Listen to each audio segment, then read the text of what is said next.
करा की सिफ्त तेरी, पंजाब करा की सिफ्त तेरी, शाना दे सब सामान तेरे, जल पौन तेरा हरियाल तेरी, दरिया पर्वत मैदान तेरे।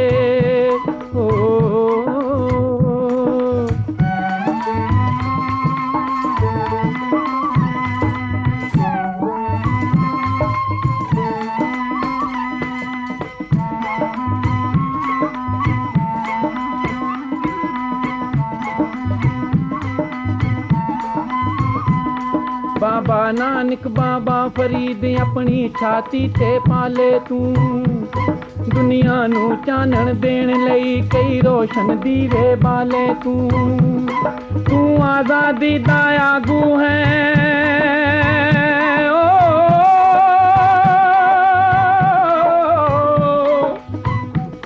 तू कुर्बानी दा बानी है, हरे औकड़ पिया भरावां दी तू है करदा अगवानी है। क्या चूड़े बीड़े फबदे ने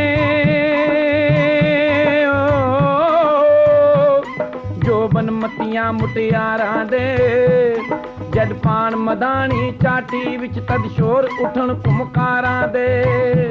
कोई तुम्बदी है कोई कतदी है, कोई पींदी है कोई चढ़दी है, कोई सिउंदी कोई परोंदी है, कोई वेला बूटे कटदी है। जद रात चांदनी खिड़दी है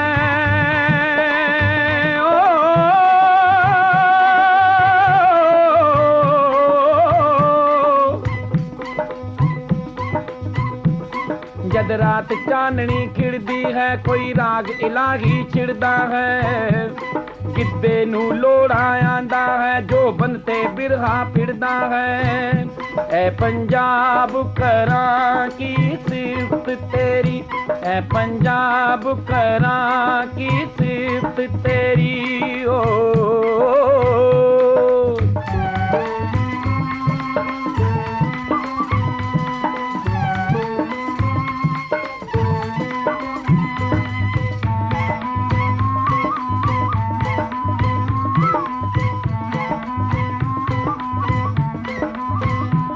तेरी मां क्यों मिठी बोली दी जी कर दिया सिफ्त न रजदा है, उर्दू हिंदी दिया साजा विच सुरताल तेरा ही वजदा है।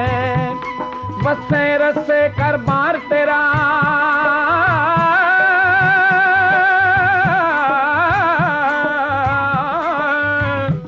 जीवे जागे परवार तेरा, मस्जिद मंदिर दरबार तेरा, मियाँ लाला सरदार तेरा। दुनिया सारी भी सोनी है ओ, दुनिया सारी भी सोनी है, पर तेरा रंग न्यारा है। तेरी मिट्टी दा खुला भी शाही महला तो प्यारा है। तेरे जर्रे जर्रे दे अंदर अपना तजई कोई बसदी है, तेरी गोदी दे विच बहंदियां ही दुनिया दी चिंता नसदी है, तेरी गोदी दे विच बहंदियां ही दुनिया दी चिंता नसदी है। ऐ पंजाब करा की सिफ्त तेरी, ऐ पंजाब करा की सिफ्त तेरी, ऐ पंजाब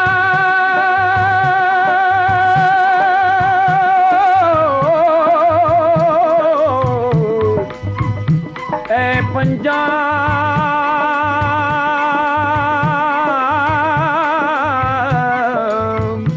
है पंजाब।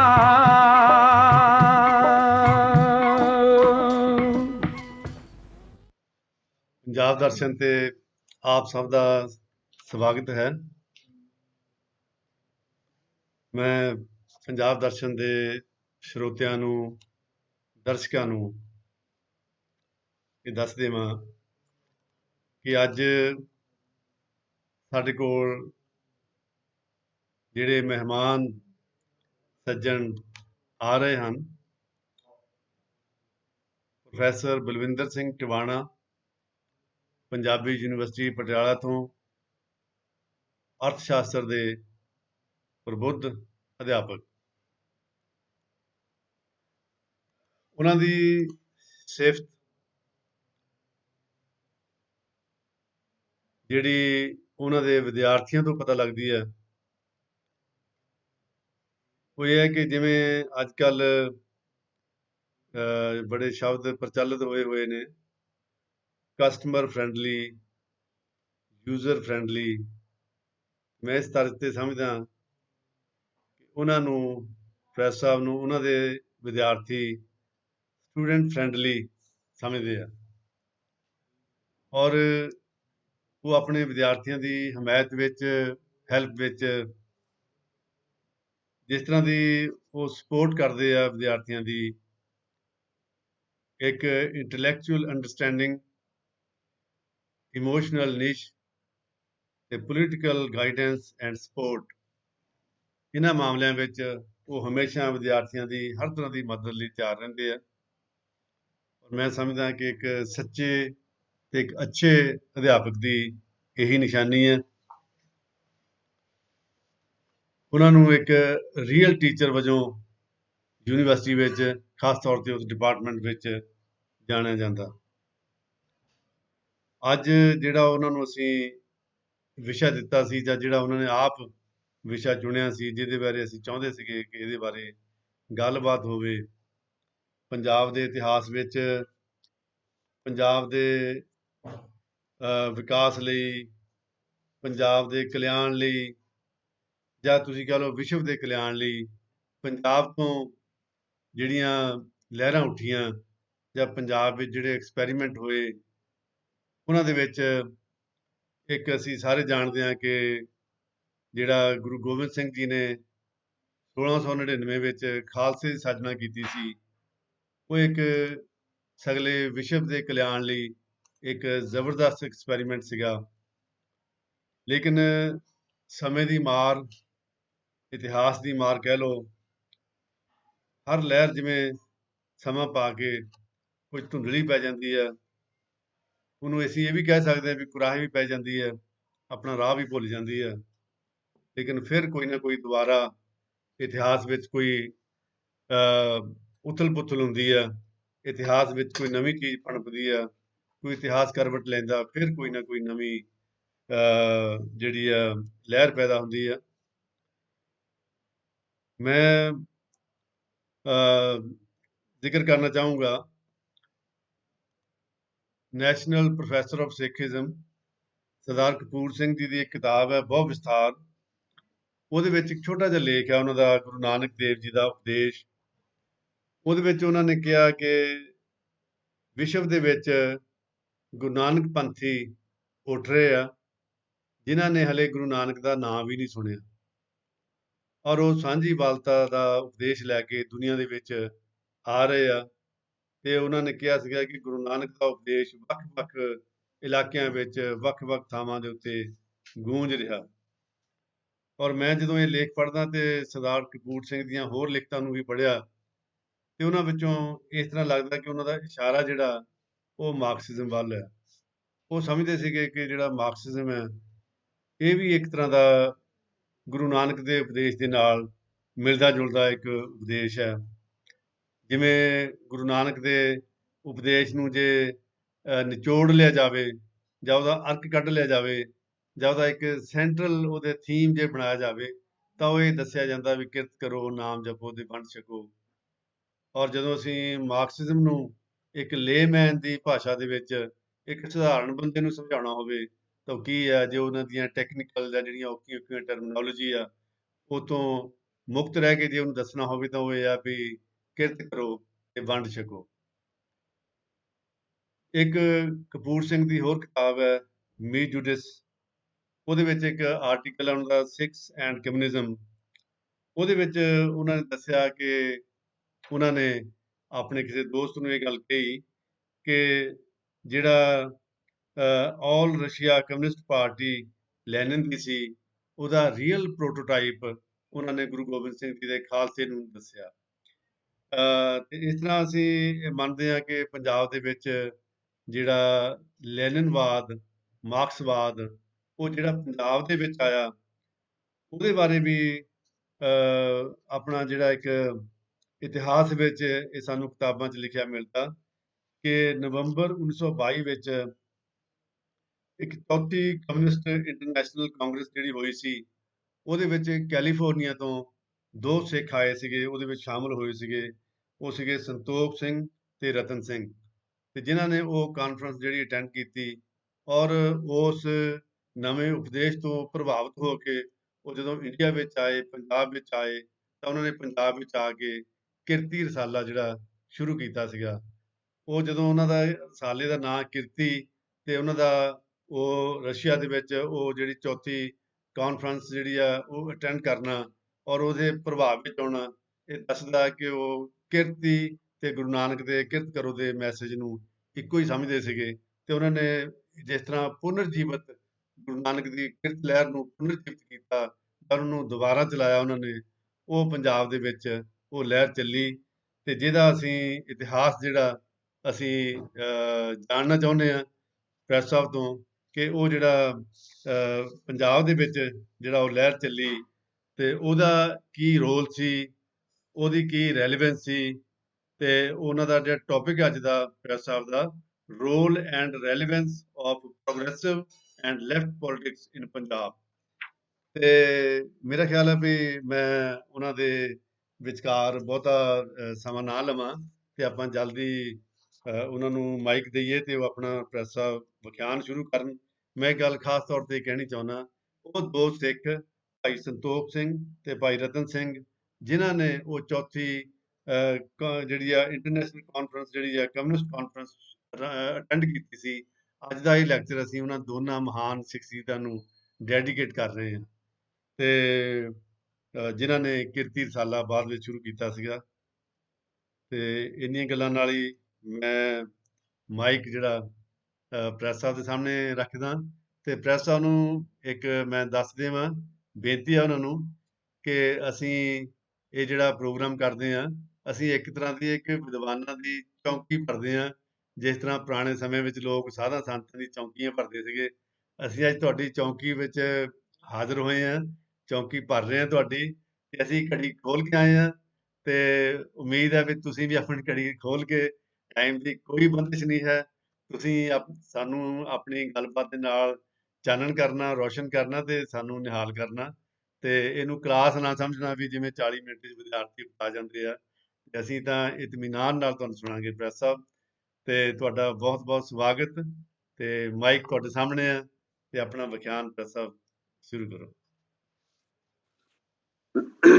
ਧੰਨਵਾਦ ਜੀ, ਸ਼ੁਕਰੀਆ ਬਹੁਤ ਬਹੁਤ ਡਾਕਟਰ ਅਵਤਾਰ ਸਿੰਘ ਜੀ, ਮੈਨੂੰ ਇਹ ਮੌਕਾ ਦੇਣ ਲਈ ਤੇ ਮੈਂ ਤੁਹਾਡੇ ਨਾਲ ਚੰਦ ਗੱਲਾਂ ਸਾਂਝੀਆਂ ਕਰ ਸਕਾਂ। ਮੇਰੀ ਤਾਰੀਫ 'ਚ ਜਿਹੜੇ ਤੁਸੀਂ ਗੱਲਾਂ ਕੀਤੀਆਂ, ਪਤਾ ਨਹੀਂ ਉਹਦੇ ਕਾਬਿਲ ਹਾਂ ਵੀ ਮੈਂ ਨਹੀਂ, ਪਰ ਮੈਂ ਸਮਝਦਾ ਕਿ ਬੰਦੇ ਨੂੰ ਆਪਣਾ ਕਰਤੱਵ ਵੀ ਸਮਝਣਾ ਚਾਹੀਦਾ ਕਿ ਵਿਲੱਖਣਤਾ ਨਹੀਂ ਉਹਨੂੰ ਸਮਝਣੀ ਚਾਹੀਦੀ। ਜੇ ਟੀਚਰ ਹੈਗਾ ਤੇ ਮਨੁੱਖ ਵੀ ਹੈਗਾ, ਮਨੁੱਖਤਾ ਦਾ ਆਪਣਾ ਫਰਜ਼ ਹੈ, ਮਨੁੱਖਤਾ ਦੀ ਭਲਾਈ ਲਈ ਕਰਨ ਲਈ ਠੀਕ ਹੈ। ਮੈਂ ਇਹ ਜਿਹੜੇ ਟੌਪਿਕ ਹੈ ਇਹਨੂੰ ਮੈਂ 2 ਲੈਕਚਰਾਂ ਦੇ ਵਿੱਚ ਕਵਰ ਕਰੂੰਗਾ, ਕਿਉਂਕਿ ਇਹ ਕਾਫੀ ਕੰਪਲੈਕਸ ਤੇ ਲੰਮਾ, ਸੰਦਰਭ ਤੋਂ ਬਿਨਾ ਗੱਲ ਜਿਹੜੀ ਕਰਨੀ ਉਹ ਬਣਦੀ ਨਹੀਂ।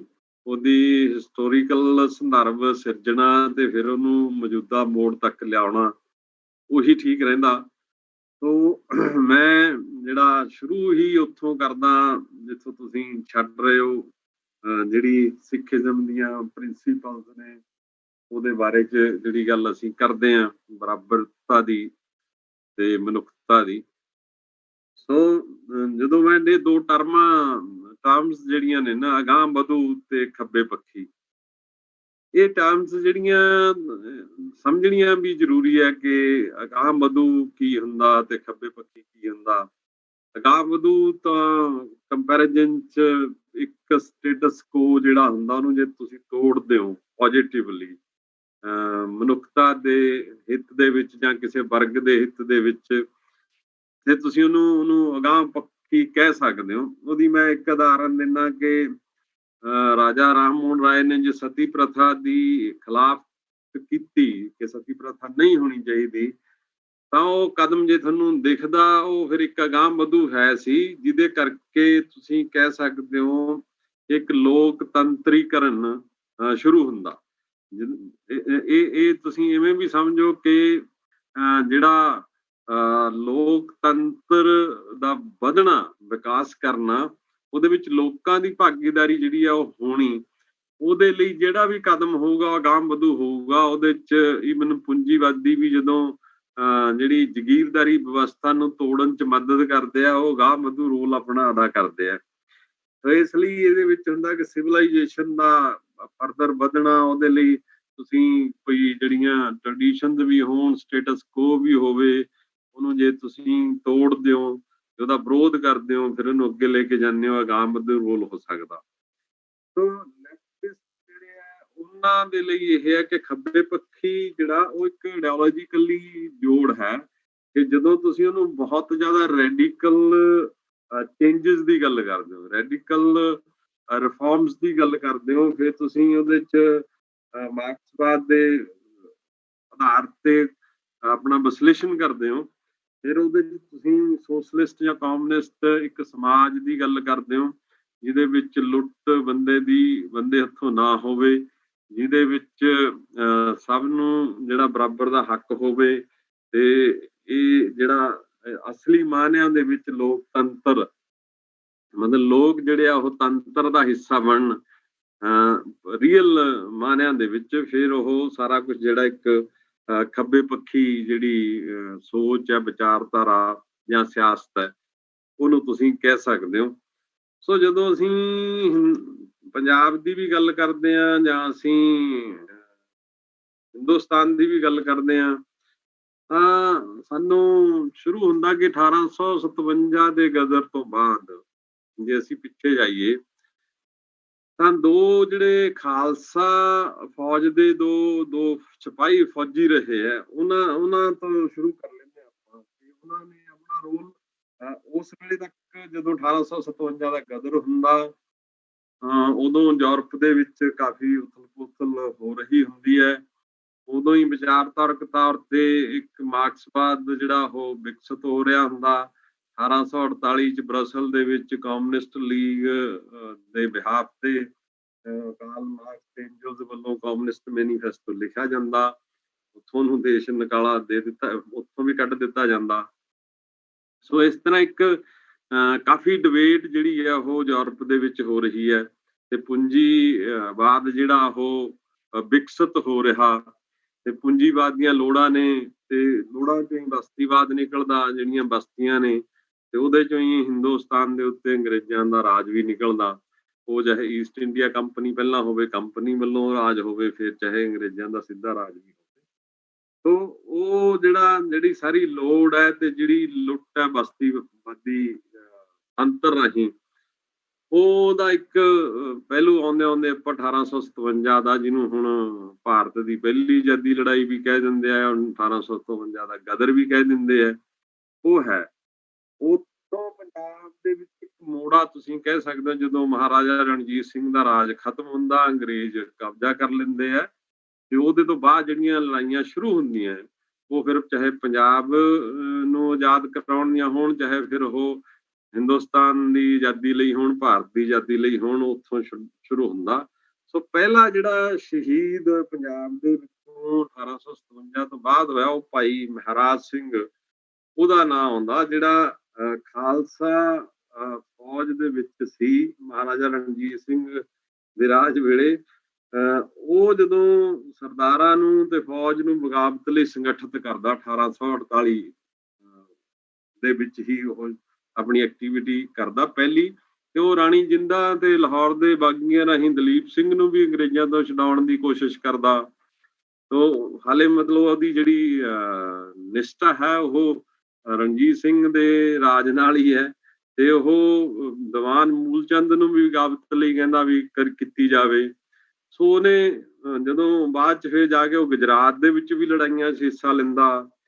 ਅੰਤ ਨੂੰ ਜਦੋਂ ਫੌਜਾਂ ਹਥਿਆਰ ਸਿੱਟ ਦਿੰਦੀਆਂ ਨੇ ਤੇ ਉਹ ਫਿਰ ਇਕੱਲਿਆਂ ਲੜਨ ਦਾ ਜਿਹੜਾ ਫੈਸਲਾ ਕਰਦਾ, ਜਿਹੜਾ ਬਗਾਵਤ ਦੀ ਗੱਲ ਹੈ ਕਿ ਇੱਕ ਬੰਦਾ ਫਿਰ ਆਪਣੇ ਬੰਦੇ, ਆਪਣੀ ਆਪਣੇ ਲੋਕਾਂ ਨੂੰ ਇਕੱਠੇ ਕਰਕੇ ਇੱਕ ਬਗਾਵਤ ਕਰਦਾ, ਤੇ ਉਹਦਾ ਕੇਂਦਰ ਜਿਹੜਾ ਉਹ ਦੁਆਬਾ ਸੀ, ਜਦੋਂ ਅਸੀਂ ਕਹਿੰਦੇ ਆ, ਕਿਉਂਕਿ ਉਹ ਬਟਾਲੇ ਜ਼ਿਲ੍ਹੇ ਰਿਹਾ ਕਈ ਕਾਫੀ ਦੇਰ, ਮਤਲਬ ਕਈ ਮਹੀਨੇ ਸਿਰਫ ਬਟਾਲੇ ਜ਼ਿਲ੍ਹੇ 'ਚ ਹੀ ਰਿਹਾ। ਤੇ ਦੇਖੋ ਭਾਈ ਮਹਿਰਾ ਸਿੰਘ ਦਾ ਅਸਲੀ ਨਾਂ ਭਾਈ ਨਿਹਾਲ ਸਿੰਘ ਸੀ, ਜਿਹੜਾ ਭਾਈ ਵੀਰ ਸਿੰਘ ਨਰੰਗਾਬਾਦ ਅੰਮ੍ਰਿਤਸਰ 'ਚ ਹੁੰਦੇ ਸੀ, ਉਹਨਾਂ ਦਾ ਸਰਦਾਰ ਉਹਦਾ ਉੱਤਰਾਧਿਕਾਰੀ ਸੀਗਾ। ਇੱਕ ਡੇਰੇ ਦੇ ਵਿੱਚ ਫਿਰ ਸੀ ਉਹ, ਮਤਲਬ ਡੇਰਾ ਜਿਹੜਾ ਉਹਦੇ ਅੰਦਰ ਸੀ। ਸੋ ਉਹ ਲੜਾਈਆਂ ਦੇ ਵਿੱਚ ਭਾਈ ਮਹਿਰਾਜ ਸਿੰਘ ਨੂੰ ਮਤਲਬ 1849 ਦੇ ਵਿੱਚ ਫੜਿਆ ਜਾਂਦਾ, ਤੇ ਉਦੋਂ ਬਾਅਦ ਉਹਨੂੰ ਕਾਲ ਕੋਠੜੀ ਹੁੰਦੀ ਹੈ। 1956 ਚ ਜਾ ਕੇ ਉਹਦੀ ਸਿੰਗਾਪੁਰ ਜਾ ਕੇ ਮੌਤ ਹੁੰਦੀ ਹੈ। ਸੋ ਇਹ ਭਾਈ ਮਹਿਰਾਜ ਸਿੰਘ ਦੀ ਲੜਾਈ ਹੈ, ਜਿਹੜੀ ਮਤਲਬ ਫੌਜਾਂ ਦੇ ਹਾਰਨ, ਹਥਿਆਰ ਸਿੱਟਣ ਤੋਂ ਬਾਅਦ ਵੀ ਇੱਕ ਲੜਾਈ ਅੰਗਰੇਜ਼ਾਂ ਨਾਲ ਜਾਰੀ ਰਹਿੰਦੀ, ਜਿਹਦੇ ਚ ਅੰਗਰੇਜ਼ਾਂ ਨੂੰ ਉਹਨੂੰ ਕੈਦ ਕਰਕੇ ਵੱਖਰੀਆਂ ਵੱਖਰੀਆਂ ਥਾਵਾਂ ਤੇ ਦੇਸ਼ ਨਿਕਾਲਾ ਦੇ ਕੇ ਸਿੰਗਾਪੁਰ ਭੇਜਿਆ ਜਾਂਦਾ ਜੇਲ੍ਹ 'ਚ। ਤੇ ਇਸੇ ਤਰ੍ਹਾਂ ਦਾ ਦੂਜਾ ਜਿਹੜਾ ਇੱਕ ਸਾਡੇ ਕੋਲ ਫੌਜ ਦੇ ਵਿੱਚੋਂ ਹੀ ਆਏ ਵੀ, ਉਹ ਭਾਈ ਰਾਮ ਸਿੰਘ, ਜਿਹੜੇ ਕੂਕਾ ਲਹਿਰ ਦੇ ਨਾਲ ਜਾਣੇ ਜਾਂਦੇ ਆ। ਇਹ ਉਹਨਾਂ ਨੇ ਭਾਈ ਰਾਮ ਸਿੰਘ ਨੇ, ਬਾਬਾ ਰਾਮ ਸਿੰਘ ਨੇ, ਉਹ ਵੀ ਫੌਜੀ ਸੀਗਾ। ਤੇ ਉਸ ਵੇਲੇ ਲੁਧਿਆਣੇ ਦੇ ਵਿੱਚ ਕਾਫੀ ਮਿਸ਼ਨਰੀ ਜਿਹੜਾ ਪ੍ਰਭਾਵ ਵਧਿਆ, ਜਦੋਂ ਦੀ ਗੱਲ ਆਪਾਂ 1850 ਤੋਂ ਲੈ ਕੇ ਗੱਲ ਕਰਦੇ ਹਾਂ, 34 ਤੋਂ ਲੈ ਕੇ 57 ਤੱਕ ਕਾਫੀ ਯੂਰਪੀਅਨ ਤੇ ਅਮਰੀਕੀ ਮਿਸ਼ਨਰੀ ਕਪੂਰਥਲਾ, ਜਲੰਧਰ, ਅੰਮ੍ਰਿਤਸਰ, ਲਾਹੌਰ ਪੁੱਜਦੇ ਆ। ਇਹ ਜਿਹੜੇ ਮਿਸ਼ਨਰੀ ਆ ਉਸ ਵੇਲੇ ਅੰਗਰੇਜ਼ਾਂ ਦੇ ਹਿਸਾਬ ਕਿਤਾਬ ਵਿੱਚ ਜਿਹੜਾ ਧਾਰਮਿਕ ਤੌਰ ਤੇ ਇੱਕ ਬੇਸ ਬਣਾਉਣ ਲਈ ਤੇ ਧਾਰਮਿਕ ਤੌਰ ਤੇ ਟੈਕਲ ਕਰਨ ਲਈ, ਆਪਣੀ ਪੋਲੀਟੀਕਲ ਪਾਵਰ ਨੂੰ ਰੱਖਣ ਲਈ ਉਹਨਾਂ ਨੇ ਇਹ ਕੀਤਾ ਉਸ ਵੇਲੇ। ਤੇ ਉਸ ਵੇਲੇ ਲੁਧਿਆਣੇ ਦੇ ਵਿੱਚ ਵੀ ਜਿਹੜਾ ਚਰਚ ਬਣ ਚੁੱਕਿਆ ਸੀ ਤੇ ਉਹਦੀ ਸਥਾਪਨਾ ਜਿਹੜੀ ਸੀ ਹੋ ਚੁੱਕੀ ਸੀ, ਬਾਬਾ ਰਾਮ ਸਿੰਘ ਨੂੰ ਵੀ ਇਹ ਪਤਾ ਸੀ। ਸੋ ਇਸ ਦੇ ਹਥਿਆਰ ਜਿਹੜਾ ਅੰਗਰੇਜ਼ਾਂ ਨੇ ਦੋ ਜਿਹੜੇ ਹਥਿਆਰ ਨੇ ਨਾ ਰੂਲ ਕਰਨ ਲਈ ਉਸ ਵੇਲੇ ਯੂਜ਼ ਕੀਤੇ, ਇੱਕ ਪੱਛਮੀ ਜਿਹੜੀ ਸਿੱਖਿਆ ਸੀਗੀ ਉਹ, ਜਿਹਦੇ ਚ ਅੰਗਰੇਜ਼ੀ ਤਾਲੀਮ ਵੀ ਕਿਹਾ ਜਾਂਦਾ। ਤੇ ਇਸ ਵੇਲੇ ਤੁਸੀਂ ਦੇਖੋ ਸਵਾਲ ਜਿਹੜਾ, ਤੇ ਉਹ ਸੀਗਾ ਛਾਪੇਖਾਨੇ ਦਾ ਅਖਬਾਰਾਂ ਦਾ। ਅਖਬਾਰਾਂ ਦੇ ਵਿੱਚ ਉਰਦੂ ਤੇ ਅੰਗਰੇਜ਼ੀ ਦੇ ਅਖਬਾਰ ਸੀਗੇ, ਸਰਕਾਰੀ ਤੇ ਮਿਸ਼ਨਰੀ ਸਰਪ੍ਰਸਤੀ ਹੇਠ ਹੋ ਉਰਦੂ ਤੇ ਜਿਹੜੇ ਅੰਗਰੇਜ਼ੀ ਦੇ ਅਖਬਾਰ ਨਿਕਲਦੇ ਸੀ। ਉਸ ਵੇਲੇ ਪੰਜਾਬ ਦੀ ਜਿਹੜੀ ਭਾਸ਼ਾ ਜਾਂ ਆਮ ਤੌਰ ਤੇ ਜਿਹੜੀ ਦਫ਼ਤਰੀ ਭਾਸ਼ਾ ਵੀ ਸੀ, ਹੋਰ ਵੀ ਸੀ, ਉਹ ਫਾਰਸੀ ਸੀਗੀ। ਸਕੂਲਾਂ ਦੇ ਵਿੱਚ ਵੀ ਫਾਰਸੀ ਜਿਹੜੀ ਹੈ ਪੜ੍ਹਾਈ ਜਾਂਦੀ ਸੀ। ਇਹਦਾ ਮਤਲਬ ਸੀਗਾ ਕਿ ਮੁਗਲਾਂ ਦਾ ਜਿਹੜਾ ਪ੍ਰਭਾਵ ਹੈ ਜਾਂ ਅਰੈਬਿਕ ਜਿਹੜਾ ਇਨਫਲੂਐਂਸ ਹੈ, ਉਹਨੂੰ ਘੱਟ ਕਰਨ ਲਈ ਉਹਨਾਂ ਨੇ ਹਿੰਦੀ ਨੂੰ ਫਾਰਸੀ ਦੇ ਬਰਾਬਰ ਖੜਾ ਕਰਤਾ ਅੰਗਰੇਜ਼ਾਂ ਨੇ। ਇੱਕ ਕਲਚਰਲ ਜਿਹੜਾ ਤੁਸੀਂ ਕਹਿ ਸਕਦੇ ਹੋ, ਉਹਨਾਂ ਨੇ ਇੱਕ ਟੈਕਲ ਕੀਤਾ। ਇੱਕ ਕਲਚਰਲੀ ਉਹਨੂੰ ਉਰਦੂ ਤੇ ਹਿੰਦੀ, ਉਰਦੂ ਮੁਸਲਮਾਨਾਂ ਦੀ ਭਾਸ਼ਾ ਬਣਾਤੀ, ਉੱਥੇ ਵੰਡੀ ਪਾਤੀ, ਤੇ ਹਿੰਦੀ ਜਿਹੜੀ ਹੈ ਹਿੰਦੂਆਂ ਦੀ ਭਾਸ਼ਾ ਦੇ ਰੂਪ ਚ ਰੱਖਤੀ। ਤੇ ਪੰਜਾਬ ਸਿੱਖਿਆ ਵਿਭਾਗ 1857 ਵਿੱਚ ਬਣਦਾ। ਇਹਦਾ ਪਹਿਲਾ ਕੰਮ ਹੀ ਇਹ ਸੀਗਾ ਕਿ ਫਾਰਸੀ ਭਾਸ਼ਾ ਜਿਹੜੀ ਹੈ ਉਹਨੂੰ ਖਤਮ ਕੀਤਾ ਜਾਵੇ ਤੇ ਸਕੂਲ ਜਿਹੜੇ ਉਹ ਚ ਕਬਜ਼ਾ ਕਰਕੇ ਉਹਨੂੰ ਆਪਣੇ ਹਿਸਾਬ ਚ ਚਲਾਇਆ ਜਾਵੇ। ਸੋ 1868 ਮਤਲਬ ਕੋਈ 10-11 ਸਾਲਾਂ ਚ ਭਾਸ਼ਾ ਇੱਕ ਰਾਜਨੀਤਿਕ ਮੁੱਦਾ ਬਣ ਜਾਂਦਾ। ਤੇ ਇਹਦੇ ਲਈ ਉਹਨਾਂ ਨੇ ਧਾਰਮਿਕ ਤੇ ਰਾਜਨੀਤਿਕ ਮੁੱਦਾ ਬਣਾ ਕੇ ਪੰਜਾਬੀ ਨੂੰ ਇੰਨਾ ਕੁ ਕੀਤਾ ਕਿ ਸਿੱਖ ਜਿਹੜੇ ਹੈ ਸਿਰਫ ਸਿੱਖੀਜ਼ਮ ਦੀ ਸਿੱਖਿਆ ਹਾਸਲ ਕਰ ਸਕਣ। ਉਹਦੇ ਵਿੱਚ ਪੰਜਾਬ ਦੇ ਵਿੱਚ ਪੰਜਾਬੀ ਨੂੰ ਐਜ਼ ਭਾਸ਼ਾ ਉੱਭਰਨ ਨਾ ਦਿੱਤਾ ਜਾਵੇ, ਇਸ ਤਰ੍ਹਾਂ ਦਾ ਇੱਕ ਪੂਰਾ ਉਹਨਾਂ ਨੇ ਸਕੂਲੀ ਸਿਸਟਮ ਖੜਾ ਕਰਦਿਆ। ਇਸੇ ਵੇਲੇ ਬ੍ਰਹਮੋ ਸਮਾਜ ਵੀ 1863 ਚ ਇੱਥੇ ਲਾਹੌਰ, ਆਪਣੀ ਬੰਗਾਲ ਦੀ ਲਹਿਰ ਸੀਗੀ, ਉਹ ਆਪਣਾ ਇੱਕ ਸੈਂਟਰ ਬਣਾ ਲੈਂਦਾ। ਸੋ ਇਸ ਤਰ੍ਹਾਂ ਇਹ ਚੱਲਦਾ। ਲੇਕਿਨ ਇਸੇ ਵੇਲੇ ਹੀ 1865 ਦੇ ਵਿੱਚ ਇੱਕ ਅੰਗਰੇਜ਼ ਜਿਹੜਾ ਸੀ, ਉਹ ਜਿਹੜਾ G.W. ਲਿਟਨਰ, ਉਹਨੇ ਪੰਜਾਬੀ ਦੀ ਜਿਹੜੀ ਆ ਉਹ ਕੁਝ ਸਾਲ ਲਾਹੌਰ ਰਿਹਾ, ਕੋਈ 20 ਸਾਲ ਦੇ ਕਰੀਬ, 1865 ਤੋਂ ਲੈ ਕੇ। ਉਹਨੇ ਸਿੱਖ ਧਰਮ ਦੀ ਤੇ ਪੰਜਾਬੀ ਭਾਸ਼ਾ ਦੀ ਵਕਾਲਤ ਕੀਤੀ ਨਾ ਜੀ। ਉਹ ਜਿਹੜਾ ਸੀਗਾ ਉਸ ਵੇਲੇ ਇਹ ਮਾਹੌਲ ਸੀਗਾ, ਜਦੋਂ ਅਸੀਂ ਬਾਬਾ ਰਾਮ ਸਿੰਘ ਦੀ ਮੂਵਮੈਂਟ, ਕੂਕਾ ਲਹਿਰ ਨੂੰ ਦੇਖਦੇ ਹਾਂ, ਨਾਮਧਾਰੀ ਮੂਵਮੈਂਟ ਨੂੰ ਦੇਖਦੇ ਹਾਂ, ਸੋ ਨਾਮਧਾਰੀ ਮੂਵਮੈਂਟ ਦੇ ਵਿੱਚ ਨਾਮਧਾਰੀ ਗਊ ਹੱਤਿਆ ਦੇ ਖਿਲਾਫ ਸੀਗੇ ਤੇ ਉਹ ਇਸਤਰੀ ਦੀ ਬਰਾਬਰੀ ਦੇ ਹੱਕ ਸੀਗੇ ਤੇ ਉਹ ਜਿਹੜੀ ਕੋਈ ਜਾਤ ਪਾਤ ਦੀ ਵੀ ਜਿਹੜੀ ਹੈ ਨਾ ਉਹਦੇ ਵੀ ਵੈਸੇ ਖਿਲਾਫ ਸੀਗੇ ਕਿ ਉਹ ਵਿਤਕਰਾ ਨਹੀਂ ਹੋਣਾ ਚਾਹੀਦਾ। ਸੋ ਇਸ ਕਈ ਨਾਮਧਾਰੀ ਲਹਿਰਾਂ ਦਿਨ ਬਦਾ ਦਿਨ ਵੱਧਦੀਆਂ ਸੀਗੀਆਂ। ਉਹ ਹਰ ਰੋਜ਼ ਆਪਣੀ ਐਕਟੀਵਿਟੀ ਵਧਾ ਰਹੇ ਸੀ। ਉਹ ਐਕਟੀਵਿਟੀ ਅੰਗਰੇਜ਼ਾਂ ਨੂੰ ਇਹ ਸੀਗਾ ਵੀ ਸਾਡੇ ਖਿਲਾਫ ਹੈ, ਇਸ ਕਰਕੇ ਉਹਨਾਂ ਨੇ ਬਾਬਾ ਰਾਮ ਸਿੰਘ ਨੂੰ 4 ਸਾਲ ਕੈਦ ਵੀ ਰੱਖਿਆ ਤੇ ਫਿਰ 71-72 ਚ ਆ ਕੇ ਕੁੱਕਾ ਤੇ ਪੁਲਿਸ ਮੁਕਾਬਲੇ ਜਿਹੜੇ ਬੁੱਚੜਾਂ ਦਾ ਵਿਰੋਧ ਕਰਦੇ ਸੀ, ਬੁੱਚੜਖਾਨੇ ਦੇ ਵਿਰੋਧ ਸੀ ਕਾਫੀ, ਉਹਨਾਂ ਦੇ ਟਕਰਾਅ ਹੋਏ। ਉਹਦੇ ਵਿੱਚ ਫਿਰ ਜਾ ਕੇ ਉਹ 71-72 ਦੇ ਵਿੱਚ ਮੁਕਾਬਲਾ ਹੁੰਦਾ ਤੇ ਸ਼ਹਾਦਤਾਂ ਹੁੰਦੀਆਂ। ਸੋ ਦੇਖੋ ਤੁਸੀਂ ਉਸ ਕੁੱਕਾ ਲਹਿਰ ਨੂੰ ਅੰਗਰੇਜ਼ ਕਿਵੇਂ ਸਮਝਣਾ ਚਾਹੁੰਦਾ ਸੀ। ਜਿਹੜਾ ਸਿੱਖਿਆ ਡਾਇਰੈਕਟਰ ਸੀਗਾ ਪੰਜਾਬ ਦਾ ਉਸ ਵੇਲੇ ਦਾ, ਉਹਨੇ ਲਾਹੌਰ ਦੇ ਵਿੱਚ ਆਪ ਸਰਵੇ ਕੀਤਾ। ਲਾਹੌਰ ਹੀ ਕੇਂਦਰ ਸੀ ਤੇ ਅੰਮ੍ਰਿਤਸਰ ਵੀ ਇੰਪੋਰਟੈਂਟ ਸਿਟੀ ਸੀਗਾ, ਉੱਥੇ ਦੇ ਡੀਸੀ ਤੋਂ ਉਹਨੇ ਕਰਾਇਆ। ਉਹਦੇ ਵਿੱਚ 3 ਸਵਾਲ ਉਹਨੇ ਰੱਖੇ ਵੀ ਕੁੱਕੇ ਕੌਣ ਨੇ, ਰਾਮ ਸਿੰਘ ਦੇ ਸੁਧਾਰਾਂ ਦਾ ਸਿਧਾਂਤਕ ਸੋਮਾ ਕੀ ਹੈ ਨਾ, ਜਿਹੜੇ ਸੁਧਾਰ ਉਹ ਕਹਿ ਰਿਹਾ ਵੀ ਬਰਾਬਰੀ ਹੋਣੀ ਚਾਹੀਦੀ ਹੈ, ਜਾਤ ਪਾਤ ਨਹੀਂ ਹੋਣੀ ਚਾਹੀਦੀ, ਸਭ ਨੂੰ ਧਾਰਮਿਕ ਆਪਣੀ ਆਜ਼ਾਦੀ ਹੋਣੀ ਚਾਹੀਦੀ ਹੈ ਤੇ ਜਿਹੜੇ ਉਸ ਵੇਲੇ ਗੁਰਦੁਆਰੇ ਹੈ ਉਹ ਜਿਹੜੇ ਹਵਾਲੇ ਕਰਨੇ ਚਾਹੀਦੇ। ਇਸ ਤਰ੍ਹਾਂ ਸਿੱਖ ਧਰਮ ਤੇ ਬਾਕੀ ਧਰਮਾਂ 'ਚ ਕੀ ਸੰਬੰਧ ਤੇ ਕੀ ਸਿੱਖੀ ਜਿਹੜੀ ਆ ਉਹ ਹਿੰਦੂ ਧਰਮ ਹੈ, ਇਹ ਸਾਰੇ ਸਵਾਲ 3 ਸਵਾਲ ਜਿਹੜੇ ਆ ਮੇਨ ਉਸ ਵੇਲੇ ਅੰਗਰੇਜ਼ਾਂ ਨੇ ਇਹ ਲੱਭੇ ਤੇ ਅੰਗਰੇਜ਼ਾਂ ਨੇ ਇਹ ਕੋਸ਼ਿਸ਼ ਕੀਤੀ। ਉਹ ਸੁਧਾਰਵਾਦੀ ਲਹਿਰ ਸੀਗੀ ਇੱਕ ਬਾਬਾ ਰਾਮ ਸਿੰਘ ਵਾਲੀ, ਜਿਹੜੀ ਇਸ ਗੱਲ ਦੀ ਗੱਲ ਕਰਦੀ ਸੀਗੀ ਕਿ ਬਰਾਬਰੀ ਹੋਵੇ, ਔਰਤਾਂ ਦਾ ਸਤਿਕਾਰ ਹੋਵੇ, ਜਾਤ ਪਾਤ ਨਾ ਹੋਵੇ। ਸੋ ਉਹ ਜਿਹੜੀ ਗੱਲ ਚੱਲੀ ਤਾਂ ਉਹਨਾਂ ਨੇ ਅੰਗਰੇਜ਼ਾਂ ਨੇ ਉਹ ਸਾਰੇ ਆਪਣੇ ਸਰਵੇ ਕਰਕੇ ਇਹ ਕੋਸ਼ਿਸ਼ ਕੀਤੀ ਕਿ ਜਿਹੜੇ ਕੁੱਕੇ ਹੈ ਉਹਨਾਂ ਨੇ ਸਿੱਖ ਧਰਮ ਨੂੰ ਤੋੜਿਆ ਮਰੋੜਿਆ ਤੇ ਕੁੱਕੇ ਜਿਹੜੇ ਆ ਉਹ ਸਿੱਖ ਨਹੀਂ ਹਨ। ਇਹ ਗੱਲ ਅੰਗਰੇਜ਼ਾਂ ਨੇ ਉਦੋਂ 1871-72 ਚ ਸਾਬਤ ਕਰਨ ਦੀ ਕੋਸ਼ਿਸ਼ ਕੀਤੀ ਤੇ ਇਸੇ ਵਿੱਚੋਂ ਹੀ ਜਿਹੜਾ ਨਾ ਸਿੰਘ ਸਭਾ ਬਣਾਉਣ ਦੀ ਕੋਸ਼ਿਸ਼ ਕੀਤੀ ਉਹਨੂੰ ਟੈਕਲ ਕਰਨ ਲਈ। ਸਿੰਘ ਸਭਾ ਦੇ ਵਿੱਚ ਜ਼ਿਆਦਾਤਰ ਜਿਹੜੇ ਜਗੀਰਦਾਰ ਜਾਂ ਉਸ ਤਰ੍ਹਾਂ ਦੇ ਬੰਦੇ ਸੀ। ਸੋ ਜੋ ਕੁਛ ਭਾਈ ਮਹਾਰਾਜ ਸਿੰਘ ਨੇ ਦੁਆਬੇ ਚ ਕੀਤਾ ਉਹ ਭਾਈ ਰਾਮ ਸਿੰਘ ਨੇ ਕੁੱਕਾ ਲਹਿਰ ਰਾਹੀਂ ਮਾਲਵੇ ਵਿੱਚ ਕੀਤਾ। ਨਹੀਂ ਉਹ ਮਾਲਵਾ ਉਹਦਾ ਕੇਂਦਰ ਜ਼ਿਆਦਾ ਰਿਹਾ। ਤੇ ਦੇਖੋ ਕੁੱਕੇ ਜਿਹੜੇ ਆ ਉਹ 1857 ਤੋਂ ਲੈ ਕੇ ਮਤਲਬ ਅਗਾਂਹ ਵਧੂ ਜਿਹੜਾ ਉਹਨਾਂ ਦਾ ਰੋਲ ਹੈ 1947 ਆਜ਼ਾਦੀ ਤੱਕ ਉਹਨਾਂ ਨੇ ਸਵਦੇਸ਼ੀ, ਨਾ ਮਿਲਵਰਤ ਲਹਿਰ, ਬਾਈਕਾਟ ਇਹਨਾਂ ਸਾਰਿਆਂ ਦੇ ਵਿੱਚ ਹਿੱਸਾ ਲਿਆ, ਬੜੀ ਸ਼ਿੱਦਤ ਨਾਲ ਹਿੱਸਾ ਲਿਆ। ਉਹਦੇ ਪਾਰਟ ਬਣੇ ਤੇ ਜਿਹੜੇ ਬਹੁਤ ਸਾਰੇ ਜਿਹੜੇ ਕੁੱਕੇ ਆ ਉਹ ਗ੍ਰਿਫਤਾਰ ਹੋਏ। ਉਹ ਰੰਗੂਨ ਬਾਹਰਲੀਆਂ ਜੇਲ੍ਹਾਂ 'ਚ ਵੀ ਰਹੇ।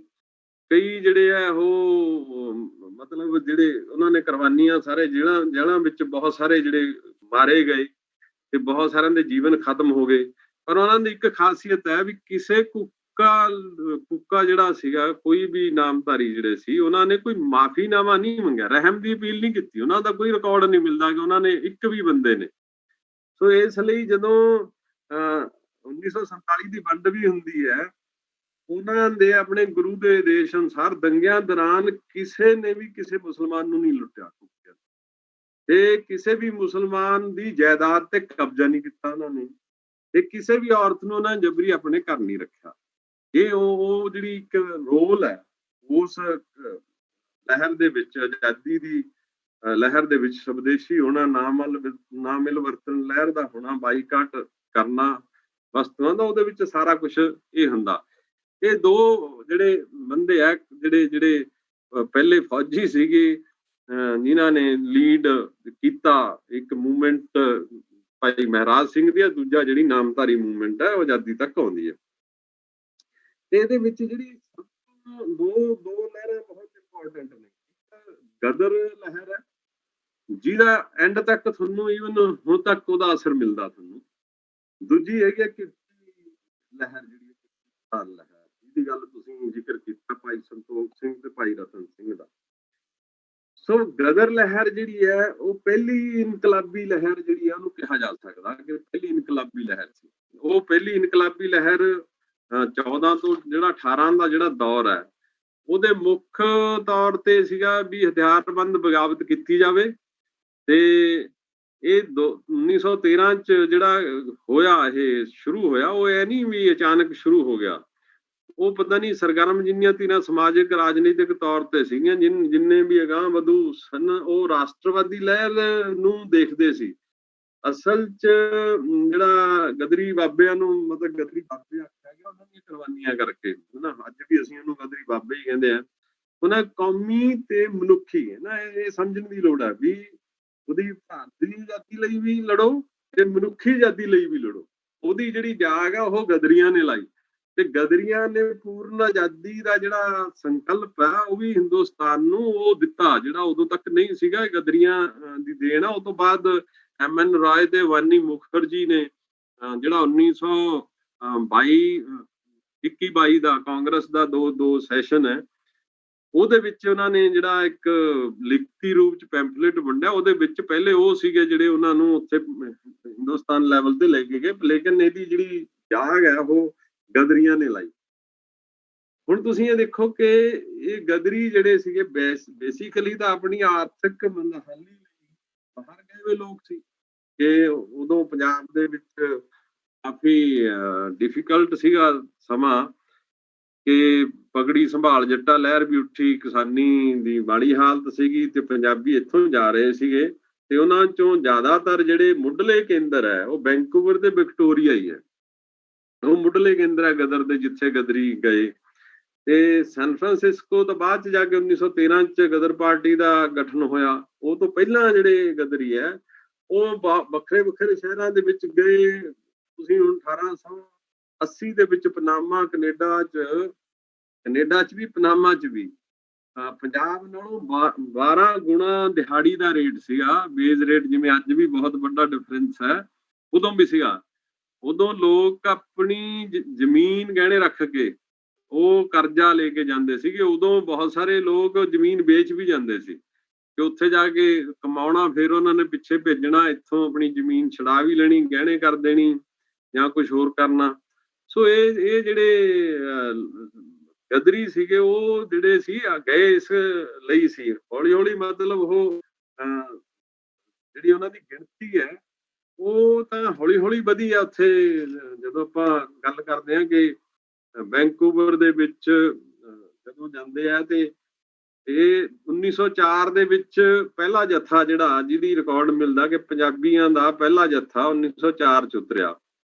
ਉਹ 5 ਬੰਦੇ ਸੀਗੇ ਜੱਥੇ ਚ, 5 ਪਗੜੀ ਤੇ ਦਾੜੀ ਵਾਲੇ ਸੀ। ਫਿਰ ਉਹ ਤੋਂ ਬਾਅਦ ਇਹ ਹਾਂਗਕਾਂਗ ਤੋਂ ਮਤਲਬ ਆਏ, ਸਿੱਧੇ ਨਹੀਂ ਗਏ। ਦੂਸਰਾ ਜੱਥਾ 10 ਬੰਦਿਆਂ ਦਾ ਸੀ। ਫਿਰ 1908 ਤੱਕ ਦੇਖੋ ਬ੍ਰਿਟਿਸ਼ ਕੋਲੰਬੀਆ ਜਿਹੜਾ, ਉਹਦੇ ਚ ਕੋਈ 6000 ਜਿਹੜੀ ਗਿਣਤੀ ਪੰਜਾਬੀਆਂ ਦੀ ਹੋਈ। ਤੇ ਇਹ ਦੋ ਤਰ੍ਹਾਂ ਨਾਲ ਪਹੁੰਚੇ, ਇੱਕ ਪੰਜਾਬ ਤੋਂ ਸਿੱਧੇ ਜਾਂਦੇ ਸੀਗੇ, ਦੂਜੇ ਜਿਹੜੇ ਆ ਉਹ ਬਾਇਆ ਹਾਂਗਕਾਂਗ ਜਾਂ ਸਿੰਗਾਪੁਰ ਹੋ ਕੇ ਜਾਂਦੇ ਸੀ। ਇਹ ਦੋਹਾਂ 'ਚ ਫਰਕ ਸੀਗਾ ਕਿ ਜਿਹੜੇ ਹਾਂਗਕਾਂਗ ਜਾਂ ਸਿੰਗਾਪੁਰ ਤੋਂ ਹੋ ਕੇ ਜਾਂਦੇ ਸੀ ਉਹ ਪੜ੍ਹੇ ਲਿਖੇ, ਉਹਨਾਂ ਨੂੰ ਅੰਗਰੇਜ਼ੀ ਆਉਂਦੀ ਸੀ, ਗੱਲਬਾਤ ਕਰ ਸਕਦੇ ਸੀ, ਉਹਨਾਂ ਦੇ ਪੱਛਮੀ ਜਿਹੜੀ ਸਭਿਅਤਾ ਉਹਦਾ ਪ੍ਰਭਾਵ ਵੀ ਸੀਗਾ। ਜਿਹੜੇ ਸਿੱਧੇ ਜਾਂਦੇ ਸੀ ਇੱਥੋਂ, ਉਹ ਤਾਂ ਕਿਰਤੀ ਕਿਸਾਨ ਸੀਗੇ, ਸਿੱਧੜ ਬੰਦੇ ਪਿੰਡੂ ਜਿਹੜੇ ਜਾਂਦੇ ਸੀ, ਉਹ ਵੈਂਕੂਵਰ, ਵਿਕਟੋਰੀਆ, ਕੈਲੀਫੋਰਨੀਆ ਜਾਂਦੇ ਸੀ। ਸੋ ਇਸ ਲਈ 1908 ਤੋਂ ਲੈ ਕੇ 12 ਤੱਕ ਉਹ ਤਕਰੀਬਨ ਪੱਕੀ ਵਸੋਂ ਦਾ ਆਪਣਾ ਰੂਪ ਉਹਨਾਂ ਨੇ ਲੈ ਲਿਆ ਸੀਗਾ। ਤੇ ਕਈ ਥਾਵਾਂ ਤੇ ਆਪਣੇ ਗੁਰਦੁਆਰੇ, ਜਿਵੇਂ ਵੈਂਕੂਵਰ ਆ, ਉੱਥੇ ਗੁਰਦੁਆਰੇ ਵੀ ਬਣਾ ਲਏ ਸੀਗੇ ਉਹਨਾਂ ਨੇ। ਪਰ ਉਹ ਸਮਝਦੇ ਆਪਣੇ ਆਪ ਨੂੰ ਮਤਲਬ ਲਾਵਾਰਸ ਸੀ, ਕਿਉਂਕਿ ਭਾਰਤੀ ਸਰਕਾਰ ਉਹਨਾਂ ਦੇ ਨਾਲ ਨਹੀਂ ਸੀ। ਬਹੁਤ ਸਾਰੀਆਂ ਹੋਰ ਜਿਹੜੇ ਲੋਕ ਜਾਂਦੇ ਸੀ ਹੋਰ ਕਿਸੇ ਏਰੀਏ ਦੇ, ਉਹਨਾਂ ਨੂੰ ਸਰਕਾਰ ਓਟਦੀ ਸੀਗੀ, ਇਹਨਾਂ ਨੂੰ ਨਹੀਂ ਓਟਦੀ ਸੀਗੀ ਸਰਕਾਰ। ਸੋ ਇਸ ਕਰਕੇ ਇਹਨਾਂ ਨੇ ਆਪਣੇ ਤੌਰ ਤੇ ਉੱਥੇ ਇੱਕ ਬੰਗਾਲੀ ਸੀਗਾ, ਉਹਦਾ ਨਾਂ ਸੀ ਤਾਰਿਕ ਨਾਥ ਦਾਸ। ਉਹਨੇ ਵੈਂਕੂਵਰ ਦੇ ਵਿੱਚ ਪਹਿਲਾ ਜਿਹੜਾ ਸੀਗਾ ਨਾ ਵਿਦਿਅਕ ਯਤਨ ਜਿਹੜਾ ਕੀਤਾ, ਉਹਨੇ ਸਕੂਲ ਖੋਲਿਆ 1908 ਦੇ ਵਿੱਚ। ਤੇ ਇਸੇ ਤਰ੍ਹਾਂ ਹੀ ਜਿਹੜਾ ਰਾਵਲਪਿੰਡੀ ਤੋਂ ਪੰਜਾਬੀ ਸੀਗਾ ਗੁਰਦਿੱਤ ਕੁਮਾਰ, ਉਹਨੇ ਸਵਦੇਸ਼ ਸੇਵਕ ਹੋਮ ਸਥਾਪਿਤ ਕੀਤਾ, ਤੇ ਉਹਦੇ ਨਾਂ ਤੇ ਉਹਨਾਂ ਨੇ ਅਖਬਾਰ ਵੀ ਕੱਢੇ। ਤਾਰਕ ਨਾਥ ਨੇ ਅੰਗਰੇਜ਼ੀ ਦਾ ਅਖਬਾਰ ਕੱਢਿਆ, ਗੁਰਦਿੱਤਾ ਜੀ ਨੇ ਗੁਰਮੁਖੀ ਦਾ ਅਖਬਾਰ ਕੱਢਿਆ। ਇਹ ਮਤਲਬ ਉੱਥੇ ਜਾ ਕੇ ਦੇਖੋ ਕੱਢਿਆ। ਤੇ ਇਸੇ ਤਰ੍ਹਾਂ ਜਿਹੜਾ ਮਤਲਬ ਇਹ ਹੋਇਆ ਇਸ ਤਰ੍ਹਾਂ ਕਿ 1857 ਤੋਂ ਬਾਅਦ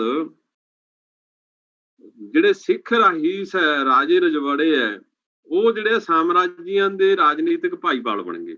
ਤੁਸੀਂ ਰਿਆਸਤਾਂ ਦਾ ਇਤਿਹਾਸ ਲੈ ਲਓ, ਛੋਟੇ ਛੋਟੇ ਰਾਜੇ ਲੈ ਲਓ, ਮਹਾਰਾਜੇ ਲੈ ਲਓ, ਪਟਿਆਲੇ ਵਾਲੇ ਨੂੰ ਲੈ ਲਓ, ਕਪੂਰਥਲੇ ਵਾਲੇ ਨੂੰ ਲੈ ਲਓ, ਫਰੀਦਕੋਟ ਵਾਲੇ ਨੂੰ ਲੈ ਲਓ, ਇਹ ਉਹਨਾਂ ਦੇ ਵਿੱਚ ਭਾਈਵਾਲੀ ਹਿੱਸੇਦਾਰੀ ਬਣ ਗਈ ਇਹਨਾਂ ਦੀ। ਸੋ ਆਮ ਪਿੰਡੂ ਤੇ ਜਿਹੜੀ ਕਿਸਾਨੀ ਸੀਗੀ ਉਹ ਸ਼ਾਹੂਕਾਰਾਂ ਦੇ ਹਿੱਸੇ ਚਲੀ ਗਈ। ਤੇ ਉਹ ਭ੍ਰਿਸ਼ਟ ਜਿਹੜੇ ਨਹਿਰੀ ਮਹਿਕਮਾ ਬੜਾ ਭ੍ਰਿਸ਼ਟ ਸੀ, ਮਾਲ ਮਹਿਕਮਾ ਬਹੁਤ ਭ੍ਰਿਸ਼ਟ ਸੀ। ਜੇ ਤੁਸੀਂ ਰਿਕਾਰਡ ਪੜ੍ਹੋ, ਜੇ ਪ੍ਰਕਾਸ਼ ਟੰਡਨ ਦੀ ਕਿਤਾਬ ਪੰਜਾਬ ਸੈਂਚਰੀ ਪੜ੍ਹੋ ਤਾਂ ਤੁਹਾਨੂੰ ਉਹਦੇ ਚੋਂ ਬਹੁਤ ਕੁਝ ਮਿਲ ਜਾਂਦਾ। ਸੋ ਫਿਰ ਜਿਹੜੀ ਹਾਲਤ ਸੀਗੀ ਮਾੜੀ ਹੋਣ ਕਰਕੇ ਇਹ ਲੋਕ 1880 ਤੋਂ ਹੀ ਜਾਣੇ ਸ਼ੁਰੂ ਹੋ ਗਏ। 1880 ਚ ਵੀ ਮਿਲਦੇ ਆ ਗਏ ਲੋਕ ਗਏ, ਫਿਰ ਇਹ ਤਾਂ ਜਿਹੜੇ ਕੈਨੇਡਾ ਗਏ ਵੱਡੀ ਗਿਣਤੀ ਚ, ਜਾਂ ਫਿਰ ਕੈਲੀਫੋਰਨੀਆ ਗਏ। ਤੇ ਇਸ ਵੇਲੇ ਸਰਕਾਰੀ ਨੌਕਰੀ ਪਿੰਡੂ ਨੌਜਵਾਨਾਂ ਕੋਲ ਹੈ ਨਹੀਂ ਸੀਗੀ, ਤੇ ਫੌਜ ਜਾਂ ਪੁਲਿਸ ਦੀ ਨੌਕਰੀ ਸੀਗੀ। ਤੇ ਉਹ ਅੰਗਰੇਜ਼ਾਂ ਲਈ ਬਹੁਤ ਵਧੀਆ ਸਾਬਤ ਹੋਈ ਕਿ ਉਹਨਾਂ ਨੇ ਦੇਖੋ 2% ਸੀ ਉਦੋਂ ਜਿਹੜੀ ਵਸੋਂ ਸਿੱਖਾਂ ਦੀ, ਤੇ 22% ਉਹ ਮਿਲਟਰੀ ਦੇ ਵਿੱਚ ਉਹਨਾਂ ਦੀ ਗਿਣਤੀ ਸੀ। ਤੇ ਇਸ ਲਈ ਇਹ ਜਿਹੜਾ ਸਾਮਰਾਜ ਹੈ ਉਹਨੂੰ ਦੱਖਣੀ ਪੂਰਬੀ ਏਸ਼ੀਆ ਬਸਤੀਆਂ 'ਚ ਭੇਜ ਦਿੰਦੇ ਸੀ। ਤੇ ਇਸ ਕਰਕੇ ਉਹਨਾਂ ਨੂੰ ਜਿਹੜੀ ਹੈ ਦੂਰ ਕਿਸੇ ਹੋਰ ਮੁਲਕ 'ਚ ਵੀ ਵਰਤੋਂ ਕਰਦੇ ਸੀ, ਲੇਕਿਨ ਉਹਦੇ ਨਾਲ ਉਹਨਾਂ ਨੂੰ ਉੱਥੇ ਦਾ ਪਤਾ ਵੀ ਲੱਗ ਜਾਂਦਾ ਸੀ। ਇਸ ਕਰਕੇ ਉੱਥੋਂ ਜਾਣ ਲਈ ਜਿਹੜੇ ਪਿੱਛੋਂ ਹੈ ਉਹਨਾਂ ਨੂੰ ਕਿਸੇ ਹੋਰ ਮੁਲਕ ਜਾਣ ਲਈ ਪ੍ਰੇਰਿਤ ਵੀ ਕਰਦੇ ਸੀ। ਸੋ ਇਹ ਜਿਹੜਾ ਕੁਝ ਹੋਇਆ, ਮਤਲਬ ਇੱਥੇ ਇੱਕ ਹੋਰ ਇਸ਼ੂ ਹੁੰਦਾ ਕਿ ਜਿਹੜੀ ਸਿੰਘ ਸਭਾ ਜਿਹੜੀ ਖਾਸ ਤੌਰ ਤੇ ਲਹਿਰ ਬਣੀ, ਜਿਹੜੀ ਚੀਫ ਖਾਲਸਾ ਦੀਵਾਨ ਜਿਹੜਾ ਅੰਗਰੇਜ਼ਾਂ ਦਾ ਵਫਾਦਾਰ ਵੀ ਰਿਹਾ, ਉਦੋਂ ਅੰਗਰੇਜ਼ ਇਹ ਸਮਝਦੇ ਸੀ ਵੀ ਯਾਰ ਸਿੱਖ ਸ਼ਬਦ ਤੇ ਅੰਗਰੇਜ਼ ਸਰਪ੍ਰਸਤੀ ਜਿਹੜੀ ਹੈ ਨਾ ਠੀਕ ਹੈ। ਲੇਕਿਨ ਜਦੋਂ ਇਹ ਬਾਹਰ ਗਏ, ਯੂਰਪ ਜਾਂ ਅਮਰੀਕਾ 'ਚ ਗਏ, ਜਿਹੜੇ ਪੰਜਾਬੀ ਹੈ ਉਹਨਾਂ ਨਾਲ ਜਿਸ ਤਰ੍ਹਾਂ ਦਾ ਵਿਵਹਾਰ ਉੱਥੇ ਕੀਤਾ ਗਿਆ, ਉਹ ਇਸ ਤਰ੍ਹਾਂ ਦੀ ਸੱਟ ਸੀਗੀ ਜਿਹੜੀ ਮਾਨਸਿਕ ਜਿਹੜੀ ਉਹ ਆਰਥਿਕ ਤੌਰ ਤੇ ਠੀਕ ਹੋ ਸਕਦੇ ਆ, ਲੇਕਿਨ ਸੱਭਿਆਚਾਰਕ ਤੌਰ ਤੇ ਮਾਨਸਿਕ ਤੌਰ ਤੇ ਇੰਨੇ ਟੁੱਟੇ ਕਿ ਜਿਹੜੀ ਉਹਨਾਂ ਨੂੰ ਫਿਰ ਜਿਹੜਾ ਉਹਨਾਂ ਦਾ ਉਹ ਗੁੱਸਾ ਜਿਹੜਾ ਗਦਰ ਪਾਰਟੀ ਦਾ ਬਣਨਾ, ਗਦਰ ਬਾਬਿਆਂ ਦਾ ਆਉਣਾ, ਉਹ ਗੁੱਸਾ ਅੰਗਰੇਜ਼ਾਂ ਵਿਰੋਧੀ ਜਜ਼ਬਾਤ ਦੇ ਵਿੱਚ ਪੂਰੀ ਤਰ੍ਹਾਂ ਹੋਇਆ। ਜੋ ਗਦਰ ਲਹਿਰ ਜਿਹੜੀ ਹੈ ਉਹਦਾ ਇੱਕ ਸੋਰਸ ਬਣਿਆ, ਜਿਹੜੀ ਉੱਥੇ ਦੀ ਜਿਹੜੀ ਉਹਨਾਂ ਨਾਲ ਬੇਇਨਸਾਫੀ ਜਾਂ ਵਿਤਕਰਾ, ਜਾਂ ਉੱਥੇ ਹੋਟਲਾਂ ਦੇ ਵੀ ਲਿਖਿਆ ਹੋਣਾ ਕਿ Indians and dogs are not allowed, ਜਿਹੜੇ ਹੋਟਲਾਂ ਦੇ ਵਿੱਚ ਆ। ਸੋ ਪਰ ਇਸ ਗਦਰ ਲਹਿਰ ਦਾ ਇੱਕ ਖੂਬਸੂਰਤ ਪੱਖ ਇਹ ਹੈ ਕਿ ਨਾ ਇਹ ਨਸਲਵਾਦ ਤੇ ਜਾਂਦੀ ਸੀ, ਨਾ ਫਿਰਕਾ ਪ੍ਰਸਤ ਸੀਗੀ, ਹੈ ਨਾ। ਇਹਦਾ ਕੋਈ ਤੁਹਾਨੂੰ ਇਹ ਮਿਲਦਾ ਨਹੀਂਗਾ, ਕਿਉਂਕਿ ਜਦੋਂ ਲਾਲਾ ਹਰਦਿਆਲ ਉੱਥੇ 1910 ਦੇ ਵਿੱਚ ਸਟੈਨਫੋਰਡ ਯੂਨੀਵਰਸਿਟੀ 'ਚ ਹੁੰਦੇ ਆ, ਉਸ ਤੋਂ ਬਾਅਦ ਇਹਨਾਂ ਦਾ ਤਾਲਮੇਲ ਬਣਦਾ ਤਾਰਿਕ ਨਾਥ, ਗੁਰਦਿੱਤਾ ਕੁਮਾਰ ਦਾ, ਲਾਲਾ ਹਰਦਿਆਲ ਦਾ। ਉਸ ਤੋਂ ਬਾਅਦ ਜਿਹੜੀ 1913 ਦੇ ਵਿੱਚ ਗਦਰ ਪਾਰਟੀ ਜਿਹੜੀ ਹੈ ਬਣਦੀ ਹੈ। ਸੋ ਇਸ ਤਰ੍ਹਾਂ ਜਿਹੜਾ ਇੱਕ ਪੂਰਾ ਉਹਦਾ ਇਤਿਹਾਸ ਹੈ, ਜੋ ਕੁਛ ਇੱਥੇ ਦੇ ਆਰਥਿਕ ਹਾਲਾਤ ਸੀਗੇ, ਜੋ ਗਏ, ਤੇ ਜਿਹੜਾ ਇੱਥੇ ਦੇ ਲੋਕਾਂ ਨੂੰ ਭਰਮ ਭੁਲੇਖਾ ਸੀਗਾ ਅੰਗਰੇਜ਼ਾਂ ਵੇਲੇ, ਜਾਂ ਜਿਹੜੇ ਰਾਜੇ ਰਜਵਾੜੇ ਅੰਗਰੇਜ਼ਾਂ ਦੇ ਜਿਹੜੇ ਪੂਰੇ ਸਹਿਯੋਗ ਕਰਦੇ ਸੀਗੇ, ਉਹ ਫਿਰ ਜਿਹੜਾ ਉੱਥੇ ਆਮ ਲੋਕਾਂ ਦਾ ਟੁੱਟਿਆ ਉਹ ਭਰਮ ਭੁਲੇਖਾ, ਉਹਦੇ ਤੋਂ ਬਾਅਦ ਉਹਨਾਂ ਨੇ ਫਿਰ ਜਿਹੜੀ ਇਹ ਗਤੀਵਿਧੀਆਂ ਸਾਂਝੀ ਜਥੇਬੰਦੀ, ਉਹ 'ਚ ਪਹਿਲੀ ਜਥੇਬੰਦੀ ਜਿਹੜੀ ਬਣੀ ਯੂਨਾਈਟਿਡ ਇੰਡੀਆ ਲੀਗ ਬਣੀ, ਇਹ ਸਾਂਝੀ ਜਥੇਬੰਦੀ ਸੀਗੀ, ਜਿਹਦੇ 'ਚ ਜ਼ਿਆਦਾਤਰ ਲੋਕ ਪੱਛਮੀ ਸੱਭਿਆਚਾਰ ਦੇ ਪ੍ਰਭਾਵ ਥੱਲੇ ਸੀਗੇ। ਉਹਦੇ ਉੱਥੋਂ ਫਿਰ ਜਿਹੜਾ ਅੱਗੇ ਕਈ ਲੋਕ ਉਹ ਵੀ ਗਏ, ਜਿਵੇਂ ਭਾਗ ਸਿੰਘ ਭਾਰਤੀ ਫੌਜ ਦਾ ਸਾਬਕਾ ਫੌਜੀ ਸੀਗਾ, ਜਿਹਨੇ ਡਿਸਚਾਰਜ ਸਰਟੀਫਿਕੇਟ ਨਹੀਂ ਲਿਆ। ਉਹ ਮਤਲਬ ਹੱਦ ਕ ਮਹਿਸੂਸ ਕਰਦਾ ਸੀ ਮੈਂ ਅੰਗਰੇਜ਼ਾਂ ਦੀ ਫੌਜ 'ਚ ਨੌਕਰੀ ਕੀਤੀ ਹੈ। ਸੋ ਉਹ 1909 'ਚ ਰਿਟਾਇਰ ਹੋਇਆ, ਵੈਂਕੂਵਰ ਚਲਾ ਗਿਆ। ਸੋ ਇਸ ਲਈ ਪਹਿਲੀ ਜਿਹੜੀ ਦੇਖੋ ਗੁਰਦਿੱਤਾ ਕੁਮਾਰ, ਰਹੀਮ ਤੇ ਭਾਗ ਸਿੰਘ ਨੇ 1912 'ਚ ਸੋਸ਼ਲਿਸਟ ਪਾਰਟੀ ਆਫ ਕੈਨੇਡਾ ਬਣਾਈ। ਉਦੋਂ ਹਾਲੇ ਕਿਸੇ ਕੰਟਰੀ 'ਚ ਸੋਸ਼ਲਿਸਟ ਇਨਕਲਾਬ ਨਹੀਂ ਸੀ ਹੋਇਆ, ਲੇਕਿਨ ਉਹ ਉਸ ਵੇਲੇ ਸੋਸ਼ਲਿਸਟ ਪਾਰਟੀ ਆਫ ਕੈਨੇਡਾ ਬਣਾਉਂਦੇ ਆ ਨਾ ਜੀ। ਤੁਸੀਂ ਸਮਝ ਸਕਦੇ ਹੋ ਕਿ ਉਹਦੇ 'ਚ ਦੋ ਜਿਹੜੇ ਬੰਦੇ ਆ ਬੜੇ ਇੰਪੋਰਟੈਂਟ ਆ, ਭਾਗ ਸਿੰਘ ਤੇ ਗੁਰਦਿੱਤਾ ਕੁਮਾਰ, ਜਿਨ੍ਹਾਂ ਨੇ ਕੀਤਾ। ਸੋ ਇਹ ਫਿਰ ਇੱਕ ਨਵਾਂ ਮੋੜ ਜਿਹੜਾ ਆਉਂਦਾ ਫਿਰ ਸਨ ਫਰਾਂਸਿਸਕੋ ਦਾ ਆਉਂਦਾ, ਜਿਹੜਾ ਕੇਂਦਰ ਗਦਰ ਪਾਰਟੀ ਦਾ ਫਿਰ ਮੁੜ ਕੇ ਸਨ ਫਰਾਂਸਿਸਕੋ ਬਣ ਜਾਂਦਾ, ਜਿਹਦੇ ਵਿੱਚ ਦੋ ਸੰਸਥਾਵਾਂ ਬਣਦੀਆਂ, ਹਿੰਦੀ ਐਸੋਸੀਏਸ਼ਨ ਆਫ ਪੈਸੀਫਿਕ, ਜਿਹਦੇ ਪ੍ਰਧਾਨ ਸੀਗੇ ਬਾਬਾ ਸੋਹਣ ਸਿੰਘ ਭਕਨਾ, ਹਨਾ, ਜਿਹੜੇ ਲੰਮੇ ਸਮੇਂ ਤੱਕ ਉਹ ਫਿਰ ਕਮਿਊਨਿਸਟ ਵੀ ਰਹੇ, ਕਿਸਾਨ ਸਭਾ ਦੇ ਵਿੱਚ ਵੀ ਰਹੇ, ਕਿਸਾਨਾਂ ਲਈ ਵੀ ਕੰਮ ਕੀਤਾ ਉਹਨਾਂ ਨੇ। ਤੇ ਦੂਜਾ ਸੀਗਾ ਜਗੰਤਰ ਆਸ਼ਰਮ। ਸੋ ਇਹ ਜਿਹੜੇ ਸੀਗੇ ਲਾਲਾ ਹਰਦਿਆਲ ਦੇ ਉਰਦੂ ਤੇ ਜਿਹੜਾ ਗੁਰਮੁਖੀ ਦਾ ਅਖਬਾਰ ਜਿਹੜਾ ਸੀ ਨਾ, ਉਹ ਉੱਥੋਂ ਫਿਰ ਜਨਮ ਲੈਂਦਾ ਗਦਰ। ਗਦਰ ਅਖਬਾਰ ਬਹੁਤ ਇੰਪੋਰਟੈਂਟ ਰਿਹਾ ਤੇ ਵੱਡੀ ਗਿਣਤੀ ਵਿੱਚ ਛਪ ਕੇ ਉਹ ਭਾਰਤ 'ਚ ਵੀ ਜਾਂਦਾ ਰਿਹਾ, ਜਿੱਥੇ ਜਿੱਥੇ ਪੰਜਾਬੀ ਦੂਜੇ ਮੁਲਕਾਂ 'ਚ ਰਹਿੰਦੇ ਸੀ ਉੱਥੇ ਜਾਂਦਾ ਰਿਹਾ। ਸੋ ਇਸ ਲਈ ਜੋ ਸਾਮਰਾਜੀ ਵਿਰੋਧੀ ਜਿਹੜਾ ਧਿਰਾਂ ਸੀਗੀਆਂ ਇਹ, ਉਹ ਜਿਹੜਾ ਗਦਰ ਬਣਿਆ, ਉਹਦਾ ਨਾਮ ਤੇ ਕਾਮ ਜਿਹੜਾ ਸੀ ਗਦਰ ਬਣ ਗਿਆ, ਵੀ ਗਦਰ ਕਰਨਾ। ਗਦਰ ਦਾ ਮਤਲਬ ਵੀ ਤੁਸੀਂ ਜਿਹੜੀ ਬਗਾਵਤ ਕਰਨੀ ਹੈ। ਸੋ ਇਸ ਲਈ ਜਿਹੜੀ ਬਣੀ, ਦੇਖੋ ਹਿੰਦੀ ਐਸੋਸੀਏਸ਼ਨ ਜਿਹੜੀ ਬਣੀ, ਹਿੰਦ ਐਸੋਸੀਏਸ਼ਨ ਆਫ ਪੈਸੀਫਿਕ, ਉਹਦੇ ਸੋਹਣ ਸਿੰਘ ਭਕਨਾ ਜੀ ਪ੍ਰਧਾਨ ਹੈ, ਬਾਬਾ ਗੁਰਦਿੱਤ ਸਿੰਘ ਜਨਰਲ ਸਕੱਤਰ ਹੈ, ਪੰਡਿਤ ਕਾਂਸ਼ੀ ਰਾਮ ਖਜ਼ਾਨਚੀ ਇਹਨਾਂ ਨੇ ਕੁਰਬਾਨੀ ਕੀਤੀ, ਉਹ ਹੈ। ਤੇ ਫਿਰ ਜਗੰਤਰ ਆਸ਼ਰਮ ਨੂੰ ਵੀ ਗਦਰ ਆਸ਼ਰਮ ਹੀ ਜਾਣਿਆ ਜਾਂਦਾ ਰਿਹਾ। ਤੇ ਬਾਅਦ ਚ ਫਿਰ ਜਿਹੜੀ ਹਿੰਦੀ ਐਸੋਸੀਏਸ਼ਨ ਆਫ ਪੈਸੀਫਿਕ ਆ, ਉਹ ਗਦਰ ਪਾਰਟੀ ਬਣੀ। ਤੇ ਕਰਤਾਰ ਸਿੰਘ ਸਰਾਭਾ ਵੀ ਉੱਥੇ ਸੀ, ਹਨਾ, ਬੜੀ ਜੰਗ ਏਜ ਦਾ ਮੁੰਡਾ ਸੀਗਾ ਉਹ ਉਸ ਵੇਲੇ ਦਾ। ਜਦੋਂ ਉਹਦੀ ਸ਼ਹਾਦਤ ਹੁੰਦੀ ਆ, ਉਦੋਂ ਉਹ 19 ਸਾਲ ਦਾ ਨਹੀਂ ਸੀ, 18 ਸਾਲ ਤੋਂ ਵੱਡਾ ਸੀ, ਲੇਕਿਨ 19 ਸਾਲ ਦਾ ਨਹੀਂ ਸੀ। ਪਰ ਉਹਦੀ ਜਿਹੜੀ ਗਦਰ ਪ੍ਰੈਸ ਨਾਲ ਹੀ ਉਹ ਅਖਬਾਰ ਛਾਪਣ ਤੇ ਬਾਕੀ ਦਾ ਜੋ ਕੁਝ ਪ੍ਰੈਸ ਦਾ ਕੰਮ ਸੀ ਉਹ ਦੇਖਦਾ ਸੀਗਾ, ਉਹਦੇ ਨਾਲ ਸੰਬੰਧਿਤ ਸੀ। ਸੋ ਉਸ ਵੇਲੇ ਉਹਨੇ ਜਿਹੜਾ ਸੀਗਾ 1913 ਦੇ ਵਿੱਚ ਗਦਰ ਅਖਬਾਰ ਸ਼ੁਰੂ ਹੁੰਦਾ। ਤੇ ਜਿਹੜਾ ਗਦਰ ਅਖਬਾਰ ਸ਼ੁਰੂ ਹੁੰਦਾ, ਉਹਦੇ ਮਤਲਬ ਜਿਹੜਾ ਤੁਸੀਂ ਲਿਖੋਗੇ ਕਿ ਉਹਦਾ ਉਦੇਸ਼ ਕੀ ਹੈ। ਉਦੇਸ਼ ਕੀ ਲਿਖਿਆ ਜਾਂਦਾ ਕਿ 1 ਨਵੰਬਰ 1913 ਨੂੰ ਸ਼ੁਰੂ ਹੋਇਆ ਉਰਦੂ ਚ ਗਦਰ, ਤੇ ਪੰਜਾਬੀ ਚ 8 ਦਸੰਬਰ 1913 ਨੂੰ ਸ਼ੁਰੂ ਹੋਇਆ। ਤੇ ਗਦਰ ਲਹਿਰ ਦੇ ਉਦੇਸ਼ ਝਲਕਦੇ ਸੀਗੇ। ਉਹਦੇ ਵਿੱਚ ਲਿਖਿਆ ਜਿਹੜਾ ਬੰਦੇ ਮਾਤਰਮ, ਇਹਦਾ ਨਾਰਾ ਸੀ। ਤੇ ਵਿਚਕਾਰ ਜਿਹੜਾ ਸੀ ਉਹਦੇ ਵਿੱਚ ਅੱਗੇ ਇੱਕ ਗੁਰਬਾਣੀ ਦੀ ਤੁਕ ਸੀ, ਇਹ ਤੋਂ ਪ੍ਰੇਮ ਖੇਲਣ ਕਾ ਚਾਅ ਸਿਰਦਰ ਤਲੀ ਗਲੀ ਮੁਰੀ ਆਓ। ਤੇ ਮੋਟਾ ਕਰਕੇ ਲਿਖਿਆ ਸੀ ਗਦਰ। ਤੇ ਇਹ ਜਿਹੜਾ ਉਹਦੇ ਹਾਸ਼ੀਏ ਥੱਲੇ ਸੀ, ਅੰਗਰੇਜ਼ ਹਕੂਮਤ ਦਾ ਦੁਸ਼ਮਣ ਉਰਦੂ ਤੇ ਗੁਰਮੁਖੀ ਅਖਬਾਰ, ਇਹ ਉਹਦਾ ਲਿਖਿਆ ਸੀ। ਤੇ ਇਸ ਕਰਕੇ ਜਿਹੜਾ ਅਸੀਂ ਇਹਨੇ ਆ ਕਿ ਜਿਹੜਾ ਗਦਰ ਹੈ, ਉਹਨੇ ਫਿਰ ਜਿਹੜੀ ਅਵੇਅਰਨੈਸ ਹੈ ਇੱਕ ਹੋਰ ਤਰ੍ਹਾਂ ਦੀ, ਕਿ ਉਹਦੇ ਵਿੱਚ ਫਿਰਕਾ ਪ੍ਰਸਤੀ ਨਹੀਂ ਹੈ, ਉਹਦੇ ਵਿੱਚ ਨਸਲਵਾਦ ਨਹੀਂ ਹੈ, ਉਹਦੇ ਵਿੱਚ ਜਾਤ ਪਾਤ ਨਹੀਂ ਹੈ, ਉਹ ਤੋਂ ਹਟ ਕੇ ਜਿਹੜਾ ਉਹਨੇ ਕੀਤਾ। ਤੁਸੀਂ ਕਮਾਲ ਮੰਨੋ ਕਿ ਸਿੰਗਾਪੁਰ ਹੋ ਗਿਆ, ਮਲੇਸ਼ੀਆ ਹੋ ਗਿਆ, ਜਾਪਾਨ ਹੋ ਗਿਆ, ਜਿੱਥੇ ਪੰਜਾਬੀ ਸੀਗੇ, 3000 ਬੰਡਲ ਤੱਕ ਉਹ ਅਖਬਾਰ ਦਾ ਵੰਡਿਆ, ਬੰਡਲਾਂ ਚ 3000 ਬੰਡਲ, ਜਿਹੜਾ ਉਹਦੀ ਰਿਪੋਰਟ ਮਿਲਦੀ ਹੈ ਸਰਕਾਰੀ ਰਿਪੋਰਟ, ਕਿ 3000 ਬੰਡਲ ਆਉਂਦੇ ਸੀ। ਫਿਰ 1914 ਚ ਲਾਲਾ ਹਰਦਿਆਲ ਨੂੰ ਅਮਰੀਕਾ ਚੋਂ ਕੱਢ ਦਿੱਤਾ ਜਾਂਦਾ। ਤੇ ਸੋਹਣ ਸਿੰਘ ਭਕਨਾ ਤੇ ਭਾਈ ਸੰਤੋਖ ਸਿੰਘ, ਜਿਨ੍ਹਾਂ ਦੀ ਤੁਸੀਂ ਗੱਲ ਕਰਦੇ ਹੋ, ਉਹ ਜਨਰਲ ਸੈਕਟਰੀ ਸੀਗੇ, ਭਾਈ ਸੰਤੋਖ ਸਿੰਘ ਗਦਰ ਪਾਰਟੀ ਦੇ, ਤੇ ਪ੍ਰੈਜ਼ੀਡੈਂਟ ਸੀਗੇ ਭਕਨਾ ਸਾਹਿਬ। ਸੋ ਇਹ ਜਿਹੜੇ ਆ, ਇਹਨਾਂ ਨੇ ਫਿਰ ਗਦਰ ਪਾਰਟੀ ਉੱਥੋਂ ਚਲਾਈ। ਤੇ ਉੱਥੋਂ ਗਦਰ ਪਾਰਟੀ ਦੇ ਸੈਂਟਰ ਬਹੁਤ ਸਾਰੇ ਜਿਹੜੇ ਸੀ ਨਾ, ਇਹਨਾਂ ਦੇ ਲਿੰਕ ਜਿੰਨੇ ਆ ਬਹੁਤ ਸਾਰੇ ਕੰਟਰੀ ਦੇ ਵਿੱਚ ਸੀ। ਉਹਦੇ ਵਿੱਚ ਤੁਸੀਂ ਜਰਮਨੀ ਵੀ ਆ ਜਾਂਦੀ ਹੈ, ਉਹਦੇ ਵਿੱਚ ਮੈਕਸੀਕੋ ਵੀ ਆ ਜਾਂਦਾ, ਉਹਦੇ ਚ ਇੱਧਰਲੇ ਜਿਹੜੇ ਈਸਟ ਏਸ਼ੀਆ ਵਾਲੇ ਮੁਲਕ ਉਹ ਆਉਂਦੇ ਹੀ ਹੈ। ਸੋ ਇਸ ਕਰਕੇ ਜਿਹੜਾ ਸਰਾਭਾ ਜਹਾਜ਼ ਦੀ ਟ੍ਰੇਨਿੰਗ ਦੇਣ ਲਈ ਜਰਮਨੀ ਭੇਜਿਆ ਗਦਰ ਪਾਰਟੀ ਨੇ। ਤੇ ਹਰਨਾਮ ਸਿੰਘ ਟੁੰਡੀਲਾਟ ਬੰਬ ਬਣਾਉਣ ਲਈ ਜਿਹੜਾ ਸੀਗਾ ਉਹ ਟ੍ਰੇਨਿੰਗ ਦਿੰਦਾ ਸੀ। ਬਹੁਤ ਸਾਰੇ ਬੰਦੇ ਹਥਿਆਰ ਚਲਾਉਣ ਦੀ ਟ੍ਰੇਨਿੰਗ ਦਿੰਦੇ ਸੀ।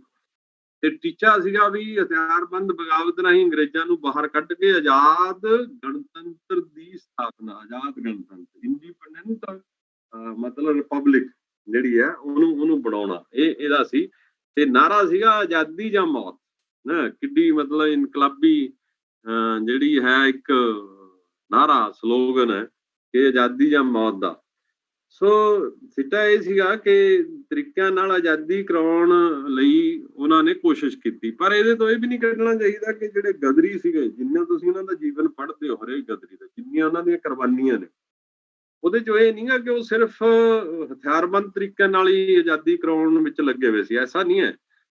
ਉਹ ਜਿਹੜੇ ਸੀਗੇ ਉਹ ਲੋਕਾਂ ਨੂੰ ਜਾਗਰੂਕ ਕਰਦੇ ਸੀ, ਅਖਬਾਰਾਂ 'ਚ ਕੰਟੀਨਿਊਸਲੀ ਕੱਢ ਕੇ ਉਹਨੂੰ ਵੰਡਦੇ ਸੀ, ਰਿਸਕ ਲੈਂਦੇ ਸੀਗੇ ਤੇ ਉਹਦੇ ਹਿਸਾਬ ਕਿਤਾਬ 'ਚ ਉਹ ਫਿਰ ਸਾਰਾ ਕੁਝ ਜਿਹੜਾ ਉਹ ਕਰਦੇ ਸੀ। ਸੋ ਇਸ ਲਈ ਜਦੋਂ ਅਸੀਂ ਉਹਨਾਂ ਨੂੰ ਦੇਖਦੇ ਹਾਂ ਕਿ ਜਿਹੜਾ ਉਹਨਾਂ ਦੀ ਜਿਹੜਾ ਫਲਾਹ ਸੀਗਾ ਉਹ ਮਲਾਇਆ, ਸਿੰਗਾਪੁਰ, ਸੰਘਾਈ ਤੱਕ ਵੀ, ਤੇ ਬਾਕੀ ਜਿਹੜਾ ਯੂਰਪ ਦੇ ਸੀਗੇ ਉਹ, ਤੇ ਇਹ ਇੱਥੇ ਤੱਕ ਜਿਹੜਾ ਉਹਨਾਂ ਦਾ ਫਲਾਹ ਸੀਗਾ।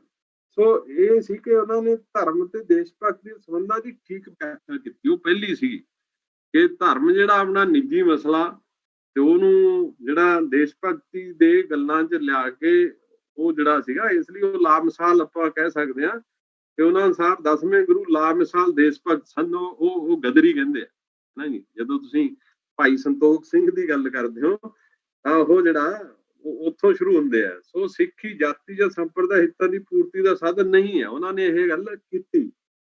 ਸੋ ਉਹ ਜਿਹੜੇ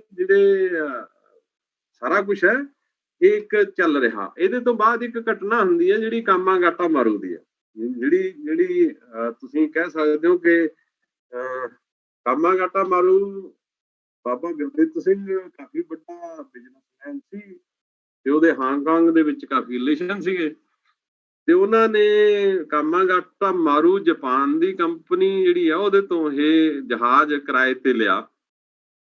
ਤੇ ਉਹ ਜਿਹੜੀ ਘਟਨਾ ਹੈ ਦੇਖੋ ਤੁਸੀਂ, ਉਹਦੇ ਵਿੱਚ ਜਿਹੜੇ ਹੈਗੇ ਵੱਖਰੇ ਥਾਵਾਂ ਤੋਂ ਬੰਦੇ ਚੜੇ, ਜਿਵੇਂ ਕਿ ਮੈਂ ਪਹਿਲਾਂ ਵੀ ਦੱਸਿਆ ਕਿ ਉਹਨਾਂ ਨੇ ਕੈਨੇਡਾ ਦੀ ਇਹ ਵੀ ਕੰਡੀਸ਼ਨ ਸੀਗੀ ਵੀ ਸਿੱਧੇ ਬੰਦੇ ਉੱਥੋਂ ਚੜ ਕੇ ਜੀ ਇੱਥੇ ਆਉਣ, ਜਿੱਥੋਂ ਜਹਾਜ਼ ਚੱਲੇ ਸਿੱਧਾ ਉੱਥੇ ਪਹੁੰਚੇ।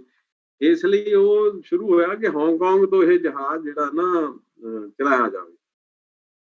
ਸੋ ਜਿਹੜੇ ਉਹਦੇ ਵਿੱਚ ਜਿਹੜੇ ਕੋਈ 375 ਦੇ ਕਰੀਬ ਯਾਤਰੀ ਸੀਗੇ ਉਸ ਵੇਲੇ, ਮਤਲਬ ਵੱਖਰੇ ਥਾਵਾਂ ਤੋਂ। ਤੇ 1911 ਦੇ ਵਿੱਚ ਜਿਹੜਾ ਗੁਰਦਿੱਤ ਸਿੰਘ ਹੋਣੀ ਠੇਕੇਦਾਰੀ ਦਾ ਕੰਮ ਕਰਦੇ ਹੋਏ ਗਏ ਸੀ, ਤੇ ਉਹਨਾਂ ਨੇ 4 ਅਪ੍ਰੈਲ 1914 ਤੋਂ 14 ਨੂੰ ਇਹ ਜਹਾਜ਼ ਕਿਰਾਏ ਤੇ ਲਿਆ ਨਾ ਜੀ। ਸਿਰਫ 1 ਸਾਲ ਬਾਅਦ ਦੀ ਗੱਲ ਆ ਜਦੋਂ ਗਦਰ ਪਾਰਟੀ ਬਣਦੀ ਹੈ, ਤੇ ਜਿਹਦੇ ਚ 376 ਬੰਦੇ ਬੈਠੇ, ਉਹ ਚ ਮੁਸਲਮਾਨ ਵੀ ਸੀ, 55 ਮੁਸਲਮਾਨ, ਬਾਕੀ ਸਾਰੇ ਸਿੱਖ ਸੀ। ਸੋ ਇਸ ਨੂੰ ਉਹਨਾਂ ਨੇ ਉਤਰਨ ਨਹੀਂ ਦਿੱਤਾ। ਜਾ ਕੇ ਜਦੋਂ ਬ੍ਰਿਟਿਸ਼ ਕੋਲੰਬੀਆ ਗਏ, ਉਹਨਾਂ ਨੇ ਰੋਕ ਲਿਆ ਉਹਨੂੰ, ਤੇ ਉੱਥੇ ਬਹੁਤ ਦੇਰ ਤੱਕ ਝਗੜੇ ਵੀ ਹੋਏ, ਸਾਰਾ ਕੁਝ ਹੋਇਆ। ਤੇ ਜਦੋਂ ਨਹੀਂ ਉਤਰੇ ਉਹ ਜਹਾਜ਼ ਵਾਪਸ ਆ ਗਿਆ ਬਜ ਘਾਟ ਤੇ 250 ਦੇ ਕਰੀਬ ਸਿੱਖਾਂ ਨੇ ਗੱਡੀ ਚੜ੍ਹਨ ਤੋਂ, ਅੰਗਰੇਜ਼ਾਂ ਦੀ ਯੋਜਨਾ ਸੀ ਕਿ ਜਹਾਜ਼ ਤੋਂ ਯਾਤਰੀ ਸਿੱਧੇ ਲਾਹੋ ਤੇ ਗੱਡੀ 'ਚ ਬਿਠਾਓ ਤੇ ਇਹਨਾਂ ਨੂੰ ਪੰਜਾਬ ਲੈ ਜਾਓ, ਉੱਥੇ ਪੁੱਛਗਿੱਛ ਕਰੋ। ਉਹਨਾਂ ਨੇ ਪੈਦਲ ਮਾਰਚ ਕਰਤਾ, ਨਹੀਂ ਬੈਠੇ। ਪੁਲਿਸ ਨਾਲ ਝਗੜਾ ਹੋ ਗਿਆ, ਉਹਦੇ 'ਚ ਗੋਲੀ ਚੱਲ ਗਈ ਤੇ 2 ਭਾਰਤੀ ਪੁਲਿਸ ਵਾਲੇ ਵੀ ਮਾਰੇ ਗਏ, ਯਾਤਰੀ ਮਾਰੇ ਗਏ, ਕਈ ਹੋਰ ਨਿਵਾਸੀ। ਤੇ ਉਹਨਾਂ 'ਚੋਂ 321 ਬੰਦਿਆਂ 'ਚੋਂ ਉਦੋਂ ਵੀ ਇੰਨੇ ਝਗੜੇ ਦੇ ਬਾਅਦ ਸਿਰਫ 62 ਬੰਦੇ ਗੱਡੀ 'ਚ ਬੈਠੇ ਸੀਗੇ, ਤੇ ਬਾਬਾ ਗੁਰਦਿੱਤ ਸਿੰਘ ਸਮੇਤ 29 ਬੰਦੇ ਜਿਹੜੇ ਸੀ ਉਹ ਲਾਪਤਾ ਹੋ ਗਏ। ਸੋ 202 ਬੰਦਿਆਂ ਨੂੰ ਜੇਲ੍ਹ 'ਚ ਪਾ ਦਿੱਤਾ ਗਿਆ।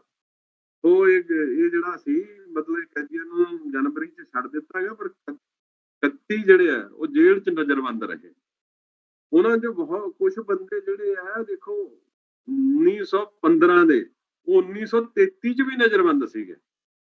ਜਿਹੜੇ ਬਾਬਾ ਨੰਦ ਸਿੰਘ ਤੇ ਬਾਬਾ ਚੂਟ ਸਿੰਘ, ਉਹ ਉਦੋਂ ਵੀ ਉੱਥੇ ਭੁੱਖ ਹੜਤਾਲ ਕਰਦੇ ਸੀ। ਕਿੰਨੀ ਵੱਡੀ ਕੁਰਬਾਨੀ ਹੈ ਕਿ ਉਹ 15 ਤੋਂ ਲੈ ਕੇ ਹਾਲੇ ਵੀ ਜੇਲ੍ਹ 'ਚ ਬੈਠੇ। ਇਹ ਇੱਕ ਜਿਹੜਾ ਹੁੰਦਾ। ਇਹਦੇ ਤੋਂ ਬਾਅਦ ਇੱਕ ਜਿਹੜੀ ਕੋਸ਼ਿਸ਼ ਹੁੰਦੀ ਆ ਫਿਰ ਗਦਰ ਪਾਰਟੀ ਵੱਲੋਂ ਕਿ ਗਦਰ ਕਰਾਇਆ ਜਾਵੇ। ਇਹ ਜਿਹੜੀ ਇੱਕ ਪੰਜਾਬ ਦੇ ਲੈਫਟੀਨੈਂਟ ਗਵਰਨਰ ਦੀ ਰਿਪੋਰਟ ਹੈ 24 ਅਪ੍ਰੈਲ 1917 ਦੀ, ਜਿਹੜੀ ਉਹਨੇ ਲੈਜਿਸਲੇਟਿਵ ਕੌਂਸਲ ਦੇ ਵਿੱਚ ਪੰਜਾਬ ਦੀ 'ਚ ਜਾਣਕਾਰੀ ਦਿੱਤੀ। ਉਹਨੇ ਲਿਖਿਆ, ਯੁੱਧ ਦੇ ਸ਼ੁਰੂ ਹੋਣ ਤੋਂ ਅੱਜ ਤੱਕ ਸੰਯੁਕਤ ਰਾਜ ਅਮਰੀਕਾ, ਕੈਨੇਡਾ ਤੇ ਦੱਖਣੀ ਪੂਰਬੀ ਏਸ਼ੀਆ ਤੋਂ 8000 ਪ੍ਰਵਾਸੀ ਪੰਜਾਬ ਵਾਪਸ ਆਏ। ਜੱਗ ਜ਼ਾਹਰ ਹੈ ਕਿ ਜਦੋਂ ਇਹ ਆਦਮੀ ਬਾਹਰ ਸਨ ਤਾਂ ਇਨਕਲਾਬੀ ਸੰਗਠਨਾਂ ਦੀ ਇਹਨਾਂ ਨੂੰ ਭਰਤੀ ਕਰਨ ਦੀ ਭਰਪੂਰ ਕੋਸ਼ਿਸ਼ ਸੀ। ਬਹੁਤਿਆਂ ਉੱਪਰ ਇਹਨਾਂ ਦੀ ਮਾੜੀ ਸਿੱਖਿਆ ਦਾ ਅਸਰ ਨਹੀਂ ਪਿਆ। 6000 ਖਿਲਾਫ ਕਿਸੇ ਕਿਸਮ ਦੀ ਕਾਰਵਾਈ ਦੀ ਜ਼ਰੂਰਤ ਨਹੀਂ ਸਮਝੀ। ਸਾਵਧਾਨੀ ਤੋਂ ਕੰਮ ਲੈਂਦਿਆਂ ਸਿੱਖ ਸਮਾਜ ਦੀ ਸਲਾਹ ਨਾਲ 150 ਵਿਅਕਤੀਆਂ ਨੂੰ ਉਹਨਾਂ ਦੇ ਪਿੰਡਾਂ ਵਿੱਚ ਡੱਕ ਦਿੱਤਾ। ਕੁਝ ਨੂੰ ਜ਼ਮਾਨਤ ਤੇ ਛੱਡ ਦਿੱਤਾ, ਕੁਝ ਹੋਰ ਅਜਿਹੇ ਵੀ ਸਨ ਜਿਨ੍ਹਾਂ ਨੇ ਸਾਡੀ ਖੁੱਲ੍ਹਦਿਲੀ ਦਾ ਫਾਇਦਾ ਉਠਾ ਕੇ ਫਿਰ ਬਗਾਵਤ ਕਰ ਦਿੱਤੀ। 20 ਬੰਦੇ ਫਿਰ ਕ੍ਰਾਂਤੀਕਾਰੀ ਕਾਰਵਾਈਆਂ ਸ਼ਰੀਕ ਹੋ ਗਏ, ਉਹਨਾਂ ਨੂੰ ਸਜ਼ਾ ਦਿੱਤੀ ਜਾ ਚੁੱਕੀ ਹੈ। ਬਹੁਤੇ ਸ਼ਾਂਤੀ ਨਾਲ ਰਹਿ ਰਹੇ ਹਨ ਤੇ ਸਰਕਾਰ ਸਥਾਨਕ ਅਧਿਕਾਰੀਆਂ ਤੇ ਸਿੱਖ ਸਮਾਜ ਦੀ ਸਲਾਹ ਨਾਲ ਨਿਪਟ ਰਹੀ ਹੈ। ਇਹ ਸਲਾਹ ਸਾਡੇ ਲਈ ਬਹੁਤ ਸਹਾਈ ਸਿੱਧ ਹੋਵੇਗੀ। ਸੋ ਗਦਰ ਲਹਿਰ ਲਈ 8000 ਬੰਦਾ ਬਾਹਰੋਂ ਆਉਂਦਾ ਪੰਜਾਬ ਦੇ ਵਿੱਚ, ਤੇ ਉਹਨਾਂ ਚੋਂ 232 ਜੇਲ੍ਹਾਂ 'ਚ ਹੁੰਦੇ ਆ ਤੇ 1650 ਨੂੰ ਪਿੰਡਾਂ 'ਚ ਜਿਹੜਾ ਨਾ ਉਹ ਜੇਲ੍ਹ ਕਰ ਦਿੱਤਾ ਜਾਂਦਾ, ਮਤਲਬ ਪਿੰਡ ਤੋਂ ਬਾਹਰ ਨਹੀਂ ਜਾ ਸਕਦੇ, ਉਹ ਉੱਥੋਂ ਛੱਡ ਨਹੀਂ ਸਕਦੇ।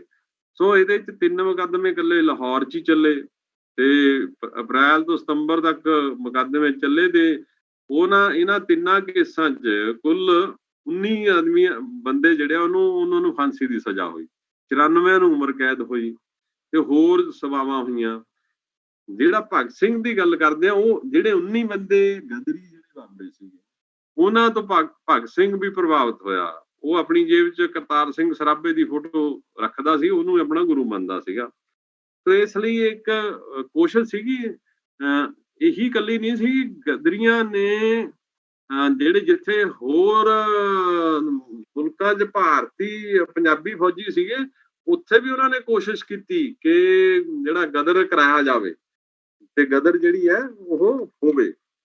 ਇਸੇ ਦੇ ਵਿੱਚ ਹੀ ਜਿਹੜੀ ਗੱਲ ਤੁਸੀਂ ਕਰਦੇ ਹੋ, ਇਹ ਇੱਕ ਪਿਸਤ ਭੂਮੀ ਹੈ ਕਿ 18 ਤੱਕ ਗਦਰੀ ਜਿਹੜੇ ਆ ਉਹ ਆਉਂਦੇ ਆ ਉੱਥੋਂ ਤੇ ਪੰਜਾਬ ਦੇ ਵਿੱਚ ਆਉਂਦੇ ਆ ਤਾਂ ਕਿ ਗਦਰ ਕਰਾਇਆ ਜਾ ਸਕੇ, ਤਾਂ ਆਜ਼ਾਦ ਕਰਾਇਆ ਜਾ ਸਕੇ ਹਿੰਦੁਸਤਾਨ ਨੂੰ, ਤੇ ਧਾਰਮਿਕ ਤੇ ਜਾਤੀਵਾਦ ਜਿਹੜਾ ਉਹਦੀ ਵੰਡ ਨਹੀਂ ਪਾਉਂਦੇ, ਉਹ ਦੇਸ਼ ਨੂੰ ਆਜ਼ਾਦ ਕਰਾਉਣ ਲਈ ਗੱਲ ਕਰਦੇ। ਸੋ ਇਹ ਇੱਕ ਪਿਸਟ ਭੂਮੀ ਹੈ। ਜਦੋਂ ਤੁਸੀਂ ਗੱਲ ਕਰਦੇ ਆ ਕਿ ਜਿਹੜੀ ਅਕਾਲੀ ਲਹਿਰ ਹੈ ਉਹ ਪਣਪਦੀ ਹੈ ਇਹ ਦੌਰ ਦੇ ਨਾਲ ਹੀ, ਤੇ ਅਕਾਲੀ ਲਹਿਰ ਜਿਹੜੀ ਹੈ ਮਤਲਬ ਇਹ ਗਦਰੀਆਂ ਦੇ ਫੇਰ ਆਪਾਂ 1922 ਚ ਆਉਂਦੇ ਆ ਕਿ ਜਦੋਂ ਗਦਰ ਲਹਿਰ ਦੁਬਾਰਾ ਫੇਰ ਸਰਗਰਮ ਹੁੰਦੀ ਹੈ, ਫਿਰ ਉਹਦੇ ਚੋਂ ਜਿਹੜਾ ਕਮਿਊਨਿਸਟ ਪਾਰਟੀ ਜਿਹੜੀ ਆ ਉਹ ਬਣਦੀ ਹੈ, ਉਹਦੀ ਗੱਲ ਮੈਂ ਕਰਦਾ। ਇਸੇ ਸੰਦਰਭ ਵਿੱਚ ਹੀ ਮਤਲਬ ਅਕਾਲੀ ਲਹਿਰ ਵੀ 1920 ਦੇ ਵਿੱਚ ਆਉਂਦੀ ਹੈ। ਅੰਮ੍ਰਿਤਸਰ ਦਾ ਇੱਕ ਨਵਾਂ ਜਿਹੜਾ ਚੈਪਟਰ ਹੈ 1920 ਚ ਖੁੱਲਦਾ, ਜਿਹੜਾ ਰਾਸ਼ਟਰੀ ਤੇ ਕੌਮਾਂਤਰੀ ਦੇ ਇਨਕਲਾਬੀ ਉਭਾਰ ਦਾ ਸਮਾਂ ਹਨਾ, ਜਦੋਂ ਕਿ ਸੋਵੀਅਤ ਇਨਕਲਾਬ ਹੋ ਚੁੱਕਿਆ ਹੁੰਦਾ ਤੇ ਵਰਲਡ ਵਾਰ ਫਸਟ ਜਿਹੜੀ ਹੈ ਉਹ ਸਾਮਰਾਜ ਦੀ ਜੰਗ ਹੋ ਚੁੱਕੀ ਹੁੰਦੀ ਹੈ ਤੇ ਗਦਰ ਲਹਿਰ ਤੇਜ਼ ਹੋ ਰਹੀ ਹੁੰਦੀ ਹੈ ਤੇ ਆਜ਼ਾਦੀ ਲਹਿਰਾਂ ਜਿਹੜੀਆਂ ਨੇ ਉਹ ਵੀ ਤੇਜ਼ ਹੋ ਰਹੀਆਂ ਹੁੰਦੀਆਂ। ਸੋ ਇਸ ਲਈ ਇਹ ਜਿਹੜੇ ਗਦਰੀ ਹੈ, ਇਹਨਾਂ ਦਾ ਜਿਹੜਾ ਗਦਰ ਦਾ ਪਹਿਲਾ ਦੌਰ ਹੈ 18 ਤੱਕ ਦਾ, ਜਦੋਂ ਸਾਰਾ ਕੁਝ ਹੋਇਆ, ਉਸ ਤੋਂ ਬਾਅਦ ਜਿਹੜੇ ਗਦਰੀ ਹੈ ਉਹ ਵੱਖਰੇ ਵੱਖਰੇ ਮੁਲਕਾਂ 'ਚ ਵੀ ਗਏ ਆ। ਇੱਕ ਪੈਰਿਸ ਦੇ ਵਿੱਚ ਇੰਡੀਪੈਂਡੈਂਟ ਸੁਸਾਇਟੀ ਵੀ ਬਣੀ ਸੀ ਤੇ ਉੱਥੋਂ ਜਿਹੜੇ ਆਉਂਦੇ ਆ ਉਹ ਫਿਰ ਮਾਸਕੋ ਵੱਲ, ਜਦ ਨੂੰ ਇਨਕਲਾਬ ਹੋ ਜਾਂਦਾ USSR ਦੇ ਵਿੱਚ 1917 ਚ ਜੰਗ ਖਤਮ ਹੋ ਜਾਂਦੀ ਹੈ ਵਰਲਡ ਵਾਰ, ਜਿਹਦੇ ਚ ਬਹੁਤ ਸਾਰੇ ਪੰਜਾਬੀ ਜਿਹੜੇ ਆ ਉਹ ਹਿੱਸਾ ਲੈਂਦੇ ਆ ਤੇ ਅੰਗਰੇਜ਼ਾਂ ਲਈ ਉਹਨਾਂ ਦੀ ਲੜਾਈ ਲੜਦੇ ਆ। ਉਹ ਜਿਹੜੇ ਇੱਕ ਖਿਲਾਫਤ ਮੂਵਮੈਂਟ ਵੀ ਚੱਲਦੀ ਹੈ ਇਸ ਵੇਲੇ, ਜੇ ਤੁਸੀਂ ਉਹਨੂੰ ਦੇਖੋ ਤਾਂ ਇੱਕ ਆਟੋਮੈਨ ਅੰਪਾਇਰ ਹੋਇਆ, ਜਿਹੜੇ ਚ ਬਹੁਤ ਸਾਰੇ ਪੈਲਸਟਾਈਨ, ਸੀਰੀਆ, ਲਿਬਨਾਨ ਇਹ ਮੁਲਕ ਸੀਗੇ, ਉਹ ਅੰਗਰੇਜ਼ਾਂ ਦੇ ਖਿਲਾਫ ਸੀ। ਉਹ ਅੰਗਰੇਜ਼ ਉਹਨਾਂ ਨੇ ਉਹਦੇ ਤੇ ਅਟੈਕ ਕਰਦੇ ਸੀ। ਬੇਸਿਕਲੀ ਇਹ ਸੁੰਨੀ ਭਾਈਚਾਰਾ ਸੀ ਤੇ ਉਹਦੇ ਚ ਬਹੁਤ ਸਾਰੇ ਮੁਸਲਮਾਨ ਵੀ ਜਿਹੜੇ ਸੀ ਉਹ ਜੁੜੇ ਹੋਏ ਸੀਗੇ। ਉਹਨਾਂ ਚੋਂ ਕੁਝ ਬੰਦੇ 1920 ਦੇ ਵਿੱਚ ਮਾਸਕੋ ਗਏ ਜੀ ਮਿਲਣ ਲਈ, ਕਿਉਂਕਿ ਮਾਸਕੋ ਉਦੋਂ ਬਹੁਤ ਵੱਡਾ ਕੇਂਦਰ ਸੀਗਾ ਕਿ ਇਨਕਲਾਬ ਹੋਇਆ, ਜਿਹੜੇ ਕੰਮ ਉਹਨਾਂ ਦਾ ਰਾਜ ਹੋ ਗਿਆ, ਉਹਨੂੰ ਕਿਵੇਂ ਹੋਇਆ, ਉਹ ਕਿਸ ਤਰ੍ਹਾਂ ਕੀਤਾ ਜਾ ਸਕਦਾ, ਉਹਦੀ ਟ੍ਰੇਨਿੰਗ ਜਿਹੜੀ ਹੈ ਲਈ ਜਾਵੇ। ਉਹ ਆਉਂਦੇ ਤਾਸ਼ਕੰਦ ਰੁਕੇ। ਤਾਸ਼ਕੰਦ ਉਹਨਾਂ ਨਾਲ MN ਰਾਏ ਵੀ ਸੀਗਾ। ਉੱਥੇ ਦੀ ਇੱਕ ਯੂਨੀਵਰਸਿਟੀ ਆਫ ਟਾਇਲਰਸ ਹੈ, ਉਹਦੇ ਚ ਉਹਨਾਂ ਨੇ ਦਾਖਲਾ ਲਿਆ। ਉਹਦੇ ਚ ਉਹਨਾਂ ਨੇ ਜਿਹੜੀ ਆ ਉਹ ਮਾਰਕਸਵਾਦ ਦੀ ਸਟੱਡੀ ਵੀ ਕੀਤੀ। ਉਹਨਾਂ ਨੇ ਇਹ ਵੀ ਦੇਖਿਆ ਵੀ ਇਨਕਲਾਬ ਕਿਵੇਂ ਹੋ ਸਕਦਾ, ਤੇ ਪਹਿਲੀ ਜਿਹੜੀ ਕਮਿਊਨਿਸਟ ਪਾਰਟੀ ਆਫ ਇੰਡੀਆ ਦੀ ਸਥਾਪਨਾ ਉਹ ਤਾਸ਼ਕੰਦ ਦੇ ਵਿੱਚ 17 ਅਕਤੂਬਰ 1920 ਨੂੰ ਹੁੰਦੀ ਹੈ। ਉਹਦਾ ਪਹਿਲਾ ਸੈਕਟਰੀ ਹੈ ਮੁਹੰਮਦ ਸ਼ਫੀਕ ਜਿਹੜਾ ਉਹਦਾ ਸੈਕਟਰੀ ਬਣਦਾ। ਉਹ ਬਾਅਦ ਚ ਫਿਰ ਦੁਬਾਰਾ ਜਿਹੜੀ ਹੈ ਉਹ ਮੁੜ ਕੇ ਪਾਰਟੀ ਇੱਥੇ ਆ ਕੇ ਵੀ ਇੱਕ ਵਾਰੀ ਉਹਨੂੰ ਗਠਨ ਕੀਤਾ ਜਾਂਦਾ, ਲੇਕਿਨ ਉਹ ਮੰਨਿਆ ਜਾਂਦਾ ਵੀ ਉਹ MN ਰਾਏ ਦੇ ਥੱਲੇ। MN ਰਾਏ ਜਿਹੜਾ ਉਹਨੇ ਚਾਰੋਂ ਜਿਹੜੀਆਂ ਕਮਿਊਨਿਸਟ ਇੰਟਰਨੈਸ਼ਨਲ ਆ ਉਹ ਅਟੈਂਡ ਕੀਤੀਆਂ ਸੀਗੀਆਂ, ਤੇ ਇਸੇ ਦੇ ਸੰਦਰਭ ਦੇ ਵਿੱਚ ਜਿਹੜੇ ਦੋ ਸਾਡੇ ਗਦਰੀ ਹੈ, ਭਾਈ ਸੰਤੋਖ ਸਿੰਘ ਤੇ ਭਾਈ ਰਤਨ ਸਿੰਘ, ਇਹ ਵੀ ਗਦਰ ਪਾਰਟੀ ਮਤਲਬ ਗਦਰੀਆਂ ਵੱਲੋਂ ਭੇਜੇ ਗਏ ਵੀ ਤੁਸੀਂ ਨਾ ਮਾਸਕੋ ਜਾਓ, ਲੈਨਨ ਨੂੰ ਮਿਲੋ ਤੇ ਉਹਦੇ ਨਾਲ ਗੱਲ ਕਰੋ। ਤੇ ਕਿਉਂਕਿ ਫਿਰ ਗਦਰ ਪਾਰਟੀ 1922 ਚ ਐਕਟਿਵ ਹੋ ਗਈ ਸੀਗੀ, ਤੇ ਜਦੋਂ ਉਹ ਐਕਟਿਵ ਹੋਈ 1922 ਦੇ ਵਿੱਚ, ਫਿਰ ਉਹਨਾਂ ਨੇ ਮਾਸਕੋ ਇਹ ਦੋ ਬੰਦੇ ਭੇਜੇ ਜਿਹੜੇ 1925 ਦੇ ਵਿੱਚ ਜਿਹੜੀ ਕਿਰਤੀ ਕਿਸਾਨ ਪਾਰਟੀ ਦੀ ਸਥਾਪਨਾ ਪੰਜਾਬ 'ਚ ਕੀਤੀ ਜਾਂਦੀ ਹੈ, ਉਹਦੀ ਸਲਾਹ ਜਿਹੜੀ ਮਾਸਕੋ ਵਿੱਚ ਹੋਈ ਵੀ ਹਾਂ ਜੀ ਇਹ ਬਣਾਉਣੀ ਹੈ। 1922 ਦੇ ਵਿੱਚ ਫਿਰ ਗਦਰ ਸ਼ੁਰੂ ਕਰਨ ਲਈ ਇੰਟਰਨੈਸ਼ਨਲ ਜਿਹੜੀ ਕਮਿਊਨਿਸਟ ਇੰਟਰਨੈਸ਼ਨਲ ਹੈ ਉਹਦੀ ਮਦਦ ਨਾਲ ਮੁੜ ਕੇ ਇੱਥੇ ਕੋਸ਼ਿਸ਼ ਹੋਈ ਵੀ ਹੋਵੇ। ਸੋ ਉਹਦੇ ਲਈ ਇਹ ਦੋ ਜਿਹੜੇ ਸੀ ਉਹ ਕਾਫੀ ਦਿਨ ਰਹੇ। ਉਹਨਾਂ ਨੇ ਚੌਥੀ ਜਿਹੜੀ ਕਮਿਊਨਿਸਟ ਇੰਟਰਨੈਸ਼ਨਲ ਆ ਉਹ ਵੀ ਅਟੈਂਡ ਕੀਤੀ, ਤੇ ਉਹ ਅਟੈਂਡ ਕਰਨ ਤੋਂ ਬਾਅਦ ਮਤਲਬ ਫਿਰ 1925 ਚ ਕਿਰਤੀ ਕਿਸਾਨ ਪਾਰਟੀ ਦੀ ਸਥਾਪਨਾ ਪੰਜਾਬ 'ਚ ਹੁੰਦੀ ਹੈ, ਜਿਹੜੀ ਦਾ ਕਾਫੀ ਵੱਡਾ ਰੋਲ ਗਦਰ ਪਾਰਟੀ ਹੈ, ਫਿਰ ਕਿਰਤੀ ਕਿਸਾਨ ਪਾਰਟੀ ਹੈ ਜਿਹੜੀ ਲੰਬੇ ਸਮੇਂ ਲਈ ਰੋਲ ਅਦਾ ਕਰਦੀ ਹੈ। ਹੁਣ ਇਹਦੇ 'ਚ ਇਹ ਹੈਗਾ ਕਿ ਜਿਹੜਾ ਸੋਸ਼ਲਿਸਟ ਆਰਗੇਨਾਈਜੇਸ਼ਨ ਆ ਉਹ ਗਦਰ ਪਾਰਟੀ ਜਾਂ ਉਦੋਂ ਤੋਂ ਥੋੜੀ ਦੇਰ ਪਹਿਲਾਂ ਜਿਹੜੀ 1912 ਚ ਕੈਨੇਡਾ ਚ ਬਣਦੀ ਹੈ, ਉਹ ਜਿਹੜੇ ਪਹਿਲੀ ਵਾਰੀ ਹਾਲੇ ਕਿ ਸੋਸ਼ਲਿਸਟ ਇਨਕਲਾਬ ਨਹੀਂ ਹੁੰਦਾ, ਉੱਥੋਂ ਤੱਕ ਦਾ ਮਤਲਬ ਇੱਕ ਡਿਸਕਸ਼ਨ, ਇੱਕ ਅਵੇਅਰਨੈਸ ਉਹ ਹੋ ਗਈ ਸੀਗੀ ਤੇ ਪੰਜਾਬੀਆਂ ਨੇ ਇਹ ਸਮਝ ਲਿਆ ਸੀਗਾ ਵੀ ਹਾਂ ਜੀ ਕਰਨਾ ਜਿਹੜੀ ਆਜ਼ਾਦੀ ਹੈ, ਪਰ ਉਹਦਾ ਕਿਸ ਤਰ੍ਹਾਂ ਦੀ ਆਜ਼ਾਦੀ ਹੋਊ, ਕਿਹੜੀਆਂ ਧਿਰਾਂ ਸ਼ਾਮਲ ਹੋਣ, ਕਿਵੇਂ ਹੋਵੇ, ਉਹ ਬਹੁਤ ਦੇਰ ਤੱਕ ਜਦੋਂ ਕਮਿਊਨਿਸਟ ਇੰਟਰਨੈਸ਼ਨਲ ਆਉਂਦੀ ਹੈ, ਜਦੋਂ ਤੁਸੀਂ ਕਮਿਊਨਿਸਟ ਇੰਟਰਨੈਸ਼ਨਲ ਦਾ ਕਿਰਤੀ ਕਿਸਾਨ ਪਾਰਟੀ ਦੀ ਗੱਲ ਕਰਦੇ ਹੋ ਤਾਂ ਕਿਹਾ ਇਹ ਜਾਂਦਾ ਕਿ ਜਿਹੜੀ ਕਮਿਊਨਿਸਟ ਇੰਟਰਨੈਸ਼ਨਲ ਪਾਰਟੀ ਨੇ ਹੀ ਇੱਕ ਏਜੰਡਾ ਦਿੱਤਾ ਸੀਗਾ ਉਹਨੂੰ, ਜਿਹਦੇ ਵਿੱਚ ਇਹ ਕਿਹਾ ਗਿਆ ਕਿ ਬਸਤੀਵਾਦੀ ਲਹਿਰਾਂ ਨੇ ਆਜ਼ਾਦੀ ਦੀਆਂ ਬਸਤੀਵਾਦੀ ਦੇ ਖਿਲਾਫ ਬਸਤੀਵਾਦ ਦੇ ਉਹਨਾਂ ਵਿੱਚ ਕਿਸਾਨਾਂ ਨੂੰ ਸ਼ਾਮਲ ਕੀਤਾ ਜਾਵੇ। ਕਿਸਾਨ ਲੜਾਈ ਲੜ ਸਕਦੇ ਆ, ਕਿਉਂਕਿ ਜਿਹੜਾ ਬਹੁਤ ਵੱਡਾ ਕਿਸਾਨਾਂ ਦਾ ਰੋਲ ਵਰਕਰਾਂ ਦਾ ਤਾਂ ਹੈ ਹੀ ਹੈ, ਉਹ ਹੈ ਹੀ ਸੀਗਾ ਰੂਸ 'ਚ, ਕਿਸਾਨਾਂ ਦਾ ਵੀ ਬਹੁਤ ਵੱਡਾ ਰੋਲ ਸੀਗਾ। ਤੇ ਉਹਨੂੰ ਸ਼ਾਮਲ ਕਰਨ ਲਈ ਉਹਨਾਂ ਨੇ ਉਹਨਾਂ ਨੂੰ ਜਿਹੜਾ ਮੈਨੀਫੈਸਟੋ ਕਿਹਾ ਜਾਂਦਾ ਕਮਿਊਨਿਸਟ ਇੰਟਰਨੈਸ਼ਨਲ ਦਾ ਇੱਕ ਇੰਡੀਆ ਲਈ ਮੈਨੀਫੈਸਟੋ ਜਿਹੜਾ ਉਹ ਦਿੱਤਾ ਗਿਆ, ਉਹਦੇ ਅਨੁਸਾਰ ਜਿਹੜਾ ਕੰਮ ਕਰਨ ਦੀ ਕੋਸ਼ਿਸ਼ ਕੀਤੀ ਗਈ। ਦੂਜਾ ਇਹ ਸੀਗਾ ਕਿ ਇਸ ਵੇਲੇ ਜਿਹੜੇ ਅੰਗਰੇਜ਼ ਸੀਗੇ ਉਹ ਵੀ ਚੌਕਸ ਹੋ ਗਏ ਸੀਗੇ ਵੀ ਰੂਸ ਦੇ ਵਿੱਚ ਇਨਕਲਾਬ ਹੋ ਗਿਆ, ਫਸਟ ਵਰਲਡ ਵਾਰ ਹਟ ਗਈ ਹੈ, ਰੂਸ ਦੇ ਖਿਲਾਫ ਵੀ ਉਹਨਾਂ ਨੇ ਜੰਗ ਕੋਸ਼ਿਸ਼ ਕੀਤੀ ਕਰਨ ਦੀ, ਕਾਮਯਾਬੀ ਨਹੀਂ ਮਿਲੀ।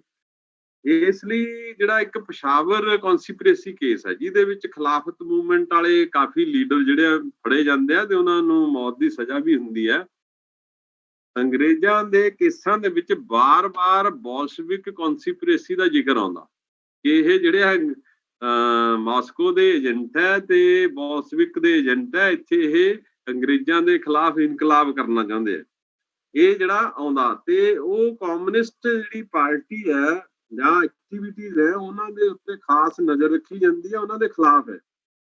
ਇਸ ਲਈ ਜੇ ਤੁਸੀਂ ਦੇਖੋ ਤਾਂ ਬਹੁਤ ਸਾਰੇ ਸੋਸ਼ਲਿਸਟ ਜਿਹੜੇ ਆ ਉਹ ਕਾਂਗਰਸ ਦੇ ਵਿੱਚ ਹੋਏ, ਸੋਸ਼ਲਿਸਟ ਕਾਂਗਰਸ ਬਣੀ, ਉਹਦੇ ਵਿੱਚ ਉਹ ਐਕਟਿਵ ਰਹੇ।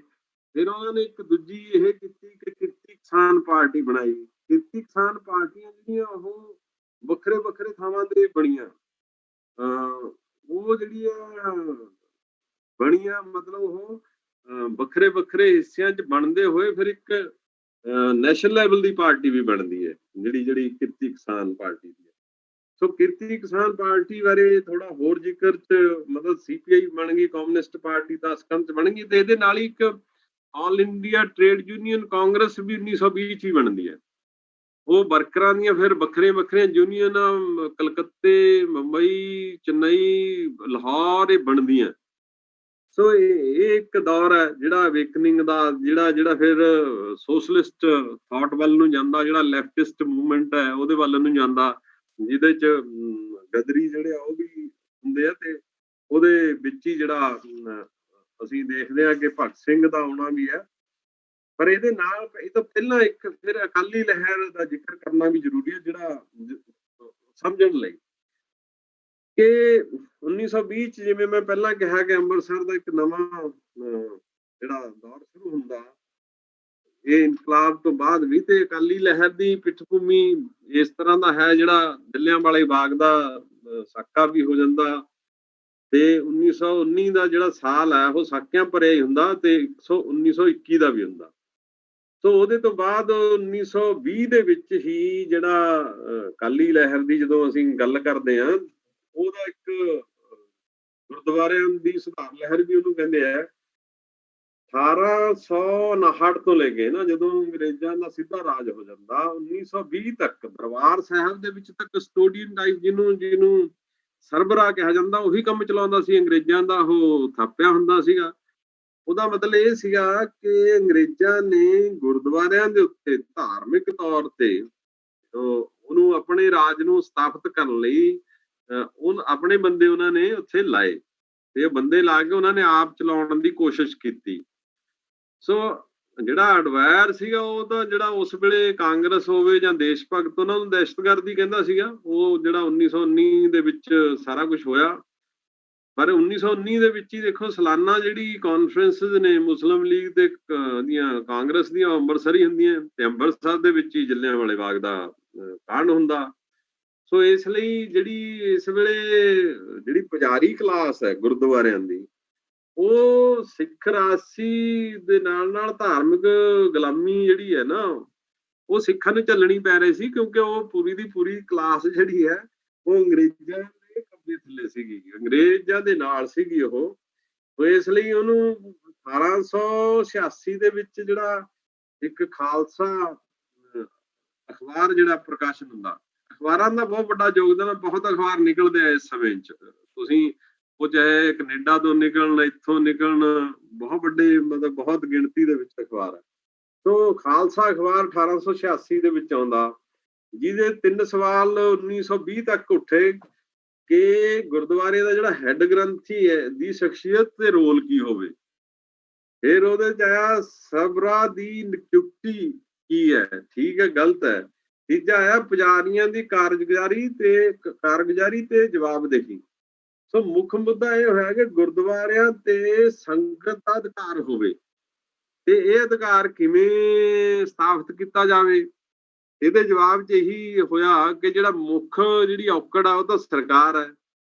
ਸੋ ਉਸ ਵੇਲੇ ਤੱਕ ਤੁਸੀਂ ਇਹ ਦੇਖੋ ਕਿ ਅੰਗਰੇਜ਼ਾਂ ਦੇ ਨਾਲ ਸੀਗੇ ਪੁਜਾਰੀ, ਜਿਹਨੂੰ ਆਪਾਂ ਜਾਣਦੇ ਹਾਂ, ਤੇ ਪਰ ਉਹ ਉਸ ਵੇਲੇ ਵੀ ਜਿਹੜੀ ਈਵਨ ਰੈਜੀਮੈਂਟਾਂ ਸੀਗੀਆਂ, ਉਹ ਮਜ਼ਹਬ ਦੇ ਨਾਂ ਤੇ ਵੀ ਚੱਲਦੀਆਂ ਸੀਗੀਆਂ, ਮਤਲਬ ਕਾਸਟ ਦੇ ਬੇਸ ਤੇ ਵੀ ਸੀਗੀਆਂ। ਕਾਸਟ ਦੇ ਬੇਸ ਤੇ ਮਜ਼ਹਬੀ ਰੈਜੀਮੈਂਟ ਸੀਗੀ ਇੱਕ 23 ਪਾਇਨੀਅਰ ਕਹਿੰਦੇ ਆ ਉਹਨੂੰ, ਫੌਜੀ ਰੈਜੀਮੈਂਟ। ਉਹਨੂੰ ਗੁਰਦੁਆਰੇ ਦੇ ਵਿੱਚ ਹਰਿਮੰਦਰ ਸਾਹਿਬ ਦੇ ਵਿੱਚ ਮਤਲਬ ਨਹਾਉਣ ਦੇ ਉੱਤੇ ਉਹਦਾ ਝਗੜਾ ਹੋਇਆ ਵੀ ਇਹ ਮਜ਼ਹਬੀ, ਇਹਨਾਂ ਨੂੰ ਨਹਾਉਣ ਨਹੀਂ ਦੇਣਾ, ਇਹਨਾਂ ਦੀਆਂ ਔਰਤਾਂ ਨੂੰ ਨਹੀਂ ਨਹਾਉਣ ਦੇਣਾ। ਸੋ ਜਿਹੜੇ ਅੰਗਰੇਜ਼ ਪ੍ਰਸਤ ਮਹੰਤ ਸੀਗੇ, ਉਹ ਮਨੁੱਖੀ ਬਰਾਬਰੀ ਤੇ ਆਜ਼ਾਦੀ ਦਾ ਵਿਚਾਰ ਤਾਂ ਖਤਮ ਹੀ ਕਰਨ ਦੇ ਤੁਲੇ ਸੀਗੇ। ਉਹਦਾ ਜਿਹੜੀ ਸਿੱਖੀਜ਼ਮ ਦੇ ਵਿੱਚ ਇਹ ਹੈਗਾ ਕਿ ਬਈ ਕਿਸੇ ਨਾਲ ਵੈਰ ਵਿਰੋਧ ਨਹੀਂ, ਕੋਈ ਉੱਚਾ ਨੀਵਾਂ ਨਹੀਂ, ਕੋਈ ਮਤਲਬ ਨਹੀਂ ਹੈ, ਉਹਦੇ ਉੱਤੇ ਮਤਲਬ ਇਹ ਚੱਲਿਆ। ਉਹਨਾਂ ਨੇ ਵੀ ਬਗਾਵਤ ਕੀਤੀ, ਉਹਦੇ ਬਾਰੇ ਚ ਫਿਰ ਅੰਗਰੇਜ਼ ਆਪ ਹੀ ਕਹਿੰਦੇ ਸੀ ਵੀ ਇਹਨਾਂ ਨੇ ਸਾਡੀ ਫੌਜ ਚ ਆਉਣਾ ਨਹੀਂ ਹੈ ਨਾ ਜੀ। ਪਰ ਉਹਨਾਂ ਨੇ 1879 ਦੇ ਵਿੱਚ ਇਹ ਹੋਇਆ। ਸੋ ਆਜ਼ਾਦੀ ਜਿਹੜੀ ਲਹਿਰ ਹੈ ਸਵਾਲ ਦੇ, ਉਹ ਗੁਰਦੁਆਰਿਆਂ ਦੀ ਆਜ਼ਾਦੀ ਦਾ ਸਵਾਲ ਵੀ ਬਣ ਗਈ ਫਿਰ, ਜਦੋਂ ਇਹ ਸਾਰਾ ਕੁਝ ਸੀ। ਜਿਵੇਂ ਮੈਂ ਪਹਿਲਾਂ ਵੀ ਕਿਹਾ ਵੀ ਉਧਰੋਂ ਬਾਬਾ ਰਾਮ ਸਿੰਘ ਉਹਨਾਂ ਦੀ ਇੱਕ ਜਾਗਰੂਕਤਾ ਲਹਿਰ ਚੱਲਦੀ ਹੈ। ਸੋ ਇਹ ਫਿਰ ਜਿਹੜੀ ਸਮਝਣ ਦੀ ਲੋੜ ਇਹ ਹੈ ਕਿ ਜਿਹੜੀ ਗੁਰਦੁਆਰਾ ਸੁਧਾਰ ਲਹਿਰ ਚੱਲੀ, ਜਾਂ ਜਿਹੜੀ ਇਹ ਗੁਰਦੁਆਰਿਆਂ ਨੂੰ ਮਹੰਤਾਂ ਤੋਂ ਛਡਾਉਣ ਦੀ, ਸਰਕਾਰੀ ਕਬਜ਼ੇ ਚੋਂ ਛਡਾਉਣ ਦੀ ਲਹਿਰ ਚੱਲੀ, ਕਿਸਾਨੀ ਜਿਹੜੀ ਆ ਆਜ਼ਾਦੀ ਦੀ ਮੂਵਮੈਂਟ ਦੇ ਵਿੱਚ, ਮੁਕਤੀ ਸੰਗਰਾਮ ਦੇ ਵਿੱਚ, ਇਹ ਅਕਾਲੀ ਲਹਿਰ ਰਾਹੀਂ ਜ਼ਿਆਦਾ ਆਈ ਹੈ। ਇਹ ਅਕਾਲੀ ਲਹਿਰ ਜ਼ਿਆਦਾ ਲੈ ਕੇ ਆਈ, ਜਿਹੜੀ ਹੁਣ ਤੱਕ ਵੀ ਸ਼੍ਰੋਮਣੀ ਅਕਾਲੀ ਦਲ ਕਹਿੰਦਾ ਇਹ ਕਿਸਾਨਾਂ ਦੀ ਪਾਰਟੀ ਹੈ, ਤੇ ਅਸੀਂ ਕਿਸਾਨੀ ਹੈ, ਉਹ ਕਿਸਾਨੀ ਜਿਹੜੀ ਹੈ ਉਸ ਵੇਲੇ ਗੁਰਦੁਆਰਿਆਂ ਦੀ ਬਹੁਤ ਸਾਰੇ ਬੰਦਿਆਂ ਨੂੰ ਅਸੀਂ ਮਿਲੇ, ਬਾਅਦ 'ਚ ਉਹ ਕਮਿਊਨਿਸਟ ਵੱਡੇ ਲੀਡਰ ਵੀ ਰਹੇ। ਜੇ ਤੁਸੀਂ ਪੁੱਛੋ ਕੋਈ ਜੈਤੂਨ ਦੇ ਮੋਰਚੇ ਸੀਗਾ, ਕੋਈ ਗੁਰੂ ਕਾ ਬਾਗ ਮੋਰਚੇ ਦੇ ਵਿੱਚ ਸੀ, ਕੋਈ ਪੁੰਜੀਆਂ ਵਾਲੇ ਮੋਰਚੇ ਦੇ ਵਿੱਚ ਸੀਗਾ, ਉਸ ਤਰ੍ਹਾਂ ਦਾ ਜਿਹੜਾ ਹੈ। ਸੋ ਕਾਫੀ ਵੱਡੀ ਸੋਹਣ ਸਿੰਘ ਜੋਸ਼ ਨੇ ਵੀ ਲਿਖਿਆ ਕਿ ਜਿਹੜੀ ਪੰਜਾਬ ਦੀ ਕਿਸਾਨੀ ਆ ਉਹ ਅਕਾਲੀ ਲਹਿਰ ਦੇ ਰਾਹੀਂ ਜਿਹੜੀ ਫਰੀडम ਸਟਰਗਲ ਆ ਉਹਦੇ ਵਿੱਚ ਆਈ ਹੈ। ਤੇ ਉਸ ਵੇਲੇ ਦੇ ਅਕਾਲੀ ਜਿਹੜੇ ਸੀ ਉਹਨਾਂ ਦੀ ਡੈਫੀਨੇਸ਼ਨ ਤਾਂ ਇਹੀ ਸੀਗੀ ਕਿ ਜਿਹੜੇ ਇਨਸਾਨ ਗੁਰਦੁਆਰਿਆਂ ਦੀ ਰਾਖੀ ਤੇ ਜਨਤਾ ਦੀ ਆਬਰੂ ਇੱਜ਼ਤ ਤੇ ਘਰ-ਬਾਰ ਲਈ ਆਪਣਾ ਜੀਵਨ, ਘਰ-ਬਾਰ ਲਈ ਆਪਣਾ ਜੀਵਨ ਲੇਖੇ ਲਾਉਂਦਾ ਉਹ ਅਕਾਲੀ ਹੈ। ਉਹਨੂੰ ਇਸ ਤਰ੍ਹਾਂ ਦਾ ਚਿਤਰਨ ਜਿਹੜਾ ਬਹੁਤ ਸਾਰੇ ਉਹਨਾਂ ਨੇ ਕੀਤਾ। ਸੋ 1920 ਦੇ ਦੌਰਾਨ ਹੀ ਸਿੱਖ ਲੀਗ ਦੀ ਲੀਡਰਸ਼ਿਪ ਜਿਹੜੀ ਆ ਉਹ ਸਰਕਾਰ ਵਿਰੋਧੀ ਹੋ ਗਈ, ਪਹਿਲਾਂ ਉਹ ਉਹਨਾਂ ਦੇ ਨਾਲ ਸੀਗੀ। ਸੋ ਫਿਰ ਇਹ ਜਿਹੜਾ ਅਕਾਲੀ ਫਿਰ 1920 ਦੇ ਵਿੱਚ ਸ਼੍ਰੋਮਣੀ ਅਕਾਲੀ ਦਲ ਬਣਦਾ ਤੇ 1920 ਦੇ ਵਿੱਚ ਹੀ 175 ਮੈਂਬਰੀ ਜੀ ਤੇ 36 ਸਰਕਾਰੀ ਨਾਮਜ਼ਦ ਮੈਂਬਰ ਸੀਗੇ, ਐਸਜੀਪੀਸੀ ਵੀ ਬਣਦੀ ਹੈ। ਤੇ ਜਿਹੜਾ ਅਕਾਲੀ ਦਲ ਹੈ ਤੇ ਜਿਹੜੇ ਜਥੇ ਹੈ ਤੇ ਜਿਹੜੀ ਸਿੱਖ ਲੀਗ ਹੈ ਉਹਦਾ ਜਿਹੜਾ ਸਾਰਾ ਕੁਛ ਹੈ ਉਹ ਫਿਰ ਐਂਟੀ ਅੰਗਰੇਜ਼ ਤੇ ਜਿਹੜਾ ਕਿਹਾ ਜਾਂਦਾ ਕਿ ਜਦੋਂ ਜੈਤੋ ਦਾ ਮੋਰਚਾ ਜਿੱਤਿਆ ਗਿਆ ਫਿਰ ਇਹ ਨਾਰਾ ਲੱਗਿਆ ਵੀ ਹੁਣ ਵੱਡਾ ਗੁਰਦੁਆਰਾ ਆਜ਼ਾਦ ਕਰਨਾ, ਮਤਲਬ ਜਿਹੜਾ ਭਾਰਤ ਹੈ ਉਹਨੂੰ ਆਜ਼ਾਦ ਕਰਨਾ। ਇਹ ਸੋਚ ਉਦੋਂ ਜਿਹੜੀ ਹੈ ਉਸ ਵੇਲੇ ਦੀ ਕਿ ਸਾਰੇ ਕਾਸੇ ਤੋਂ ਉੱਤੇ ਉੱਠ ਕੇ ਉੱਥੇ ਜਿਹੜਾ ਆਉਣਾ। ਸੋ ਕੇਂਦਰੀ ਜਥੇਬੰਦੀ ਦਾ ਜਿਹੜਾ ਮਹਿਸੂਸ ਕਰਦੇ ਹੋਏ ਜਿਹੜੇ 14 ਨਵੰਬਰ 1920 ਨੂੰ ਜਿਹੜਾ ਹੋਂਦ ਚ ਆਇਆ ਅਕਾਲੀ ਦਲ, ਸ਼੍ਰੋਮਣੀ ਅਕਾਲੀ ਦਲ ਜਥੇਦਾਰਾਂ ਦੀ ਪ੍ਰਤੀਨਿਧ ਜਿਹੜੇ ਸੀ ਉਹਨਾਂ ਦੀ ਮੀਟਿੰਗ ਹੋਈ। ਮੀਟਿੰਗ ਦੇ ਵਿੱਚ ਕੇਂਦਰੀ ਜਥੇਬੰਦੀ ਦੀ ਇੱਕ ਲੋੜ ਮਹਿਸੂਸ ਕੀਤੀ ਗਈ ਕਿ ਵੀ ਇਹ ਸਾਰਿਆਂ ਨੂੰ ਜੋੜਿਆ ਜਾਵੇ ਤੇ ਉਹਦੇ ਵਿੱਚ ਸੋ ਦੋਵੇਂ ਜਿਹੜੇ ਐਸਜੀਪੀਸੀ ਤੇ ਸ਼੍ਰੋਮਣੀ ਅਕਾਲੀ ਦਲ ਇਹ 1920 ਦੇ ਵਿੱਚ ਹੋਂਦ ਚ ਆਉਂਦੇ ਆ। ਲੇਕਿਨ 1921 ਦੇ ਵਿੱਚ ਜਿਹੜਾ ਤਰਨਤਾਰਨ ਗੁਰਦੁਆਰੇ ਦਾ ਝਗੜਾ ਹੋ ਜਾਂਦਾ, ਜਿੱਥੇ ਬਹੁਤ ਸਾਰੀ ਪਹਿਲਾਂ ਮਹੰਤ ਛੱਡ ਜਾਂਦੇ ਆ, ਬਾਅਦ ਚ ਰਾਤ ਨੂੰ ਅਟੈਕ ਹੋ ਜਾਂਦਾ, ਕਾਫੀ ਬੰਦੇ ਮਾਰੇ ਜਾਂਦੇ ਆ ਉਹ ਚ। ਤੇ ਉਹਦੀ ਜਿਹੜੀ ਇਨਕੁਆਇਰੀ ਕਮੇਟੀ ਆ ਉਹਦੇ ਚ ਤਾਂ ਕਾਂਗਰਸ ਨੇ 3 ਮੈਂਬਰੀ ਕਮੇਟੀ ਬਣਾਈ, ਪੰਜਾਬ ਦੀ ਕਾਂਗਰਸ, ਡਾਕਟਰ ਜਿਹੜਾ ਕਿਚਲੂ ਸੀਗੇ ਉਹਦੇ ਪ੍ਰਧਾਨ ਉਹਦੇ ਪ੍ਰਧਾਨ ਸੀਗੇ 3 ਮੈਂਬਰੀ ਕਮੇਟੀ ਦੇ। ਸੋ ਫਿਰ ਇੱਕ 1921 ਨੂੰ ਜਿਹੜਾ ਵਾਕਾ ਹੁੰਦਾ ਇਹ ਵੀ 1921 ਦਾ ਤਰਨਤਾਰਨ 1921 ਦਾ ਹੀ ਨਨਕਾਣਾ ਸਾਹਿਬ ਵਾਲਾ ਜਿਹੜਾ ਬਹੁਤ ਹੀ ਮਤਲਬ ਲੂ ਕੰਡੇ ਖੜੇ ਕਰਨ ਵਾਲਾ ਵਾਕਾ। ਦੇਖੋ ਜਿਹੜਾ ਸਰਕਾਰ ਦੀ ਸਰਪ੍ਰਸਤੀ ਹੇਠ ਜਿਹੜੇ ਮਹੰਤ ਜਿਹੜੇ ਕਬਜ਼ੇ ਦੇ ਵਿੱਚ ਉੱਥੇ ਪੁਜਾਰੀ ਹੈ ਉਹ ਮਤਲਬ ਐਡਾ ਬੜਾ ਕਤਲ ਜਥੇ ਦਾ ਕਰ ਦਿੰਦੇ ਆ ਕਿ ਜਿਹਦੇ ਚ 195 ਜਿਹੜੇ ਆ ਬੰਦੇ ਮਾਰੇ ਜਾਂਦੇ ਆ ਤੇ ਉਹਨਾਂ ਨੂੰ ਉੱਥੇ ਹੀ ਫੂਕ ਦਿੱਤਾ ਜਾਂਦਾ ਢੇਰੀ ਲਾ ਕੇ, ਹਨਾ। ਬਾਕੀ ਕੁਝ ਭੱਠਿਆਂ ਦੇ ਵਿੱਚ, ਨੇੜਲੇ ਭੱਠੇ ਦੇ ਵਿੱਚ ਵੀ ਫੂਕ ਦਿੱਤੇ ਜਾਂਦੇ।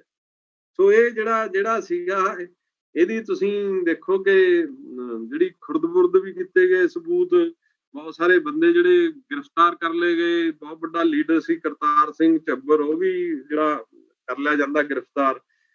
ਸੋ ਇਹ ਜਿਹੜੀ ਲਹਿਰ ਸੀਗੀ ਫਿਰ ਇਹਦੇ ਚੋਂ ਬੱਬਰ ਅਕਾਲੀ ਲਹਿਰ ਨਿਕਲਦੀ ਹੈ, ਜਿਹੜੀ ਇੱਕ ਹੋਰ ਬਹੁਤ ਇੰਪੋਰਟੈਂਟ ਲਹਿਰ ਹੈ। ਇਹ ਬੱਬਰ ਅਕਾਲੀ ਜਿਹੜੇ ਆ ਉਹਨਾਂ ਨੇ ਇਹ ਜਿਹੜੀ ਸੀਗੀ ਸਰਕਾਰੀ ਜਿਹੜਾ ਰਿਕਾਰਡ ਆ ਉਹਦਾ ਜਿਹੜਾ ਜਨਮ ਹੈ 1921 ਦੇ ਅਖੀਰ ਜਾਂ 1922 ਦੇ ਸ਼ੁਰੂ ਚ ਹੁੰਦਾ ਕਿ ਉਹਨਾਂ ਨੇ ਇੱਕ ਹੁਸ਼ਿਆਰਪੁਰ ਜਿਹੜੀ ਸਿੱਖ ਐਜੂਕੇਸ਼ਨ ਕਾਨਫਰੰਸ ਕੀਤੀ ਤੇ ਉਹਦੇ ਵਿੱਚ ਉਹਨਾਂ ਨੇ ਇੱਕ ਮਤਾ ਜਿਹੜਾ ਪਾਸ ਕੀਤਾ। ਉਹ ਮਤਾ ਜਿਹੜਾ ਸੀਗਾ ਉਹ ਹੈ ਕਿ ਉਹਦੇ ਵਿੱਚ ਜਿਹੜੇ ਬੰਦੇ ਸ਼ਾਮਲ ਸੀਗੇ, ਇਜਲਾਸ ਜਿਹੜਾ ਸੀ ਵਿਦ ਕਾਨਫਰੰਸ, ਇਹਦੇ ਇਜਲਾਸ ਦੇ ਸਮਾਨਾਂਤਰ ਇੱਕ ਵੱਖਰੀ ਮੀਟਿੰਗ ਹੋਈ ਜਿਹੜੀ ਵਿਦ ਕਾਨਫਰੰਸ ਹੋਈ। ਉਹਦੇ ਬੱਬਰ ਲਹਿਰ ਦਾ ਮੁੱਢ ਜਿਹੜਾ ਬਣਿਆ ਉਹਦੇ ਵਿੱਚ ਮਾਸਟਰ ਮੋਤਾ ਸਿੰਘ, ਕਿਸ਼ਨ ਸਿੰਘ, ਅਮਰ ਸਿੰਘ, ਬਿਜਲਾ ਸਿੰਘ, ਇਹ ਕਾਫੀ ਬੰਦੇ ਸੀਗੇ ਜਿਹੜੇ 14 ਸੀ। ਇਹਨਾਂ ਨੇ ਮਤਾ ਜਿਹੜਾ ਪਾਇਆ ਉਹ ਸੀਗਾ ਕਿ ਮੀਟਿੰਗ ਨੇ ਸਰਬਸੰਮਤੀ ਨਾਲ ਮਤਾ ਪਾਸ ਕੀਤਾ ਕਿ ਨਨਕਾਣਾ ਸਾਹਿਬ ਦੇ ਸਾਕੇ ਲਈ ਜ਼ਿੰਮੇਵਾਰਾਂ ਨੂੰ ਕਤਲ ਕਰ ਦਿੱਤਾ ਜਾਵੇ। ਉਸ ਵੇਲੇ ਮਤਲਬ ਇਹ ਗੱਲ ਜਿਹੜੀ ਸੀਗੀ ਮੰਨੀ ਜਾਂਦੀ ਸੀਗੀ ਕਿ ਸਰਦਾਰ ਬਹਾਦਰ ਸੁੰਦਰ ਸਿੰਘ ਮਜੀਠੀਆ, ਬੇਦੀ ਕਰਤਾਰ ਸਿੰਘ, ਮਹੰਤ ਸੇਵਾਦਾਸ, ਮਹੰਤ ਬਸੰਤ ਸਿੰਘ, ਸੀਐਮ ਬਰਾਉਨਿੰਗ, ਸੀਐਮ ਕਿੰਗ ਨਾਮ ਦੇ ਅਫਸਰ ਸਾਕੇ ਲਈ ਜ਼ਿੰਮੇਵਾਰ ਹਨ। ਇਹ ਉਹਨਾਂ ਦੀ ਅੰਡਰਸਟੈਂਡਿੰਗ ਸੀਗੀ। ਸੋ ਇਸ ਲਈ ਉਹਨਾਂ ਨੇ ਕਤਲਾਂ ਲਈ ਡਿਊਟੀਆਂ ਵੀ ਲਾਈਆਂ, ਫਿਰ ਉਹ ਫੜੇ ਵੀ ਗਏ ਤੇ ਉਹਨਾਂ ਦੇ ਉੱਤੇ ਮੁਕੱਦਮੇ ਵੀ ਚੱਲੇ, 3-3 ਸਾਲ ਦੀ ਕੈਦ ਵੀ ਹੋਈ। ਸੋ ਮਾਸਟਰ ਜਿਹੜਾ ਮੋਤਾ ਸਿੰਘ ਹੋਣੀ ਹੈ, ਉਹ ਤਾਂ ਮਾਰਸ਼ਲ ਲਾ ਦੇ ਵਿੱਚ ਵੀ ਫੜੇ ਗਏ, ਬੜੀ ਵਾਰੀ ਉਹ ਜੇਲ੍ਹ ਗਏ। ਉਹਨਾਂ ਦੇ ਨਾਂ ਤੇ ਜਲੰਧਰ 'ਚ ਇੱਕ ਨਗਰ ਵੀ ਹੈ, ਮੋਤਾ ਸਿੰਘ ਨਗਰ। ਸੋ ਇਹ ਜਿਹੜਾ ਸੀਗਾ ਅਕਾਲੀ, ਜਿਹੜੇ ਬੱਬਰ ਅਕਾਲੀ ਹੈ, ਉਹ ਮਤਲਬ ਉਦੋਂ ਪੈਦਾ ਹੁੰਦੇ ਆ, ਜਿਹੜੇ ਜਦੋਂ ਤੁਸੀਂ ਗੱਲ ਕਰਦੇ ਹੋ। ਤੇ ਬੱਬਰ ਅਕਾਲੀ ਲਹਿਰ ਨੂੰ ਗਦਰ ਲਹਿਰ ਜਾਂ ਜਿਹੜੀਆਂ ਇਹਦੇ ਨਾਲ ਜੋੜਨ ਦੀ ਜਿਹੜੀ ਗੱਲ ਹੈ ਨਾ, ਸਾਮਰਾਜੀਆਂ ਨੇ ਉਹ ਕੀਤੀ ਇਹ ਸੀਗੀ, ਜਦੋਂ ਕਿ ਇਹ ਬਾਅਦ ਚ ਆ ਕੇ ਜੁੜਦੇ ਆ ਜਦੋਂ ਗੱਲ ਕਰਦੇ ਆ। ਲੇਕਿਨ ਉਹਨਾਂ ਨੇ ਇਹਨੂੰ ਵੀ ਡਿਕਲੇਅਰ ਕਰਨ ਦੀ ਕੋਸ਼ਿਸ਼ ਕੀਤੀ ਅੰਗਰੇਜ਼ਾਂ ਨੇ। ਇਹ ਵੀ ਰੂਸੀ ਕ੍ਰਾਂਤੀਕਾਰੀ ਦੀਆਂ ਲਹਿਰਾਂ ਹੀ ਹੈ, ਅਫਗਾਨਿਸਤਾਨ ਦੇ ਰਾਹੀਂ ਜਿਹੜੀਆਂ ਸਾਰਾ ਕੁਝ ਹੋਇਆ। ਸੋ ਪਰ ਇੱਕ ਜਾਗਰੂਕਤਾ ਇਹ ਇਸ ਤਰ੍ਹਾਂ ਦੀ ਆਈ ਕਿ ਹਾਂ ਕਿਵੇਂ ਦਾ ਹੋਵੇ। ਬੱਬਰ ਅਕਾਲੀ ਵੀ ਜਿਹੜੇ ਆ ਉਹ ਕੱਟੜਵਾਦੀ ਨਹੀਂ ਸੀਗੇ, ਇਹ ਸਮਝਣ ਦੀ ਲੋੜ ਹੈ। ਉਹ ਵੀ ਕੱਟੜਵਾਦੀ ਨਹੀਂ ਸੀਗੇ, ਉਹ ਜਿਹੜੇ ਆ ਹਥਿਆਰਬੰਦ ਇਨਕਲਾਬ ਦੇ ਹਮੇਤੀ ਸੀਗੇ ਕਿ ਇਨਕਲਾਬ ਹੋਵੇ, ਹਥਿਆਰਬੰਦ ਇਨਕਲਾਬ ਹੋਵੇ। ਸੋ ਬੱਬਰ ਅਕਾਲੀ ਜਿਹੜੇ ਆ ਉਹਨਾਂ 'ਚ ਤੁਸੀਂ ਦੇਖ ਸਕਦੇ ਹੋ ਕਿ ਬਹੁਤ ਵੱਡੇ 3 ਮੋਰਚੇ ਉਸ ਵੇਲੇ ਦੇ ਜਿਹੜੇ ਅਕਾਲੀ ਲਹਿਰ ਦੇ ਅਧੀਨ ਲੱਗੇ, ਜਿਨ੍ਹਾਂ 'ਚ ਬੱਬਰ ਅਕਾਲੀ ਵੀ ਜਾਂਦੇ ਸੀਗੇ। ਉਹ ਦਰਬਾਰ ਸਾਹਿਬ ਦਾ ਮੋਰਚਾ ਹੈ, ਗੁਰੂ ਕਾ ਬਾਗ ਦਾ ਮੋਰਚਾ, ਜੈਤੋ ਦਾ ਮੋਰਚਾ ਜਿਹੜਾ 24 ਜਾ ਕੇ ਖਤਮ ਹੁੰਦਾ। ਸੋ ਗੁਰਦੁਆਰਾ ਲਹਿਰ ਜਿਹੜੀਆਂ ਨੇ ਦੋ ਮਤਲਬ ਮੁੱਖ ਰੂਪ 'ਚ ਇਖਤਿਆਰ ਕਰ ਲੈਂਦੀਆਂ। ਕਿਸਾਨ ਲਹਿਰ ਦਾ ਗੁਰਦੁਆਰਾ ਲਹਿਰ ਮੁੜ ਕੇ, ਜਿਵੇਂ ਮੈਂ ਪਹਿਲਾਂ ਕਿਹਾ ਕਿ ਹੁਣ ਸਿੰਘ ਜੋਸ਼ ਨੇ ਵੀ ਲਿਖਿਆ ਕਿ ਇਹਦੇ ਰਾਹੀਂ ਜਿਹੜਾ ਕਿਸਾਨੀ ਜਿਹੜੀ ਹੈ ਉਹ ਸੰਘਰਸ਼ ਦੇ ਵਿੱਚ ਸ਼ਾਮਲ ਹੋ ਜਾਂਦੀ ਹੈ। ਇਹ ਬਰੀਫ ਦੇ ਵਿੱਚ ਜਿਹੜੀ ਅਕਾਲੀ ਲਹਿਰ ਆ ਉਹਦੀ ਦੇਣ ਹੈ। ਇਸੇ ਸਮੇਂ ਦੌਰਾਨ ਦੇਖੋ ਇਸੇ ਪੁਸ਼ਟ ਭੂਮੀ 'ਚ ਫੇਰ ਸ਼ਹੀਦ ਭਗਤ ਸਿੰਘ ਆਉਂਦਾ, ਜਿਹੜਾ ਕਰਤਾਰ ਸਿੰਘ ਸਰਾਭੇ ਨੂੰ ਆਪਣਾ ਗੁਰੂ ਮੰਨਦਾ। ਤੇ 1926 ਦੇ ਵਿੱਚ ਹਿੰਦੁਸਤਾਨ ਸੋਸ਼ਲਿਸਟ ਰਿਪਬਲਿਕਨ ਐਸੋਸੀਏਸ਼ਨ ਕਾਇਮ ਹੋ ਜਾਂਦੀ ਹੈ, ਉਹਨੂੰ ਆਰਮੀ ਵੀ ਕਹਿ ਦਿੰਦੇ ਆ। ਨੌਜਵਾਨ ਭਾਰਤ ਸਭਾ ਵੀ ਬਣ ਜਾਂਦੀ ਹੈ। ਸਾਈਮਨ ਕਮਿਸ਼ਨ ਦਾ ਵੀ ਵਿਰੋਧ ਹੁੰਦਾ, ਰੌਲਟ ਐਕਟ ਦਾ ਵੀ ਹੁੰਦਾ। ਤੇ ਉਹਦੇ ਨਾਲ ਉਹ ਮਾਰਕਸਵਾਦ ਦੀ ਪੜ੍ਹਾਈ ਵੀ ਕਰਦਾ, ਇਨਕਲਾਬ ਹੋ ਚੁੱਕਿਆ ਹੁੰਦਾ। ਭਗਤ ਸਿੰਘ ਦਾ ਜਿਹੜਾ ਪੋਲੀਟੀਕਲ ਲਾਈਫ ਹੈ ਉਹ ਬੜੀ ਲੰਮੀ ਨਹੀਂ ਹੈ, ਛੋਟੀ ਹੈ। ਜਿਵੇਂ ਉਹਦੇ ਜਿਹੜਾ ਭਾਣਜਾ ਭਗਤ ਸਿੰਘ ਦਾ ਡਾਕਟਰ ਜਗਮੋਹਨ ਸਿੰਘ, ਉਹਨੇ ਵੀ ਲਿਖਿਆ। ਤੇ ਉਹ ਜਿਹੜੀ ਉਹਨਾਂ ਦਾ ਪਰਿਵਾਰ ਸੀ ਉਹ ਵੈਸੇ ਪਹਿਲਾਂ ਹੀ, ਜਿਵੇਂ ਉਹਦੇ ਚਾਚਾ ਸੀ ਉਹਨੇ ਵੀ ਲੜਾਈ ਲੜੀ। ਉਹਦਾ ਜਿਹੜਾ ਦਾਦਾ ਸੀਗਾ ਅਰਜਨ ਸਿੰਘ, ਉਹ ਸਿੰਘ ਸਭਾ ਨੂੰ ਸਿੱਖ ਜਗੀਰਦਾਰਾਂ ਦੀ ਲਹਿਰ ਦੱਸਦਾ ਸੀ। ਤੇ ਉਹਨੇ ਆਪਣੀ ਜਿਹੜੀ ਹੈ ਉਹਨੂੰ ਜ਼ਮੀਨ ਵੀ ਕੁਰਕ ਕਰਾਉਣੀ ਪੈ ਗਈ ਸੀ, ਉਹਨੇ ਨਹੀਂ ਗੱਲ ਮੰਨੀ ਸੀਗੀ। ਤੇ ਇਹ ਤੋਂ ਬਾਅਦ ਜਲਿਆਂਵਾਲਾ ਬਾਗ, ਨਨਕਾਣਾ ਸਾਹਿਬ ਵੀ ਉਸ ਵੇਲੇ ਹੁੰਦੇ ਆ 1921 ਚ, ਤੇ ਅੱਗੇ ਲੜਾਈਆਂ ਚੱਲਦੀਆਂ। ਇਸੇ ਸਮੇਂ ਦੌਰਾਨ ਜਦੋਂ ਗਾਂਧੀ ਨੇ ਫਿਰ ਨਾਅਰਾ ਦਿੱਤਾ ਨਾ ਮਿਲਵਰਤਨ ਲਹਿਰ ਦਾ, ਉਹ ਜਿਹਦੇ ਵਿੱਚ ਬਹੁਤ ਸਾਰੇ ਲੋਕਾਂ ਨੇ ਸਕੂਲ ਛੱਡੇ, ਉਹਦੇ 'ਚ ਭਗਤ ਸਿੰਘ ਉਹਨਾਂ ਨੇ ਵੀ ਛੱਡੇ। ਉਹਦੇ 'ਚ ਤਾਂ ਕੋਈ 8000 9000 ਬੰਦਾ ਸੀਗਾ ਜਿਹਨੇ ਸਕੂਲ ਛੱਡਿਆ। ਲੇਕਿਨ ਜਦੋਂ ਉਹ ਚੌਰਾ ਚੌਰੀ ਦਾ ਕਾਂਡ ਹੋਇਆ, ਗਾਂਧੀ ਨੇ ਵਾਪਸ ਲੈ ਲਈ। ਜਦੋਂ ਇਹ ਨਿਰਾਸ਼ ਹੋਏ ਫਿਰ ਇਹਨਾਂ ਨੇ ਅਲਟਰਨੇਟਿਵ ਸੋਚਣਾ ਸ਼ੁਰੂ ਕੀਤਾ। ਸੋ ਅਲਟੀਮੇਟਲੀ ਨੌਜਵਾਨ ਭਾਰਤ ਸਭਾ ਜਿਹੜੀ ਹੈ ਉਹ ਤਾਂ ਸਾਮਰਾਜ ਵਿਰੁੱਧ ਆਪਣਾ ਟੀਚਾ ਉਹਨੇ ਐਲਾਨਿਆ। ਤੇ ਉਹਨੇ ਇਹੀ ਕਿਹਾ ਕਿ 90% ਲੋਕਾਂ ਲਈ ਸਵਰਾਜ ਆਉਣਾ। ਤੇ ਉਹਨੇ ਭਗਤ ਸਿੰਘ ਇਹ ਕਹਿੰਦਾ ਕਿ ਇਨਕਲਾਬ ਦੀ ਵਿਆਖਿਆ ਇਸ ਤਰ੍ਹਾਂ ਕਰਦਾ ਹੋ, ਮੌਜੂਦਾ ਸਮਾਜਿਕ ਪ੍ਰਬੰਧ ਨੂੰ ਉਖਾੜ ਸੁੱਟਣਾ ਅਤੇ ਇਸ ਦੀ ਥਾਂ ਸਮਾਜਵਾਦੀ ਪ੍ਰਬੰਧ ਸਥਾਪਿਤ ਕਰਨਾ। ਸਮਾਜਿਕ ਪ੍ਰੋਗਰਾਮ ਲਈ ਢੁਕਵਾਂ ਮਾਹੌਲ ਸਿਰਜਣ ਵਾਸਤੇ ਲੋਕਾਂ ਨੂੰ ਸਿੱਖਿਅਤ ਕਰਨ ਜ਼ਰੂਰੀ ਸੀ। ਸੰਘਰਸ਼ ਇਸ ਸਿਖਲਾਈ ਦਾ ਸਭ ਤੋਂ ਉੱਤਮ ਢੰਗ ਹੈ। ਇਹਦਾ ਮਤਲਬ ਹੈ ਕਿ ਜੇ ਕੋਈ ਸੰਘਰਸ਼ ਨਹੀਂ ਕਰਦਾ ਫਿਰ ਉਹ ਉੱਤਮ ਢੰਗ ਸਿੱਖਿਆ ਨਹੀਂ ਪ੍ਰਾਪਤ ਕਰ ਸਕਦਾ, ਸੰਘਰਸ਼ ਕਰਨਾ ਚਾਹੀਦਾ।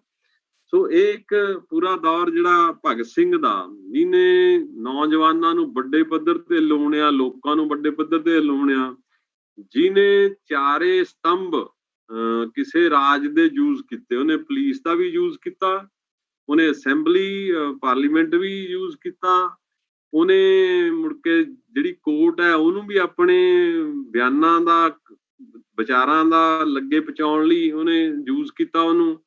ਤੇ ਉਹਨੇ ਜਿਹੜਾ ਸਾਰਾ ਇਹ ਸਾਰਿਆਂ ਦਾ ਯੂਜ਼ ਕਰਕੇ ਇੱਕ ਸੰਦੇਸ਼ ਜਿਹੜਾ ਆਪਣਾ ਦਿੱਤਾ ਉਹ ਕੀਤਾ। ਤੇ ਉਹਦੀ ਪ੍ਰਪੱਖ ਇਸ ਗੱਲ ਨੂੰ ਕਿ ਉਹਨੇ ਮਾਰਕਸਵਾਦ ਤੇ ਕਿਤਾਬਾਂ ਪੜ੍ਹਦਾ ਸੀ, ਮਾਰਕਸਵਾਦ ਉਹਨੇ ਚੰਗਾ ਪੜ੍ਹਿਆ। ਲੇਕਿਨ ਤਾਂ ਵੀ ਉਹ ਉਸ ਲੈਵਲ ਤੇ ਉਹਨਾਂ ਡੂੰਘਾਈ ਨਾਲ ਜਿਹੜਾ ਉਹਦਾ ਅਧਿਐਨ ਉਹ ਇਸ ਗੱਲ ਤੋਂ ਹੁੰਦਾ ਕਿ ਜਦੋਂ ਉਹਨੂੰ ਫਾਂਸੀ ਦੇਣ ਲਈ ਬੁਲਾਇਆ ਜਾਂਦਾ ਤਾਂ ਉਹ ਕਹਿੰਦਾ ਵੀ 2 ਮਿੰਟ ਰੁਕੋ, ਮੈਂ ਇਹ ਇੱਕ ਕਮਿਊਨਿਸਟ ਦੂਜੇ ਕਮਿਊਨਿਸਟ ਨਾਲ ਜਾਂ ਇੱਕ ਕਾਮਰੇਡ ਦੂਜੇ ਕਾਮਰੇਡ ਨਾਲ ਗੱਲ ਕਰ ਰਿਹਾ। ਉਹ ਲੈਨਨ ਦੀ ਕਿਤਾਬ ਹੈ ਸਟੇਟ ਐਂਡ ਰੈਵੋਲੂਸ਼ਨ, ਹਨਾ। ਤੇ ਉਹਦੇ ਬਾਰੇ ਚ ਉਹਨੇ ਇਹ ਵੀ ਕਿਹਾ ਸੀ ਜੇ ਇਹ ਕਿਤਾਬ ਮੈਨੂੰ ਪਹਿਲਾਂ ਮਿਲ ਜਾਂਦੀ ਤਾਂ ਸ਼ਾਇਦ ਮੈਂ ਹੋਰ ਕੁਝ ਸੋਚਦਾ। ਤੋ ਉੱਥੇ ਉਹਨੂੰ ਪੜ੍ਹਦਾ ਹੀ ਛੱਡ ਗਿਆ, ਜਿਹਦੇ ਬਾਰੇ ਕਿਹਾ ਜਾਂਦਾ ਕਿ ਉਹਦਾ ਇੱਕ ਵਰਕਾ ਜਿਹੜਾ ਉੱਥੇ ਮੋੜ ਗਿਆ। ਜਿੰਨੀ ਉਹ ਤੋਂ ਪੜ੍ਹ ਹੋਈ ਅੱਗੇ ਲਈ ਉਹਦੀ ਇੰਟਰਪ੍ਰੀਟੇਸ਼ਨ ਹੈ ਕਿ ਉਹ ਛੱਡ ਗਿਆ, ਇਹ ਤੋਂ ਅੱਗੇ ਬਾਕੀਆਂ ਨੂੰ ਪੜ੍ਹਨਾ ਚਾਹੀਦਾ। ਸੋ ਉਹ ਉਦੋਂ ਤੱਕ ਇੱਕ ਹੋ ਗਿਆ ਸੀਗਾ, ਕਿਉਂਕਿ ਉਹਨੇ ਫਿਰ ਜਿਹੜੀ ਸੋਸ਼ਲਿਸਟ ਸ਼ਬਦ ਹੈ ਉਹਨੇ ਵੀ ਯੂਜ਼ ਕੀਤਾ। ਫਿਰ ਜਦੋਂ ਨਾ ਹਿੰਦੁਸਤਾਨ ਪਹਿਲਾਂ ਉਹਦਾ ਰਿਪਬਲਿਕਨ ਆਰਮੀਓ ਸੀਗਾ, ਫਿਰ ਉਹਨੇ ਹਿੰਦੁਸਤਾਨ ਸੋਸ਼ਲਿਸਟ ਰਿਪਬਲਿਕਨ ਆਰਮੀ ਜਿਹੜਾ ਨਾ ਉਹਨੂੰ ਕਰਦਾ ਉਹਦਾ ਨਾਂ ਇੱਕ ਸੋਚਦਾ। ਸੋ ਇਸ ਲਈ ਉਦੋਂ ਤੱਕ ਜਿਹੜਾ ਅਸੀਂ ਕਹਿੰਦੇ ਹਾਂ ਕਿ ਲੈਫਟ ਜਿਹੜਾ ਕਮਿਊਨਿਸਟ ਪਾਰਟੀ ਬਣ ਗਈ, ਇਹ ਜਿਹੜੇ ਬਾਕੀ ਦੇ ਬੰਦੇ ਕਮਿਊਨਿਸਟ ਪਾਰਟੀ ਦੇ ਵਿੱਚ ਭਾਵੇਂ ਨਹੀਂ ਹੋਰ ਜਥੇਬੰਦੀਆਂ ਬਣਾਉਂਦੀਆਂ, ਉਹਨਾਂ 'ਚ ਇੱਕ ਲੈਫਟ ਦੀ ਜਿਹੜੀ ਜਾਗਰੂਕਤਾ ਉਹ ਆ ਰਹੀ ਹੈ। ਉਹ ਪੱਕੇ ਤੌਰ ਤੇ ਲੈਫਟ ਉਹਨੂੰ ਉਨਾ ਪੂਰਾ ਸਮਝਦਾ ਕਿ ਨਹੀਂ ਸਮਝਦਾ, ਜਿਵੇਂ ਦੀ ਬੋਲਸ਼ੇਵਿਕ ਪਾਰਟੀ ਸੀਗੀ ਜਾਂ ਚਾਈਨਾ ਦੀ ਤੁਸੀਂ ਪਾਰਟੀ ਕਰੋ ਵੀ ਉਨਾ ਪੱਧਰ ਜਿਹੜਾ ਜੇ ਤੁਸੀਂ ਉਹਦੀ ਗੱਲ ਕਰੋ, ਕਿਉਂਕਿ ਉਸ ਵੇਲੇ ਜਿਹੜੇ ਅੰਗਰੇਜ਼ਾਂ ਦਾ ਰਿਪਰੈਸ਼ਨ ਹੋਣ ਕਰਕੇ ਬਹੁਤ ਸਾਰੇ 1935-36 ਚ ਤਾਂ ਕਮਿਊਨਿਸਟ ਪਾਰਟੀ ਜਿਹੜੀ ਹੈ ਬੈਨ ਵੀ ਰਹੀ ਹੈ, ਤੇ ਉਹ ਕਮਿਊਨਿਸਟਾਂ ਦੇ ਖਿਲਾਫ ਰਿਪਰੈਸ਼ਨ ਜ਼ਿਆਦਾ ਸੀ, ਇਸ ਲਈ ਉਹ ਕਿਰਤੀ ਕਿਸਾਨ ਪਾਰਟੀ ਬਣੀ, ਉਹਦੇ ਰਾਹੀਂ ਆਪਰੇਟ ਕਰਦੇ ਰਹੇ। ਉਹਦੇ ਚ ਗਦਰੀ ਬਾਬੇ ਵੀ ਆਪਰੇਟ ਕਰਦੇ ਰਹੇ, ਜਿਹੜੇ ਬਾਅਦ ਚ ਕਮਿਊਨਿਸਟ ਪਾਰਟੀ ਚ ਜਿਨ੍ਹਾਂ ਨੇ ਵੱਡੀ ਭੂਮਿਕਾ ਕਿਸਾਨ ਸਭਾ ਚ ਵੀ ਨਿਭਾਈ। ਤੇ ਉਸੇ ਸੰਦਰਭ ਦੇ ਵਿੱਚ ਜਿਹੜੀ ਸੋਸ਼ਲਿਸਟ ਕਾਂਗਰਸ ਹੈ, ਵੀ ਕਾਂਗਰਸ ਨੂੰ ਨਹੀਂ ਕਹਿੰਦੀ ਸੀ ਕਿਉਂਕਿ ਕਾਂਗਰਸ ਜਿਹੜੀ ਹੈ ਉਹਨੂੰ ਬੁਰਜਾ ਪਾਰਟੀਓ ਮੰਨਿਆ ਜਾਂਦਾ ਰਿਹਾ, ਕਿਉਂਕਿ ਉਹਨਾਂ ਨੇ ਕੋਈ ਰੈਡੀਕਲ ਰਿਫਾਰਮਸ ਦੀ ਗੱਲ ਤੁਸੀਂ ਨਹੀਂ, ਸਗੋਂ ਜਿਹੜਾ ਪੂਰਨ ਸਵਰਾਜ ਹੈ ਉਹ ਵੀ ਜਦੋਂ ਰੌਲਾ ਪਿਆ ਇੱਕ ਗਰਮ ਧੜਾ ਨਰਮ ਧੜਾ, ਉਹ ਸੋਸ਼ਲਿਸਟਾਂ ਕਰਕੇ ਹੀ ਪਿਆ ਉੱਥੇ। ਤੇ ਉਹਦੇ ਅਧੀਨ ਜਦੋਂ ਪੂਰਨ ਸਵਰਾਜ ਦੀ ਗੱਲ ਮੰਨਦੇ ਆ, ਪਰ ਉਹਦੇ ਵਿੱਚ ਲੈਂਡ ਰਿਫਾਰਮਸ ਦੀ ਗੱਲ ਕਾਂਗਰਸ ਨੇ ਮੰਨੀ, ਲੇਕਿਨ ਉਹ ਸਮਾਜਵਾਦੀ ਸਮਾਜ ਕਿਸ ਤਰ੍ਹਾਂ ਦਾ ਸਿਰਜਿਆ ਜਾਊਗਾ, ਕੀ ਹੋਊਗਾ, ਉਹਦੇ ਬਾਰੇ ਚ ਤੁਸੀਂ ਉਵੇਂ ਨਹੀਂ ਲੱਭੋਗੇ। ਇਸ ਲਈ ਬਾਰ-ਬਾਰ ਗਾਂਧੀ ਨੂੰ ਵੀ ਬੁਰਜਵਾਜੀ ਦਾ ਰਿਪਰੈਜ਼ੈਂਟੇਟਿਵ ਹੀ ਕਿਹਾ ਜਾਂਦਾ। ਉਹ ਬਹੁਤ ਸਾਰੇ ਜਿਹੜੇ ਸਕਾਲਰ ਆ ਉਹ ਕਹਿੰਦੇ ਆ ਇਹ ਠੀਕ ਹੈ ਵੀ ਉਹ ਦੇਸ਼ ਦੀ ਵੰਡ ਨਹੀਂ ਚਾਹੁੰਦਾ, ਉਹ ਜਾਤੀ ਪ੍ਰਥਾ ਦੇ ਵੀ ਖਿਲਾਫ ਬੋਲਦਾ, ਉਹ ਆਪਣੀ ਥਾਂ ਤੇ ਹੈ। ਸੋ ਇਸ ਲਈ ਇਹ ਹੈ ਜਿਹੜੀ ਫਿਰ ਕਿਰਤੀ ਕਿਸਾਨ ਲਹਿਰ ਹੈ, ਜਿਹੜੀ ਇਹ ਗਦਰ ਪਾਰਟੀ ਗਦਰੀ ਬਾਬਿਆਂ ਦਾ ਬਾਰ-ਬਾਰ ਫੇਰ ਆ ਜਾਂਦੇ ਆ। ਉਹ ਹਿਸਟਰੀ 'ਚ ਉਹਦਾ ਆਜ਼ਾਦੀ ਤੋਂ ਬਾਅਦ ਤੱਕ ਵੀ ਲੜਦੇ ਰਹਿੰਦੇ ਆ, ਤੇ ਕਮਿਊਨਿਸਟ ਪਾਰਟੀ ਦੇ ਵਿੱਚ ਸ਼ਾਮਲ ਹੋ ਕੇ ਬਹੁਤ ਵੱਡਾ ਕੰਟਰੀਬਿਊਸ਼ਨ ਵੀ ਕਰਦੇ ਆ, ਕਿਸਾਨ ਸਭਾ ਬਿਲਡ ਕਰਦੇ ਆ। 1936-37 ਬਾਬਾ ਸੋਹਣ ਸਿੰਘ ਉਹਦੇ ਪ੍ਰੈਜ਼ੀਡੈਂਟ, ਬਾਬਾ ਜਵਾਲਾ ਸਿੰਘ ਉਹਦੇ ਵਿੱਚ ਸਰਗਰਮ ਹੁੰਦੇ ਆ। ਸੋ ਕਿਰਤੀ ਕਿਸਾਨ ਜਿਹੜੀ ਲਹਿਰ ਹੈ ਉਹ 1926 ਤੋਂ 39 ਤੱਕ ਦਾ ਜ਼ਿਕਰ ਆ ਉਹਦਾ। ਉਹਦਾ ਦੇਖੋ ਜਿਹੜਾ ਕਿਰਤੀ ਅਖਬਾਰ ਹੈ ਉਹ ਸਤੰਬਰ 1926 ਚ ਨਿਕਲਦਾ। ਉਹਦੇ ਮੁਰਲੇ ਅਖਬਾਰ ਦੇ ਉੱਤੇ ਹੀ ਲਿਖਿਆ ਹੁੰਦਾ ਵਿਦੇਸ਼ੀ ਸਰਮਾਏ ਪਾਸੋਂ ਹਿੰਦੁਸਤਾਨ ਦੇ ਸਰਮਾਏਦਾਰ ਆਪਣਾ ਮਤਲਬ ਲੈਣਾ ਚਾਹੁੰਦੇ ਹਨ, ਕਿਰਤੀ ਆਪਣਾ ਮਤਲਬ ਲੈਣ। ਇੱਕ ਟੇਢਾ ਸਲੋਗਨ ਹੈ, ਇੱਕ ਅੰਡਰਸਟੈਂਡਿੰਗ ਹੈ। ਸੋ ਕਿਰਤੀ ਰਸਾਲੇ ਨਾਲ ਹੀ ਕਿਰਤੀ ਕਿਸਾਨ ਲਹਿਰ ਜਿਹੜੀ ਹੈ ਬਣਦੀ ਹੈ। ਸੋ ਪਹਿਲਾ ਪਰਚਾ ਫਰਵਰੀ 26 ਚ ਆਉਂਦਾ, ਭਾਈ ਸੰਤੋਖ ਸਿੰਘ ਨੇ ਸ਼ੁਰੂ ਕੀਤਾ ਸੀਗਾ। ਉਹ ਜਦੋਂ ਉਹ ਆਪਾਂ ਕਹਿੰਦੇ ਆ ਵੀ ਵਾਸਕੋ ਤੋਂ ਬਾਅਦ ਸਾਰਾ ਕੁਝ ਜਿਹੜਾ ਸ਼ੁਰੂ ਹੁੰਦਾ, ਗਦਰ ਪਾਰਟੀ ਦੇ ਮੈਂਬਰ ਵੀ ਸੀਗੇ, ਸਕੱਤਰ ਵੀ ਰਹੇ। ਤੇ ਇਹ 23 ਸਤੰਬਰ 1922 ਤੋਂ ਮਈ 1923 ਤੱਕ ਇਹ ਰੂਪਸ ਵਿੱਚ ਰਹੇ ਸੀਗੇ। ਉਸ ਵੇਲੇ ਚੌਥੀ ਜਿਹੜੀ ਇੰਟਰਨੈਸ਼ਨਲ ਜਿਹੜੀ ਮੈਂ ਕੀਤੀ ਤੁਹਾਡੇ ਨਾਲ ਗੱਲ ਕੀਤੀ। ਸੋ ਇਹਨਾਂ ਨੇ ਉੱਥੇ ਨਵੰਬਰ ਤੋਂ ਦਸੰਬਰ ਤੱਕ ਕਾਨਫਰੰਸ ਹੋਈ ਸੀਗੀ, ਉਹਦੇ ਵਿੱਚ ਇਹਨਾਂ ਨੇ ਹਿੱਸਾ ਲਿਆ ਸੀਗਾ।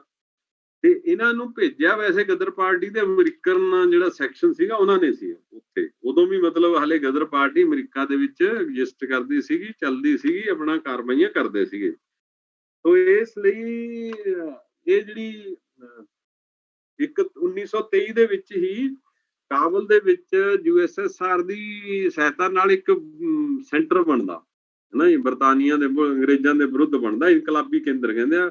ਬਰਕਤੁੱਲਾ ਕਾਬਲ ਵਿੱਚ ਕੰਮ ਕਰਦਾ ਸੀਗਾ, ਉਹ ਉਹਨੂੰ ਚਲਾਉਂਦਾ ਸੀ, ਇਹ ਕਿਹਾ ਜਾਂਦਾ। ਸੋ ਬਾਬਾ ਗੁਰਮੁਖ ਸਿੰਘ ਲਲਤੋਂ ਉਦਮ ਸਿੰਘ ਕਸੇਲ, ਦੋਵੇਂ ਗਦਰੀ ਸੀਗੇ ਇਹ। ਦੇਖੋ ਗਦਰੀ ਕਿੰਨਾ ਮਤਲਬ ਹੈਗਾ, 13 ਤੋਂ ਸ਼ੁਰੂ ਹੁੰਦੇ ਆ। ਉਹ ਉੱਥੋਂ ਮਦਰਾਸ ਦੀ ਜੇਲ੍ਹ ਤੋੜ ਕੇ ਹਾਂਜੀ ਕਾਬਲ ਪਹੁੰਚ ਜਾਂਦੇ ਆ ਇਨਕਲਾਬੀ ਸੈਂਟਰ। ਇਨਕਲਾਬ ਦੇ ਲਈ ਜਿਹੜਾ ਸੋਸ਼ਲਿਜ਼ਮ ਦੇ ਵੱਲ ਨੂੰ ਹੈ, ਹੁਣ ਜਿਹਦੀ ਸਮਝ ਸੋਸ਼ਲਿਜ਼ਮ ਹੈ ਉਹਦੇ ਵੱਲ ਨੂੰ ਜਿਹੜਾ ਉੱਥੇ ਪਹੁੰਚਦੇ ਆ।